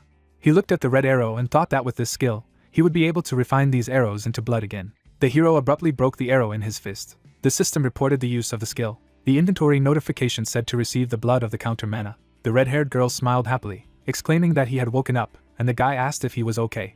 The man with the scar opened his eyes. Members of the gang surrounded the leader, and he asked why he was lying on the floor. Songhyun was standing nearby, asking not to move for the time being. Grinning, he said that he had just almost died. Blood transfusion droppers were attached to the boom, and Lethany thought he owed him a debt now. The guy shook Bill's unconscious shoulders. The leader asked if he was okay, and heard that he was, but he would also have to be a patient for a while. Rodent looked at the healer with a smile and thanked him. Songhyun looked ahead wearily and thought that too much had happened today. He imagined a big black star and thought that as soon as he talked to this administrator, incidents were happening around him one after another. A crack appeared behind the healer. Suddenly the cave began to tremble and collapse. Cracks appeared on the floor. The bandit grabbed his girlfriend in shock and asked what was happening again, if there was another earthquake. A purple fragment appeared in the cave. The hero thought that he hoped that the death of the boss would entail the removal of only the dungeon of the cave, and the entire shelter would disappear. He resolutely looked ahead and shouted that the dungeon was leaving. It was falling into the crack between dimensions. The bandits opened their mouths in shock. The girl shouted that this was the place from which they would never be able to get out. The hero pulled the knife out of the beetle's body. The brunette stuck his hand into the monster's carcass. Rodent asked in surprise, what was he doing? Songhyun held the core of the low-level main boss in his fingers and said that with it, they would be able to create an exit portal. He threw it to the surprised bandit and asked him to fill it with his mana. A fist clenching the core was surrounded by a blue glow. A purple magic circle appeared under the hero's feet. The guys ran towards him when the brunette shouted that it was the lowest level core, so they didn't have much time. Then Songhyun smiled and said that he was joking. It would be enough for 5 minutes for sure. The bandit asked if he was having fun and heard that yes. The girl supported Lethany's arm, who asked if the portal would close if an opposing mana like him passed through it. With a resolute knitting of his eyebrows, he said that he would stay if necessary. Songhyun turned to him with a smile and thought that he had turned out to be a good leader as a result, and asked him out loud not to worry. The outlines of the portal's magical seal shone, and the healer explained that the mana had been used to split the core, so there was no mana in the portal itself. As he approached the portal, Songhyun thought that he had a feeling that he had forgotten something. The hero, white with shock, froze. The man in glasses slept peacefully. The hero shocked to remember Jungo. Jungo tearfully asks how this could have happened. The guys run away from the rubble. The partner shouts that the protagonist almost left him here. He replies that he was busy fighting. Songhyun with a disgruntled face overhears him pouring a potion right on his face. He replies that it's his own fault because he overslept. The worried girl behind them wonders why they are going further inside instead of to the entrance. The healer says that the entrance is blocked, so they won't get out of there. He states with a serious face that the portal is still active. A bright magical sign lights up opposite them. The healer calls on all the children to follow it. The pentagram gradually disappears. The protagonist is shouted that the portal is about to disappear. Frowning, the protagonist runs forward and realizes that the beetle has dropped a stupid core. The magic sign gradually disappears. Song-hyun touches it with his hand. Powerful energy is released around him. The system says about the use of the processing skill. The protagonist realizes that he will have to reuse the core. The orb gradually ejects from the mana vortex. The protagonist continues to cast spells, but notices that stamina runs out faster than expected, because the core of the main boss is much more complex. The protagonist nervously clenches his teeth after seeing a lot of red system windows warning about low stamina. He holds a purple glowing sphere in front of him. The system states that his stamina has already been depleted. Jungo and the girl look at him in shock. The system declares an abnormal state of fainting. A partner in glasses runs to his comrade in arms, who suddenly begins to fall. Not far from the fallen stones, a group of people is standing. The question is raised about what they have been dragging for so long. The fighter looks back at the blue magic portal and thinks that something has gone wrong. Suddenly, a healer and his companions appear from there. A tired Jungo exclaims in complete shock that he really thought they were going to die there. The partner, in turn, turns around in amazement when he hears that he was addressed by name. Suddenly, a red window appears with information about the abnormal state of fainting, and that it happened a second ago. The protagonist was diligently conjuring. In front of the healer, a system window appears stating that the item in the slot has just been activated. The bright vitality brooch glows. The system in the window says that absorbing the buff activates an additional buff. Song-hyun calmly directs his hand with a pink orb. The pop-up says that stamina has been restored by 45%. An image of a white card with a diamond drawn on it appears. The guy claims that they got out thanks to his crystal enhancement card. The healer thanks his assistant with a slight smile. Jungo smiles broadly and declares that he is happy to help. After a while, a group of children sits near the trees. Others carry firewood from the forest. The main character asks the interlocutors if they are related to each other. A red-haired man sits with a disgruntled fighter, declaring that he is Lefany's uncle, because after his sister left this world, he raised him. The interlocutor with a serious face tells that his sister was a simple girl, but was able to marry an aristocrat from Kamar thanks to her outstanding mana. The girl is sitting with a small child. It is said that Lefany was born in this noble family, opposing mana. The partner in glasses raises his finger and asks to clarify whether he is really a young master. The guy with the scar on his face grins in displeasure. His uncle calls him a fool from a noble family. At the same time, the protagonist thinks and assumes that his character has deteriorated so much because he was bullied by his family. He apologizes for his character. Lefany angrily claims that after his birth, there was a stupid rumor that if Trachedy's blood flows, an opponent of mana will be born. He clenches his fist, stating that this is why the residents of Trachety are discriminated against, and the guy would like to correct their thinking. With a stern look, he declares that now the plan is completely destroyed, and the shelter has disappeared. His uncle turns to him in amazement. They sit next to each other. Lefany says that it doesn't matter anymore, because he will be executed anyway. The healer and his assistant listen to this in surprise. The uncle is horrified to ask again. Other members of the squad look out at them and ask in shock what the conversation is about.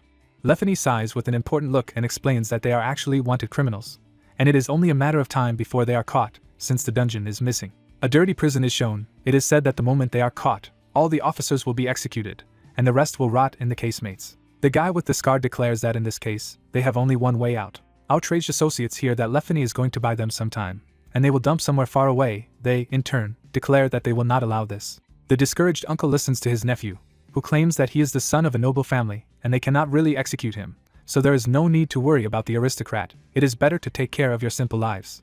Jungo turns to the protagonist with a serious look. The guy with the scar calmly looks away. It is said that he is most likely lying. Gallows appear above the silhouette of Lefany. Song-hyun thinks that his family and the whole city have abandoned him, and the family will do everything they can to finish him off in order to preserve their honor. The partner in glasses excitedly says that the guy did badly, but not to the point of going to the chopping block. The healer asks what he thinks is better to help Lefany. The main character smiles with a cunning look. Jungo watches him and wonders who he is going to frame this time. The guy with the scar sits opposite the healer, who asks if he is really going to turn himself in. He replies that there is no other way out. The protagonist, in turn, objects. Astonished, Lefany suddenly hears that there is an option for all of them to escape. A girl with pigtails in shock asks if he is serious, while the uncle asks which one. They are standing near a huge tree. It is explained that the red road passes under the Kamar. Indignant, the gentleman asks what he just said. The main character smiles slightly and advises you to just do as they are told. The healer smirks and declares that he will give them the opportunity to legally deal with these wizards. Song-hyun, along with Jungo, smile as they stand next to the badge of chivalry, asking if they are really members of the Cavalier Order. Lefany with a stern face asks about the fact that Kamar has never had a knightly order, The guy replies that only a day has passed since its creation. The astonished healer hears a question about whether the Cataliers are not that strange family. The healer asks if he really knows about them. Lefany sits next to his uncle. It is said that they are pursuing justice in a strange way. The young master claims that they have no conflicts with them. The guys are sitting inside a tree. The protagonist explains that this is even better, because the main goal of the order is to establish peace on Lake Pitsada when innocent people suffer. It doesn't matter if it's a monster or a criminal. Spears are pointed towards frightened aristocrats. It is said that even a lord or a wizard will be punished. The red-haired guy gets angry, clarifying that the healer wants to say that they can really beat the wizards. He replies that they are bad, not all in a row. Song-hyun in a white coat sits across from them and declares that a criminal gang like them is not up to the job, but they still haven't crossed the line. Enraged, Lefany jumps up when he hears that if the protagonist writes a letter of recommendation, they will be accepted. The guy demands to start right away. He angrily claims that in this case, he will not have to worry about execution. His comrades in arms cry out to God through tears, claiming that since childhood they wanted to become a knight. The main character watches them with a smile. The guy with the scar is holding on to his head in displeasure. He looks at the smiling MC and thanks him, while Song-hyun thinks that it will be funny to see those wizards being clamped down. A group of guys are walking through a dense forest at dawn. Lefany asks that he will now go to Tragedy. The protagonist replies that he is, but they will stay there for a few days and find transport. They are told to be careful, because there is a bad situation there. A window pops up that you need to score 12,500 points. The protagonist sees this notification and thinks that this time it is necessary to score so many points, and an additional reward is assigned. The icons for throwing, arrow, harpoon, and refining skills are shown. The protagonist seriously thinks about what will happen if you type all four. Chains are flying around the red star. Song-hyun is thinking about what the conditions are for obtaining a skill with a star, because it is unlikely that it is a matter of the difficulty of obtaining achievements. He thinks with a smirk that no matter what happens, the healer will definitely make him pay for overtime. A local resident holds his child with a smile. The little girl suddenly begins to rejoice at something. Set in the sunny settlement of Tragedy, she exclaims home. The family inspects the houses. The wife tells her husband that they have finally arrived here. He replies that they would have stayed at Kamar if they had known that all this would happen to them. A child jumps near the protagonist, asking if their village is really that beautiful, while Jungo asks everyone to look at something. A giant stone hits the ground. A huge golem moves towards them, not far from a large monster that destroys everything around. One fighter drags another and asks Wilson to wake up quickly. The stone fist of the golem rushes in pursuit of the retreating guys. The frightened hooded fighter suddenly sees this. A weapon in the form of a bright energy spear flies through the air. It turns out that the main character, together with his assistant, hit the stone monster in different parts of its petrified body. Giant parts of the golem fall with a crash to the ground. Dust rises. The healer runs up to the children and asks if they are okay. An astonished Song-hyun notices something wrong with one of them. The guy's leg is bloodied. He sits on the ground. The protagonist looks at him and states that this is strange, because usually golems hit the body. He in turn claims that Wilson injured himself while protecting him. The frightened fighter wonders what to do, because finding a healer in Tragedy is not easy at all. Jungo, holding back a smile, advises not to worry about it. He points to the smiling protagonist and exclaims that he is their healer. MC introduces himself by name with a smirk. Events take place on the sunny streets of the city. On the floor there is a carpet of mental restoration. The protagonist asks to put the patient here. Song-hyun analyzes ruptured tissue and profuse bleeding, and his left tibia is exposed. The main character forms a mixture in his hand, noticing that the skin is completely torn off, so it will not be possible to sew the leg. The healer crushes the jar in his hand. The pop-up window says that the medium mana potion has been absorbed and the distribution skill is used. The protagonist directs his magical hand to the wound by using the skill of illusory flesh, in which lost skin or flesh is recreated and special consumables are used. Song-hyun believes that it is necessary to return some meat in order to sew up the wound. The laceration gradually heals. MC realizes that he hasn't used this skill in a long time. Jungo is amazed to say that this is probably almost a healing skill, but is told that this skill only creates fake flesh. A person holding onto a sick leg, Song-hyun says that most likely his body will react badly, since the flesh is unnatural. So in this case, the wound will fester, which will lead to significant pain. The protagonist pulls the thread out of the bottle with tweezers, stating that if he uses a potion of weakening in order to reduce the patient's characteristics. The healer with a serious look claims that in this case the chances of an adverse reaction will be significantly reduced. Magic threads are shown. The protagonist says that they will then safely sew the wound with a stitch into a cape. The amazed fighter in the hood does not understand at all what is happening now. Song-hyun continues to conjure while the watcher notices that he looks amazing. Jungo helps the protagonist while he wonders what's wrong with that guy. The healer breaks the magic thread, declaring that this is all. The victim's partner runs up and thanks him for his help.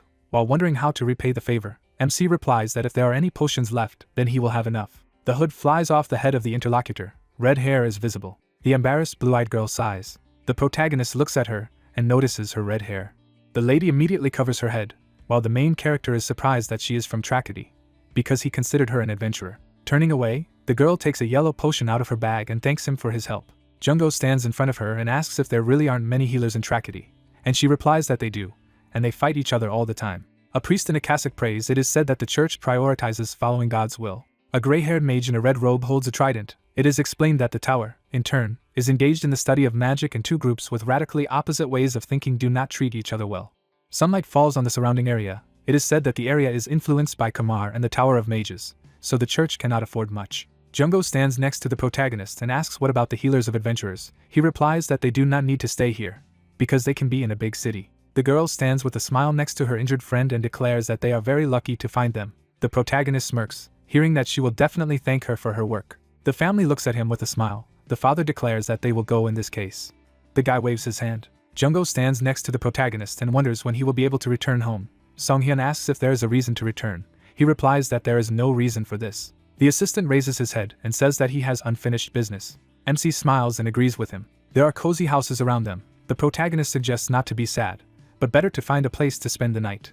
The employee benevolently claims that now they have no free rooms. The guys are standing in front of another landlord, who says that there are no places either. Another smiling lady offers to stay in the bathing room, because there are no usual options left. Several taverns also refuse them. Jungo desperately wonders why this is happening. The healer remarks that since the path to Kamar is blocked, everyone stops here.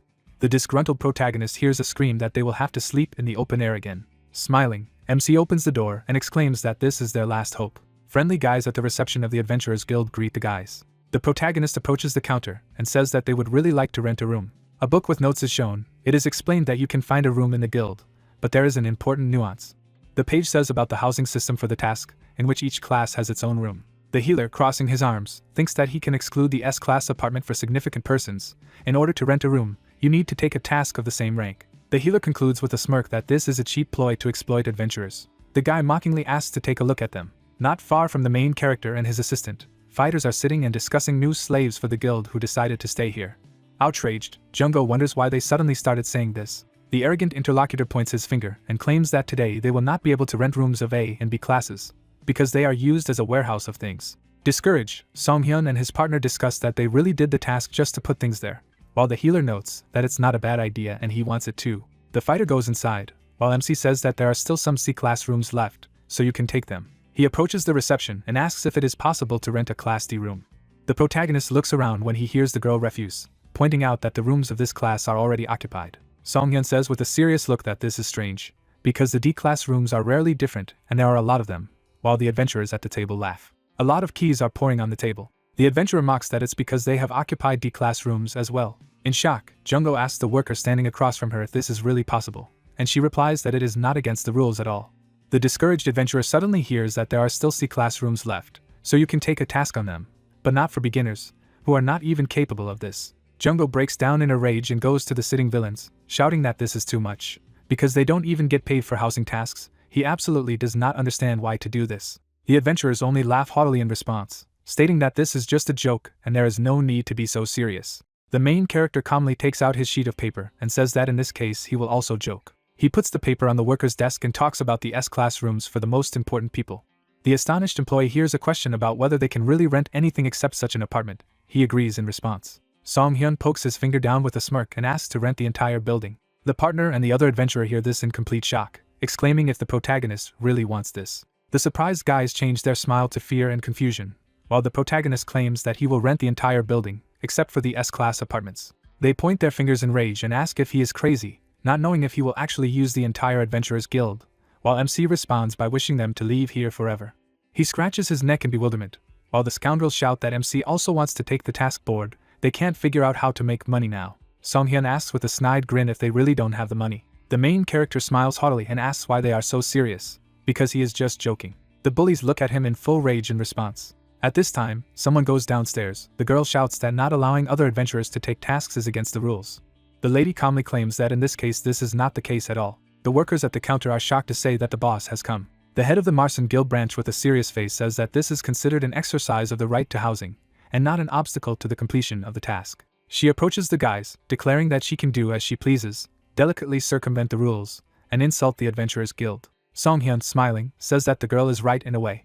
Marson looks at him intently and informs him that in this case, he will stop him, delicately bypassing the rules. A healer in a white coat stands in front of her and declares that he is interested in her. With a satisfied face, he asks what task she plans to give him. Leaves fall from red trees. The events take place in the northwestern part of the Red Forest. It is said that this task is exclusively his solution. Song-hyun stands near Jungho in the bushes and declares that he could stay and rest, who in turn asks him not to worry. The protagonist looks around with a serious look and says that if you visit Trikity, you can get a power-up that will help you find your way through the Red Forest. Ferocious birds open their toothy mouths. The protagonist notices that it lasts 1 hour, and it is necessary to deal with the monsters before it ends. Surrounded by lightning, the bird has opened its fanged beak. This is the Thunderbird Shinaba, a monstrous bird that uses skills related to wind, thunder and lightning. The difficulty of the task is only B+, although it is very fast. With a swift movement, the monster cut through the trunks of the trees. The paw struck the ground. The bird raised its wings and sparkled with lightning. The hero thought that they had become much stronger for the mana spilled out of Kamar. Trembling with fear, Jungho said that with these birds everywhere he feared for his limbs. The healer replied that it would definitely pay for their housing. Song-hyun shifted his gaze to the side and thought that the loss of an arm or a leg in this city where there were no healers was critical. Now he understood why she had given this particular task. One of the birds opened its mouth furiously. The man snapped his fingers. Raising his hand, the bespectacled man said that while he was going to turn their attention to himself and use the mass aggro skill, the system reported the effect of the skill. The monsters looked down at him. The message said that the strength and speed of the birds had been increased. Leaving bright traces, they rushed next to the man. Jungho gritted his teeth at the lightning strikes.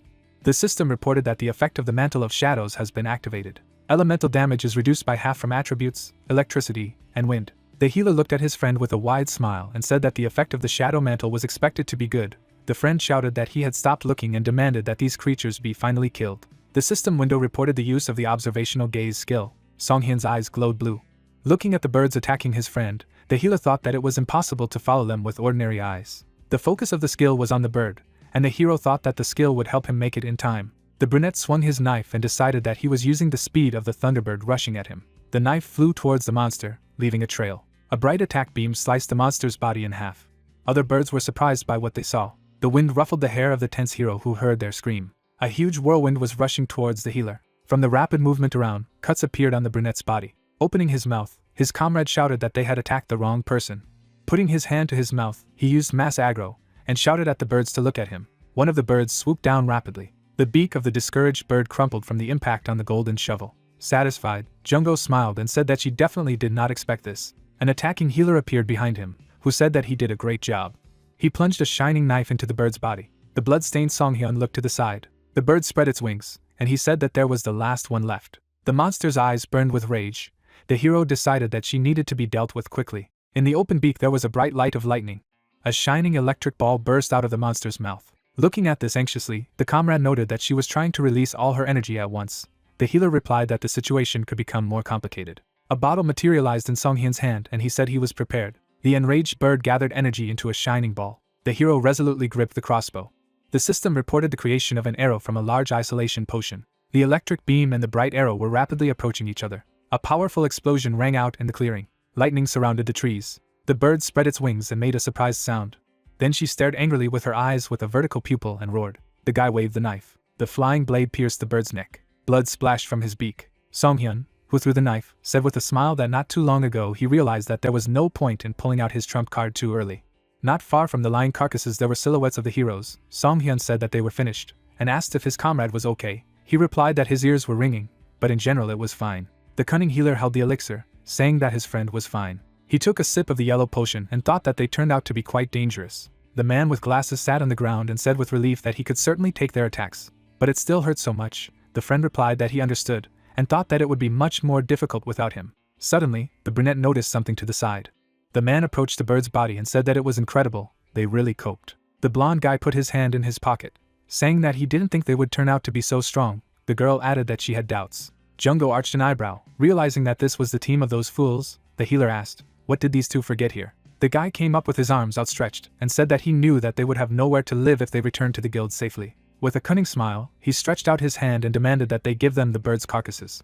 The brunette sighed and thought that without trophies confirming completion, the task would not be accepted. Song-hyun looked away with a smirk, and said that he thought they would come up with something, but he didn't expect such impudence. The girl behind was clutching a blade. The blonde said they were wounded. They rushed to attack, shouting that they would finish them off. The hero's fist crashed into the face of the blonde man. Then it was forcefully driven into the ground. The green-haired woman clutched the knife, shocked by what was happening. Song Hyun looked at her ominously and she asked, "What is he doing?" She opened her mouth in shock when she saw him sew up the wound on his arm with the words that they were annoying guys. And he also said that these guys are very annoying.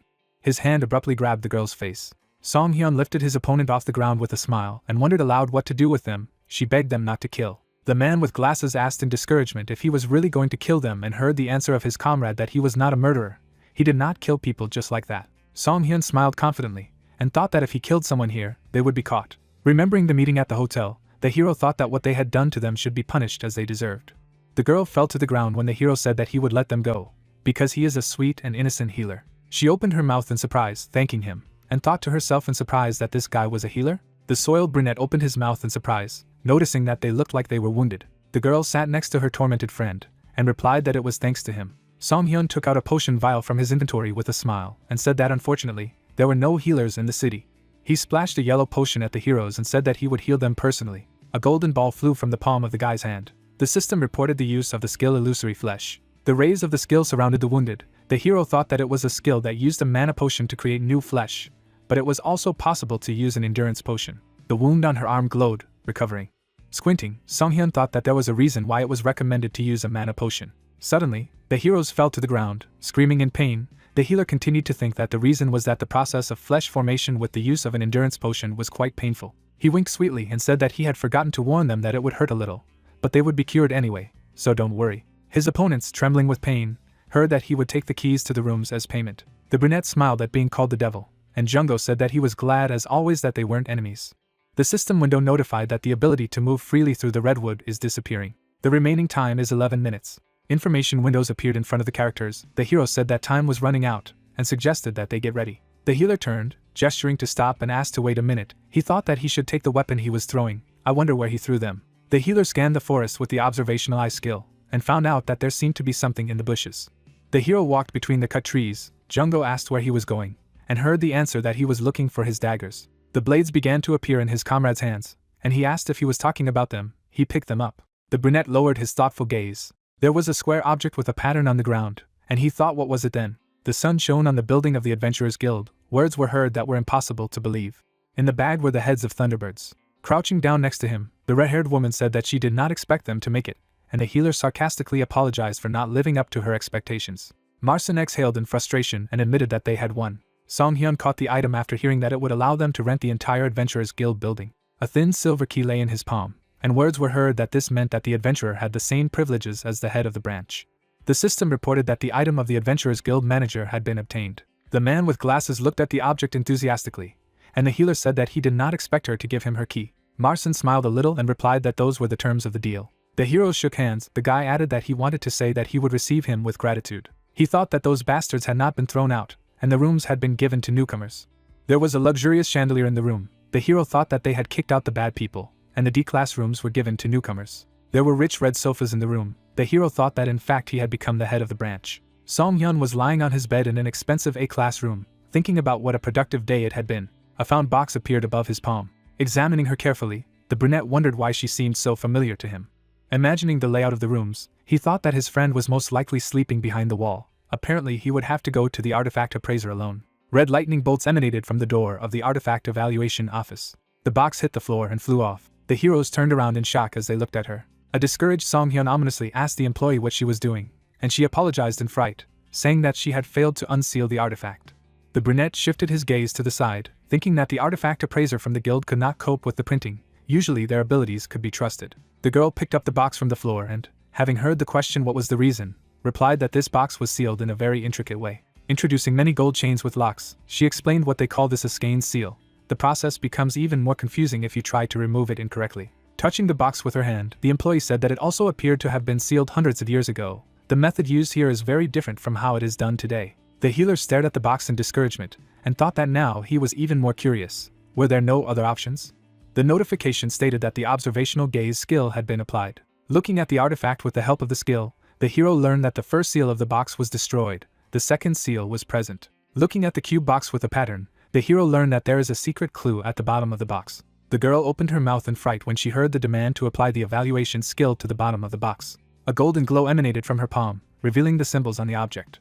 The employee opened her mouth in surprise, realizing that this was the order of seals. The box was surrounded by the red rays of her skill. the red locks were opening. An image of an open lock appeared above the box, and the girl exclaimed that it was unsealed. The heroes bowed, looking at the artifact. Inside, a black hand with a pattern lay on the leaves. Song-hyun took the box. The appraiser said it doesn't look like a human hand. Is it an adventurer? The guy opened his mouth, saying that again. A broken message appeared above the box that it was the remains of an unknown person. Retrieving the remains would complete it. The hero carefully looked at the system window, thinking that everything was the same as when he received the crossbow. The system window was distorted, and one of the hidden letters in the name became visible. Peering intently, the hero thought that everything was the same as when he received a crossbow. The brunette looked down excitedly and thought that this time he saw only one letter. What kind of box was it? The girl's words reached his ear that it looked like a relic. The pink-haired appraiser leaned on the table and said that she did not understand the details. She was not a priest. Putting her finger forward, she presented the relic and said that it is called Wismel left hand. She is sure that it is a relic filled with divine power. The girl coughed into her fist and added that now because of the church, it is difficult to find relics. The brunette looked at the box he was holding and wondered why it was just lying in the middle of the woods, and the appraiser shouted that if he agreed, she would buy it back at a high price. Looking at the black hand, Song-hyun thought that relics were usually found in churches and ruins, and the red forest was not even close to the church's sphere of influence if the situation was the same as that of a crossbow. He reached for the button to accept the award. The system reported that Wismel's left hand now belongs to him. A radiant hand rose out of the box. The system reported that a new skill had been obtained. The description said that it was the left hand. Wismel summoned or recalled the left hand when activated. Your left hand would be filled with its power. The next window reported that Wismel roulette had been added to the status window. 5 coupons for free scrolling were received. Song-hyun stood looking at the information window and thought that it was a related skill and roulette again. He had a shining blue card in his hand, said he would try it right away, and applied the scroll pass. The system reported the use of 5 coupons for free scrolling. A spinning red tape measure appeared in front of the healer. Information windows with results appeared. 2 with the characteristic of dark mana resistance +1. 2 with the characteristic of strengthening the earth element. The next one was that he had acquired a new skill earth bone. Song-hyun tapped the system window, wondering what it was. The young man's eyes widened in surprise when he saw that this was an offensive skill. He froze with a surprised smile, thinking that he was seriously given this. In the evening, the lights were on in the Adventurers Guild building. Marcin rested her head on her arm and asked if they really wanted to use them as such. The healer crossed his arms and concluded for her with a smile that yes, he would use this room as his personal healing facility. He waved his hand with a smile when he heard that she didn't know that he was a healer, and replied that she was very inattentive. Song-hyun held up his palm and asked if she thought he had returned from the battle with the Thunderbirds without a single scratch. He had healed himself. Marcin, who was sitting at the round table, asked if he had a healing sign. The hero replied that he did not, but he would use his rights as an interim head of the branch. The girl sighed and said that she couldn't let him treat patients if he didn't have a sign. Suddenly a cry was heard that he was a healer. The hooded girl touched her chest and shouted that he had healed her comrade. She guaranteed it. The red-haired woman stared at her in surprise, and the hero said that now there was also an eyewitness. Song-hyun turned around with a confident smile, and stated that he would prove it since she still didn't trust him. Looking at the crowd in front of him, he asked if anyone had any serious injuries. If he applied now, he would heal for free. There were discussions about whether he could be trusted. He did not even have the mark of a healer. The man raised his hand and volunteered. The blond man with his bandaged arm told him that he worked for the guild and asked if he could really heal him. The healer was removing the bandages from the wound and noticed that his arm was completely crushed. The crowd watched as the hero asked the patient how long ago the injury had happened. He replied that 2 days ago. He could be fired if he did not recover. Then the blonde looked at his boss in fright, and corrected himself that he wanted to say that he was not doing his job properly. The red-haired woman looked carefully ahead and thought that a broken bone was an injury to which healers could react in completely different ways. She imagined a brown-haired man who exclaimed with admiration that it was very simple, and thought that it was easy to fix if only part of the bone was broken. Imagining the blonde clutching his head in horror, she mentally continued that if there was nothing to work with, the task became a little more difficult. Opening his mouth, the healer said that this patient had an open fracture and most of the bone was missing. Marcin seriously crossed her arms, thinking there was no hope of recovery. Song-hyun confidently held the patient's hand and stated that this was the perfect situation to show himself. The red-haired woman stared at him, dumbfounded. The healer reached into his inner pocket and heard the question. He wanted to make a prosthetic hand for him, to which he replied that he did not. The blond man watched in discouragement as he poured something from a glass on his arm, saying that he would heal it with it. Everyone present froze like figures, discouraged by the thought that this was the earth. The blue-eyed girl stared ahead in fright, thinking that perhaps she had supported him in vain. The glowing earth from the healer's hand began to form the bone of the surprised patient. The people watching looked at this in surprise, asking, "Is he a necromancer? How did he turn the earth into bone?" Song-hyun's eyes glowed blue. He thought that there were few skills in the Azul continent that were capable of creating bones. He imagined a pile of cracked bones, musing that bones created with skills were easily broken or damaged. He remembered the description of his new skill, bone earth, which creates bones from soil. The larger the bone, the more earth is needed. The shining earth hovered above the hero, forming into the necessary bones. There was a red seal on the healer's palm like on the artifact he had obtained. He thought that this skill was different. Imagining broken fingers, the hero thought that this was the right hand of an adult man. 8 wrist bones, 5 metacarpal bones, 14 phalanges. Song-hyun was holding a vial of blue potion in his hand. Liquid splashed among the fragments. The system reported the distribution of the average mana potion and the use of the skill illusory flesh. The man's fingers were recovering. The healer thought that he could create everything from veins, nerves, muscles to the skin, one by one. Song-hyun held the tweezers with the thread and confidently thought that he knew the structure of the brush in its entirety. The blonde raised his sewn hand up. The healer thought that it looked pretty good for the first time. Those present looked at the healed limb in surprise. The wounded guys in the coke opened their mouths, exclaiming enthusiastically. They rushed to the hero, shouting for him to heal them too. The head of the branch closed her eyes with a smile when she heard how she was addressed. The brunette smiled contentedly, thinking that she was caught, when he heard her conclusion that she now had no choice but to give permission. His ominous words were heard from the guild building, asking him to come up in turn. The hero thought that he would score a lot of points on this. The next day, a tired Song-hyun leaned back in his chair and thought that it turned out to be much more tiring than he imagined, but he earned a lot of points. The system reported that he scored 10,562 points. Jungo looked at his exhausted friend with a smile and asked if he was okay, what kind of wildness he had been doing while he slept. He had even achieved an achievement. The brunette yawned, covering himself with his palm, and invited his friend to go somewhere. He asked where, but the hero did not answer, saying that he would find out himself. The man stopped near the building. The hooded girl was smiling sweetly. The words were heard that this time they would have a guide. The heroes left the guild building. The girl in the green raincoat smiled sweetly and said that she forgot to introduce herself. Her name is Rebecca. Song-hyun pointed his finger at her and said that she had red hair. The girl squeezed her strands with tears until the brunette said that he did not think there was any point in trying to hide them, and his friend asked him not to say so. Waving his hand, Jungo asked if she was from the settlement, if there was a reason to hide them. The girl replied that she was really from Trakani. Pulling on her hood, she sadly told her that her family hated becoming an adventurer.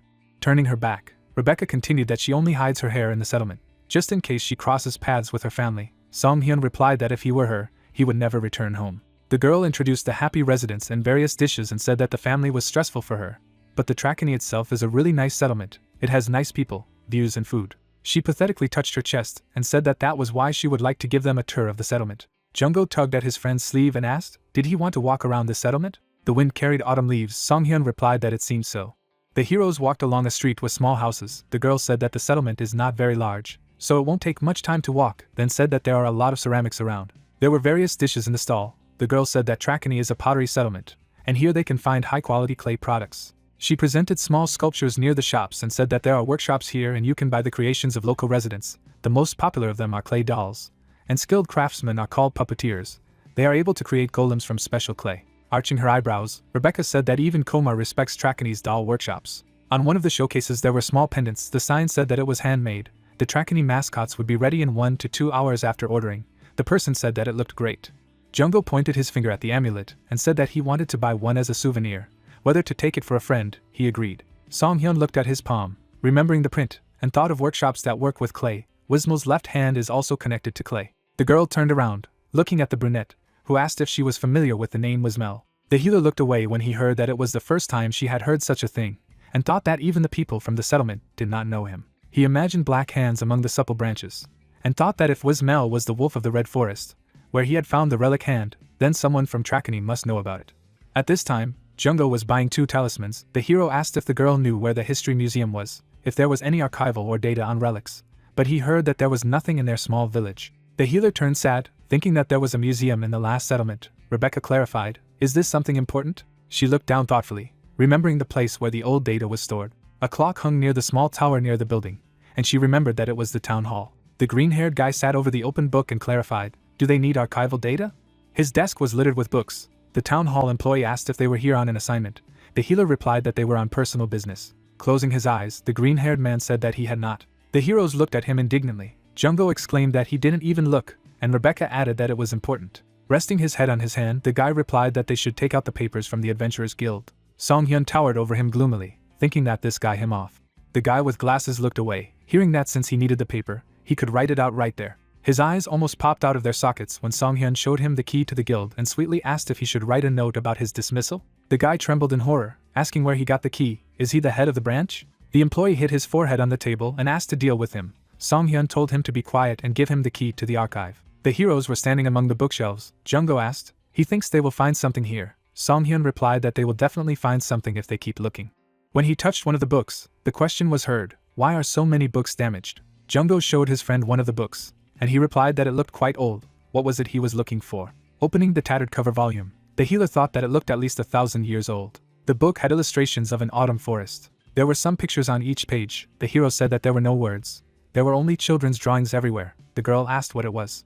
Lowering his gaze, the hero noticed something. He took the page with the image of a circle with his fingers and thought that it was strangely dense. The two pages clearly stuck together. He pulled the pages apart and stared at them in amazement. There was a picture of people who worshipped that very sign. Rebecca, who was standing nearby, looked at the book, said that the red-headed people resembled the inhabitants of Trakani. Jungo asked what they were doing.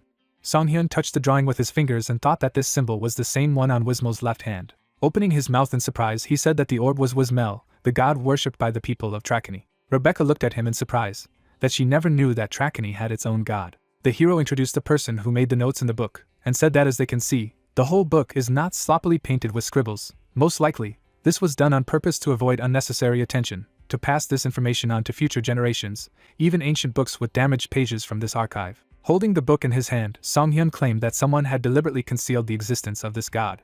Suddenly, blood gushed out of the employee's mouth. The heroes turned when they heard a noise outside. Rebecca opened the door and ran out of the archive, and then, in horror, she covered her mouth with her hands. The body of the green-haired employee was lying on the floor. The question was heard, who did it? There was a man in a red cloak in the room. Jungo exclaimed, "Is this murder?" The stranger waved his knife. The blade flew at the man, but bounced away. Songhyun managed to parry the blow with his dagger. Standing in front of the man in red, he said that he could reveal himself. 3 unknown men in red cloaks demanded to give the book back. The heroes stood opposite each other in the hall of the town hall. Taking a decisive step forward, the guy with glasses asked, "Do they know about Wismel?" Rebecca exclaimed that they were the ones watching them. Songhyun was holding a book in his hand.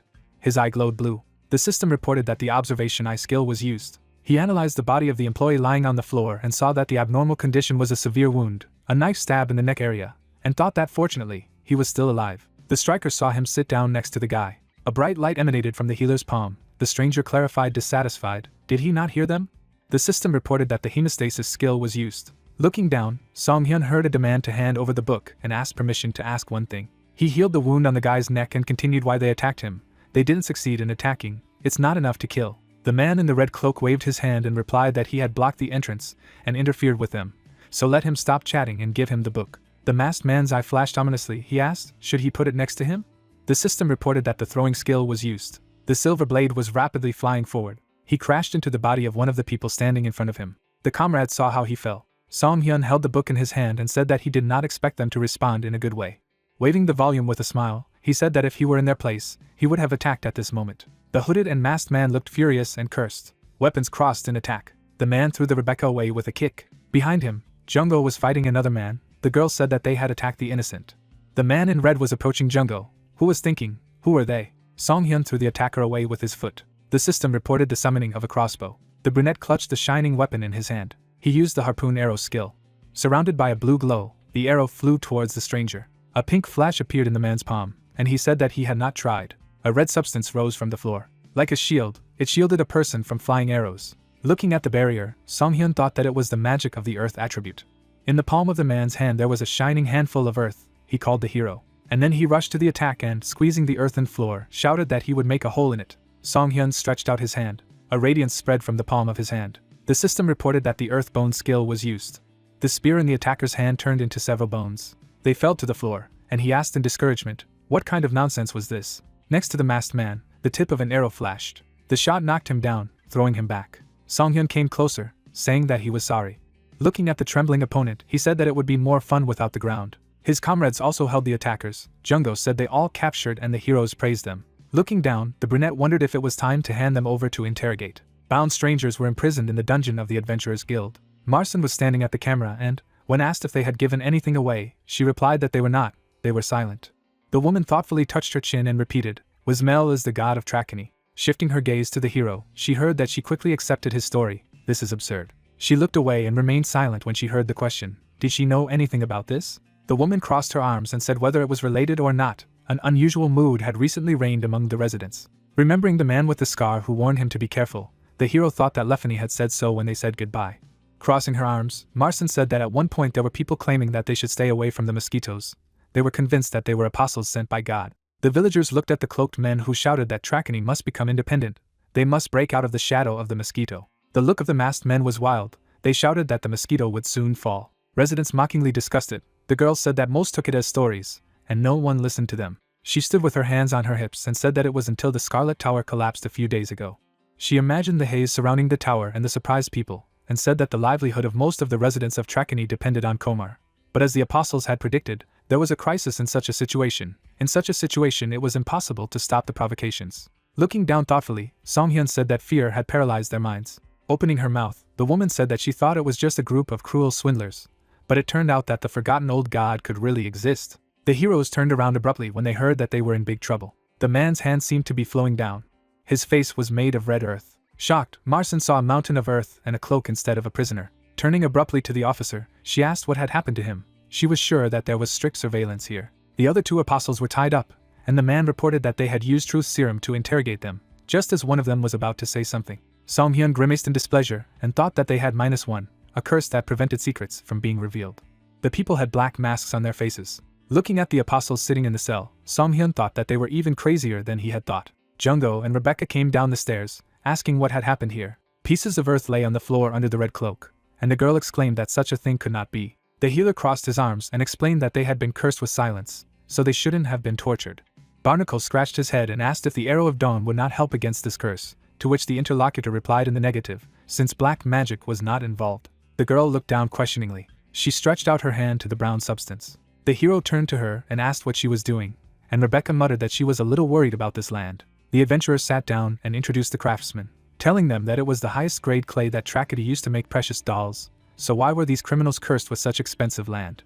The brunette narrowed his eyes, considering her words. He shuddered sharply and exclaimed why he hadn't thought about it earlier, and then asked the girl if the doll workshop was an ancient community. Rebecca twitched and nodded, adding that it has a long history that has been passed down for hundreds of years. She rounded her eyes, guessing. The main character imagined himself with papers during a fire and said that if he were a follower, he would hide the notes in a place where they have been preserved for centuries, and the tradition of doll workshops has existed for hundreds of years, and there are definitely old books of her age.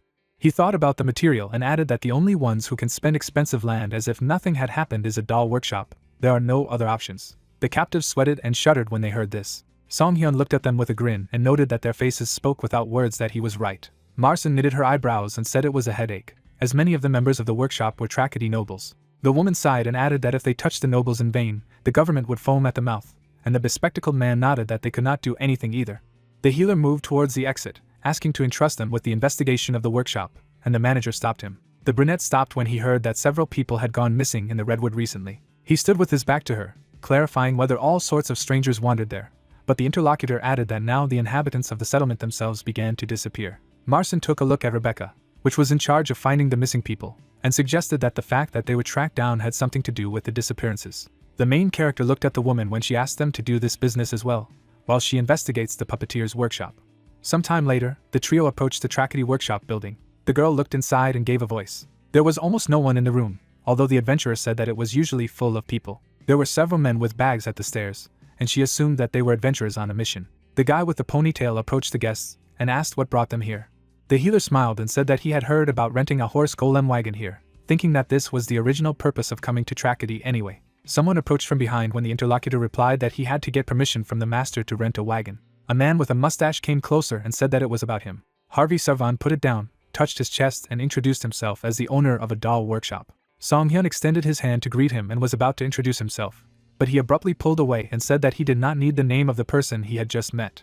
The brunette turned pale, and the girl muttered that the master had a very, very bad character. The man chuckled and arched his eyebrows as the healer asked how much it cost to rent a mounted golem. He crossed his arms and quoted the price for 1 day at 500,000 gold pieces. Junggo opened his mouth in shock and asked again, and the adventurer pulled up her hood and said that it seemed that the rent was 1 2/10 million gold for 3 days. The red-haired man grimaced and said that it used to be like that, but now the demand has increased, so the cost has risen a lot. On the signboards, the former cost was crossed out. Glasses frowned and shouted that it was better to just rent a cart elsewhere, where the prices were more adequate. Everyone looked at the guy with the ponytail, who stated that the only person who could create a horse golem in Trachini was their master. The people around them looked at them with interest when the manager added that if they waited patiently, they could repay with barter, and Jungo guessed that all these people wanted Elise too. Harvey shrugged his shoulders and asked them to just leave if they didn't like it, but it was dangerous in the Red Forest right now. The main character narrowed his eyes and thought that the owner of the workshop now has a dime a dozen of money in this regard, and this typical bastard is profiting from the residents. He looked at his companion, wondering what to do with him. The man was grinning, but he was pale and covered in sweat, which did not escape the healer's attention. Song-hyun activated the observant gaze skill and narrowed his eyes. The adventurer put his hand on the owner's shoulder and addressed him. He grinned and said that someday even such an elderly gentleman would have to kneel down and beg someone, and wouldn't he be angry if they threatened to change places? Harvey threw off his hand and was indignant at such impudence, calling the man names. The red-haired man pointed to himself and stated that he was a puppeteer of the highest category with the title of master. The interlocutor smirked and replied that he did not know people, and for example, right now it was possible that in the end he would ask for forgiveness from the hero. The owner of the workshop frowned, and veins bulged on his forehead. He grabbed a shovel nearby. The man began to brandish the tool, driving the adventurers away. The healer smiled and threatened that he would definitely regret it. The interlocutor gritted his teeth and shouted that this would never happen, and that they were now and forever forbidden to enter the workshop, but immediately his hands clenched. He turned pale and grimaced. The master fell to his knees, and the bespectacled man asked what was wrong with him all of a sudden. Song-hyun looked at his interlocutor with a grin and thought that it was worth taking care of his heart, and here were such worries. The man held his chest, closing his eyes, and the main character, with the help of the skill, saw that he was addicted to leukocotosin and symptoms of late-stage poisoning. The poison quickly spreads through the body. The apprentice sat down next to the teacher and asked if he was all right, and the teacher demanded that the healer be brought alive. The guy knitted his eyebrows and thought that there were no healers in Tragedy right now. He raised his head in surprise when the brunette asked if he needed help. Song-hyun put his hand on his chest and said that he could finally introduce himself now. The brunette looked down at the master and stated that he was the only healer in the settlement at the moment. The men opened their mouths in shock. The hero grinned while people poked at him, asking again. Harvey looked at the apprentice with displeasure and demanded that he bring another because he could not be trusted with his health. But he replied that there was no one else in the village. The red-haired man was sweating profusely, but said that then he would go in a carriage to another settlement for treatment. However, he immediately turned around with his eyes wide open when the protagonist uttered one word, leukocotosin. Song-hyun smiled and revealed that it was a deadly poison called a leisurely killer. He imagined a man with a handkerchief at his mouth and added that if he was poisoned by it, the lungs and respiratory system would be damaged, coughing up blood would begin, and breathing would be difficult. Eventually, the man will fall and die of respiratory failure. The man thought about the bones and said that the peculiarity of the poison is that at the beginning of poisoning there are no symptoms at all, but as time passes and the addiction reaches the final stage, the condition deteriorates rapidly. The guy frowned and admitted that it looked like the master's symptoms, and he shuddered. The healer chuckled when the other man asked what he meant by that. The brunette stood in front of the patient, declaring that now that the symptoms had appeared, he was the last healer he had ever seen. Everyone was in the workshop building, and the adventurer added that, of course, he was not going to treat them just like that. The interlocutor gritted his teeth and loudly addressed Ziggs, demanding that he bring the gold lively. A couple of minutes later, the master threw the bag of coins and asked the hero to choke. The money fell to the floor at the healer's feet, and the man grumbled that this was all the healer wanted. The brunette chuckled and reminded him that he had said something before. He suddenly kicked a bag of gold, frightening his interlocutor. Song-hyun looked at him menacingly and repeated that someday, even such a master would have to kneel down and beg like the son of a dog. The workshop owner rounded his eyes when the brunette demanded that all these coins be collected and cleaned because he would not touch the dirty ones. The interlocutor twitched, about to be indignant. However, he immediately covered his mouth with his hand, coughing. His blood splashed on the floor. The main character sat down next to him and said that if he did not like such an activity, then he did not need to, but his health was now in a dangerous situation. Harvey looked at his hands in horror, but his eyes grew cloudy. The healer nodded and smiled as he muttered that their workshop would end after his death. The red-haired man's eyes widened as the adventurer declared that it was none of his business. The owner closed his eyes and shouted that he understood that he was to blame for everything. The people who came looked at them dumbfounded, while the man exclaimed that he would no longer exploit adventurers. He took the coins in an armful. Then he convulsively began to rub them with a handkerchief, promising that this would not happen again. Harvey then handed the gold to the healer and asked him to save him. The man lowered his head and gritted his teeth, fighting the humiliation. The brunette closed his eyes and grinned, noting that he was causing such pity now that his heart trembled. There was nothing to be done. He took a bottle out of his cloak. The master smiled, thinking that if he had this medicine, he would repay this humiliation 3 times as much. The man took out a syringe and filled it with liquid. The red-haired man's eyes widened when he heard that this was not yet a cure. A needle flashed in the air. Song-hyun plunged a syringe into the patient's neck. The interlocutor turned pale, muttering that the healer was a fraud. The main character knitted his eyebrows and thought that he could not instantly create an antidote to leukocotosin, but he could help. The liquid penetrated under the patient's skin. It was a Rostian potion with respiratory protection and a stabilizing effect. A temporary solution. Harvey rubbed his neck and narrowed his eyes, noting that his breath had returned. He collapsed on his back, startling the apprentice. The brunette grinned. Song-hyun looked at him and said that although he was playing with the lives of patients, he was not a fraud. The trio were standing outside in front of the Adventurers Guild building, and Rebecca exclaimed that this was the first time anyone had ever defeated this old man like this. She scratched her head in embarrassment and muttered that such things were not told to patients, but that she would file a complaint against him, and the hero thought that a lot had fallen on her. Jungo crossed his arms and said that in the end they failed to conduct a full-scale investigation into the attack, and the healer suggested that they do so tomorrow. The girl waved at them and said goodbye. The brunette sat down on the bed and sighed. He looked at his friend who had changed into pajamas and said that he was worried about 3 things. Song-hyun held up a finger and said that the first is the Trackety doll workshop, which is empty and looks on the verge of ruin. The brunette remembered the owner and suggested that everyone left her because of the crappy nature of that guy.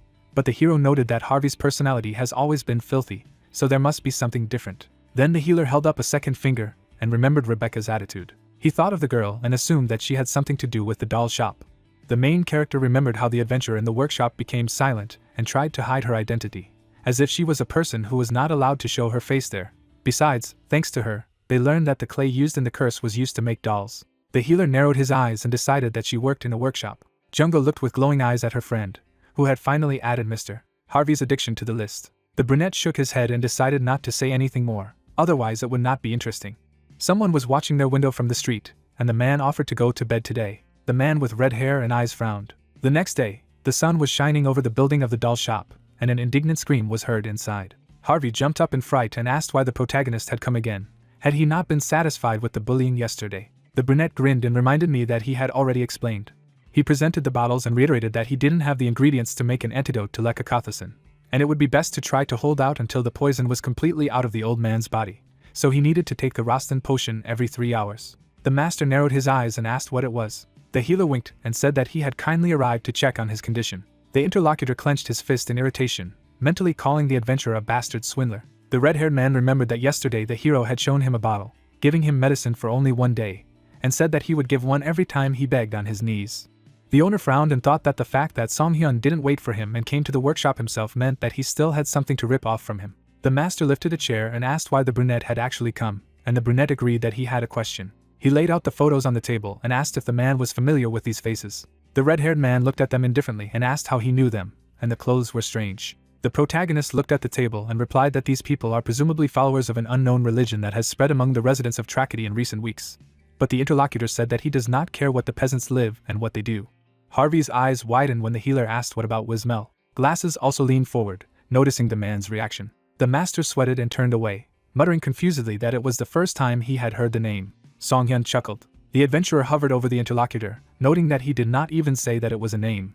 The brunette showed the bottle and asked him to tell everything he knew in order. The man presented the symbol and said that in their memory, Wismel is the name of a creature erased from their history. He reached out for the book and added that all information about it had been destroyed. The master pressed a button on the bookshelf, and there was a click. The cabinet slid to the side, revealing the passage. The trio went downstairs, and the red-haired man revealed that there was still a small amount of this information stored here, and the healer noted that, as expected, all high-ranking people create secret rooms. The brunette drew attention to the book on the table. He turned the pages and determined that it looked like the diary of a Trackety resident. The man visualized the goddess and read that thanks to the spirit of the Wismel harvest this summer, a generous, benevolent god of the earth protects their village, and tomorrow they will have to visit the temple in the Red Forest. And the man also thanked the goddess for defeating a group of thieves who invaded the village with her power, and they loved the deity in return. The men stared at the page in bewilderment. Song-hyun closed his diary and closed his eyes, saying that he suspected that Wismel was the guardian deity of the Red Forest. The girl behind him was looking at another book, saying that there was also a record of the goddess teaching Trackety how to make clay dolls. Her hands were trembling. Rebecca turned around abruptly and asked how this could be. The adventurer reached out to her owner and shouted that others might not know, but that a doll shop should not hide the existence of Wismel, and the bespectacled boy stopped her and asked her to calm down. The master clattered in displeasure and muttered that there was a situation and he didn't know everything, since many records were lost. But Wismel disappeared for unclear reasons. Jungo and Rebecca looked at him in surprise. Harvey knitted his eyebrows and made it clear that the disappearance of the goddess meant that she was dead. He introduced the village and revealed that it was about 700 years ago when the sudden death of Wismel threw Trackety into disarray, and the priests were unable to use their power, and the divine barrier protecting the settlement disappeared. The townspeople wept and called out to the deity, asking what they should do. Exhausted, they fell to the ground, realizing that the village would be destroyed overnight, because everything necessary to maintain it depended on the goddess. The owner thought of the magic symbol and said that it was then that the Kamar wizards came to Tragedy. They stretched out their hands and offered to help protect and provide everything necessary. The main character looked at the narrator with interest and was surprised that the Kamarians did a good deed for no reason, because it was impossible for them, and he confirmed. The man thought of the brooch and said that the magicians demanded a jewel, the mercy of Wismel, which was equated with the goddess herself and considered sacred. Wizards stretched out their hands to her, trying to get their hands on the immense magic and divine power contained in her. But the puppeteers, who watched the decline of the village, stole the jewel and made a deal. Everyone was standing in a secret room, and the bespectacled man suggested that the Wismel temple must have reacted harshly, and the brunette added that priests who had lost their strength would not be able to cope with the doll workshop. Harvey arched his eyebrows and introduced the golems, revealing that the temple had rebelled, but the puppeteers easily dealt with it and searched the entire settlement, erasing Wismel's name and attributing her achievements to the Kamar wizards. Rebecca turned pale and asked why she would do this. Everyone imagined the silhouette of a woman, and the red-haired man replied that they were afraid of her return and heavenly punishment, but if the divine being was forgotten by people, then he would never appear again.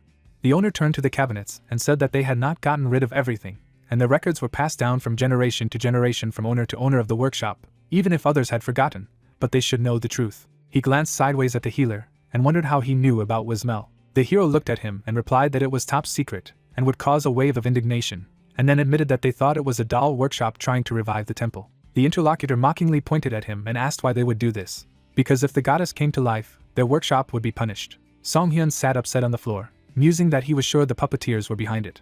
Barnacle waved his hand in front of his face and said that the master was also human and could make mistakes, and the healer offered to stab him. The girl sighed and asked what kind of Wismel church it was and what its purpose was. Harvey glanced sideways at the adventurers and asked what they were whispering about. Rebecca turned away and muttered that the whole city was in turmoil these days because of the church, and the hero added that they did not use her name openly. The red-haired man lowered his eyes, surprised that there really were people who were trying to revive the temple. There were tools on the table in front of him, and the brunette wondered if anything had happened in the workshop, because the atmosphere was a little strange, and there were no customers. The owner in a panic began to shake his head, shouting that nothing was happening here and everything was under control, so the main character immediately thought that he could not lie so stupidly. Suddenly the door opened. Song-hyun and Junggo turned towards the exit as the voice said that the master should speak clearly. The healer narrowed his eyes with interest. A long-haired man appeared on the doorstep. He smirked and asked Harvey if he planned to close his business in the near future. The stranger stood in front of the owner. He gritted his teeth and clenched his fists, calling him a bastard. The man took up the hammer. He launched the tool at the guest and reminded that he had asked him not to appear here again. The interlocutor only stepped forward and said that he had heard that his health had deteriorated. The long-haired man leaned over to the foreman and asked how he was going to do business in such a state. Song-hyun and Junggo munched on virtual popcorn, discussing that the action unfolds like in the plot of some drama. The stranger turned to look at them. He turned around, noticing that they had visitors, but the bespectacled man only waved his hand and asked him not to be distracted. The red-haired man closed his eyes and apologized, noting that he believed that no one else came to visit the master. The man turned around and said that he would leave the workshop, as he interfered with customer service. Finally, he smiled and said that he and the master would see each other soon. Then the door slammed shut at the same time as Harvey slammed the table. The healer frowned and muttered that this guy would do well to learn politeness at the first meeting. He was definitely not a good one. The master clenched his fists in fury, as his friends debated whether it would be too foolish to ask out loud what was going on. The main character shifted his gaze to the side. Rebecca pulled her hood tighter, and he asked what was wrong with her. The girl was sweating a lot and replied that it was nothing. Light penetrated into the dining room of the doll workshop. Ziggs, one of the workers, looked thoughtfully at his plate, muttering that they had met that long-haired aristocrat after all. He flinched as he looked at the trio. The table was set, and the guy offered to start eating and talk in the process. Ziggs introduced the aristocrat, and revealed that his name was Pendrell Spencer, and he had once been the master's apprentice and fellow student. The narrator picked at his plate and added that, although they were colleagues, his skills were not even close to the level of a long-haired man. The main character looked at the interlocutor and asked if it was some kind of elite level, and he replied that there was no one among the students of the workshop who could compare with him. The guy introduced the mechanism and said that to create a magic golem, you need 5 or 6 puppeteers working together, and he was able to determine the cause of the doll's breakdown just by looking at it. He thought of the workshop and added that, as a result of his outstanding abilities, everyone began to say that there was no one else to be the next owner but him. Harvey looked dissatisfied, and even someone like Pendrell couldn't please him. The interlocutors were dining at the table, and the narrator said that the current master is the most talented person in the history of the workshop. He remembered how the two had quarreled and said that Harvey had never praised the aristocrat, let alone treated him in a special way. However, the proud Pendrell did not give up and fought him. Then the guy left when their emotions peaked, and that was about 3 months ago. Ziggs lowered his head and said that a month later, the long-haired man made a huge doll and appeared again. Song-hyun and Junggo turned around in surprise when they heard that his golem was moving without magic power. Barnacle looked at the master and asked if this invention could move without other power sources, and he nodded, adding that because of this, chaos reigned in their workshop, but problems appeared later. 2 months ago, the golem's eyes were glowing red. A large creature sat in the hall, and the craftsman fussed, shouting that this was a technology that would revolutionize the industry. Harvey stepped closer and muttered that he couldn't come up with a use right away, but it piques his interest, and the creator thanked him. The master narrowed his eyes and thought that he had noticed that he hadn't seen an apprentice in a long time, but it turned out that he had been researching something similar. Pendrell smiled as his mentor mused that this was certainly below average, but he had no one to bequeath the workshop to but this guy, because the others were garbage that didn't deserve attention. The long-haired man rounded his eyes when the interlocutor said that when the time came for him to retire, he would transfer the position of the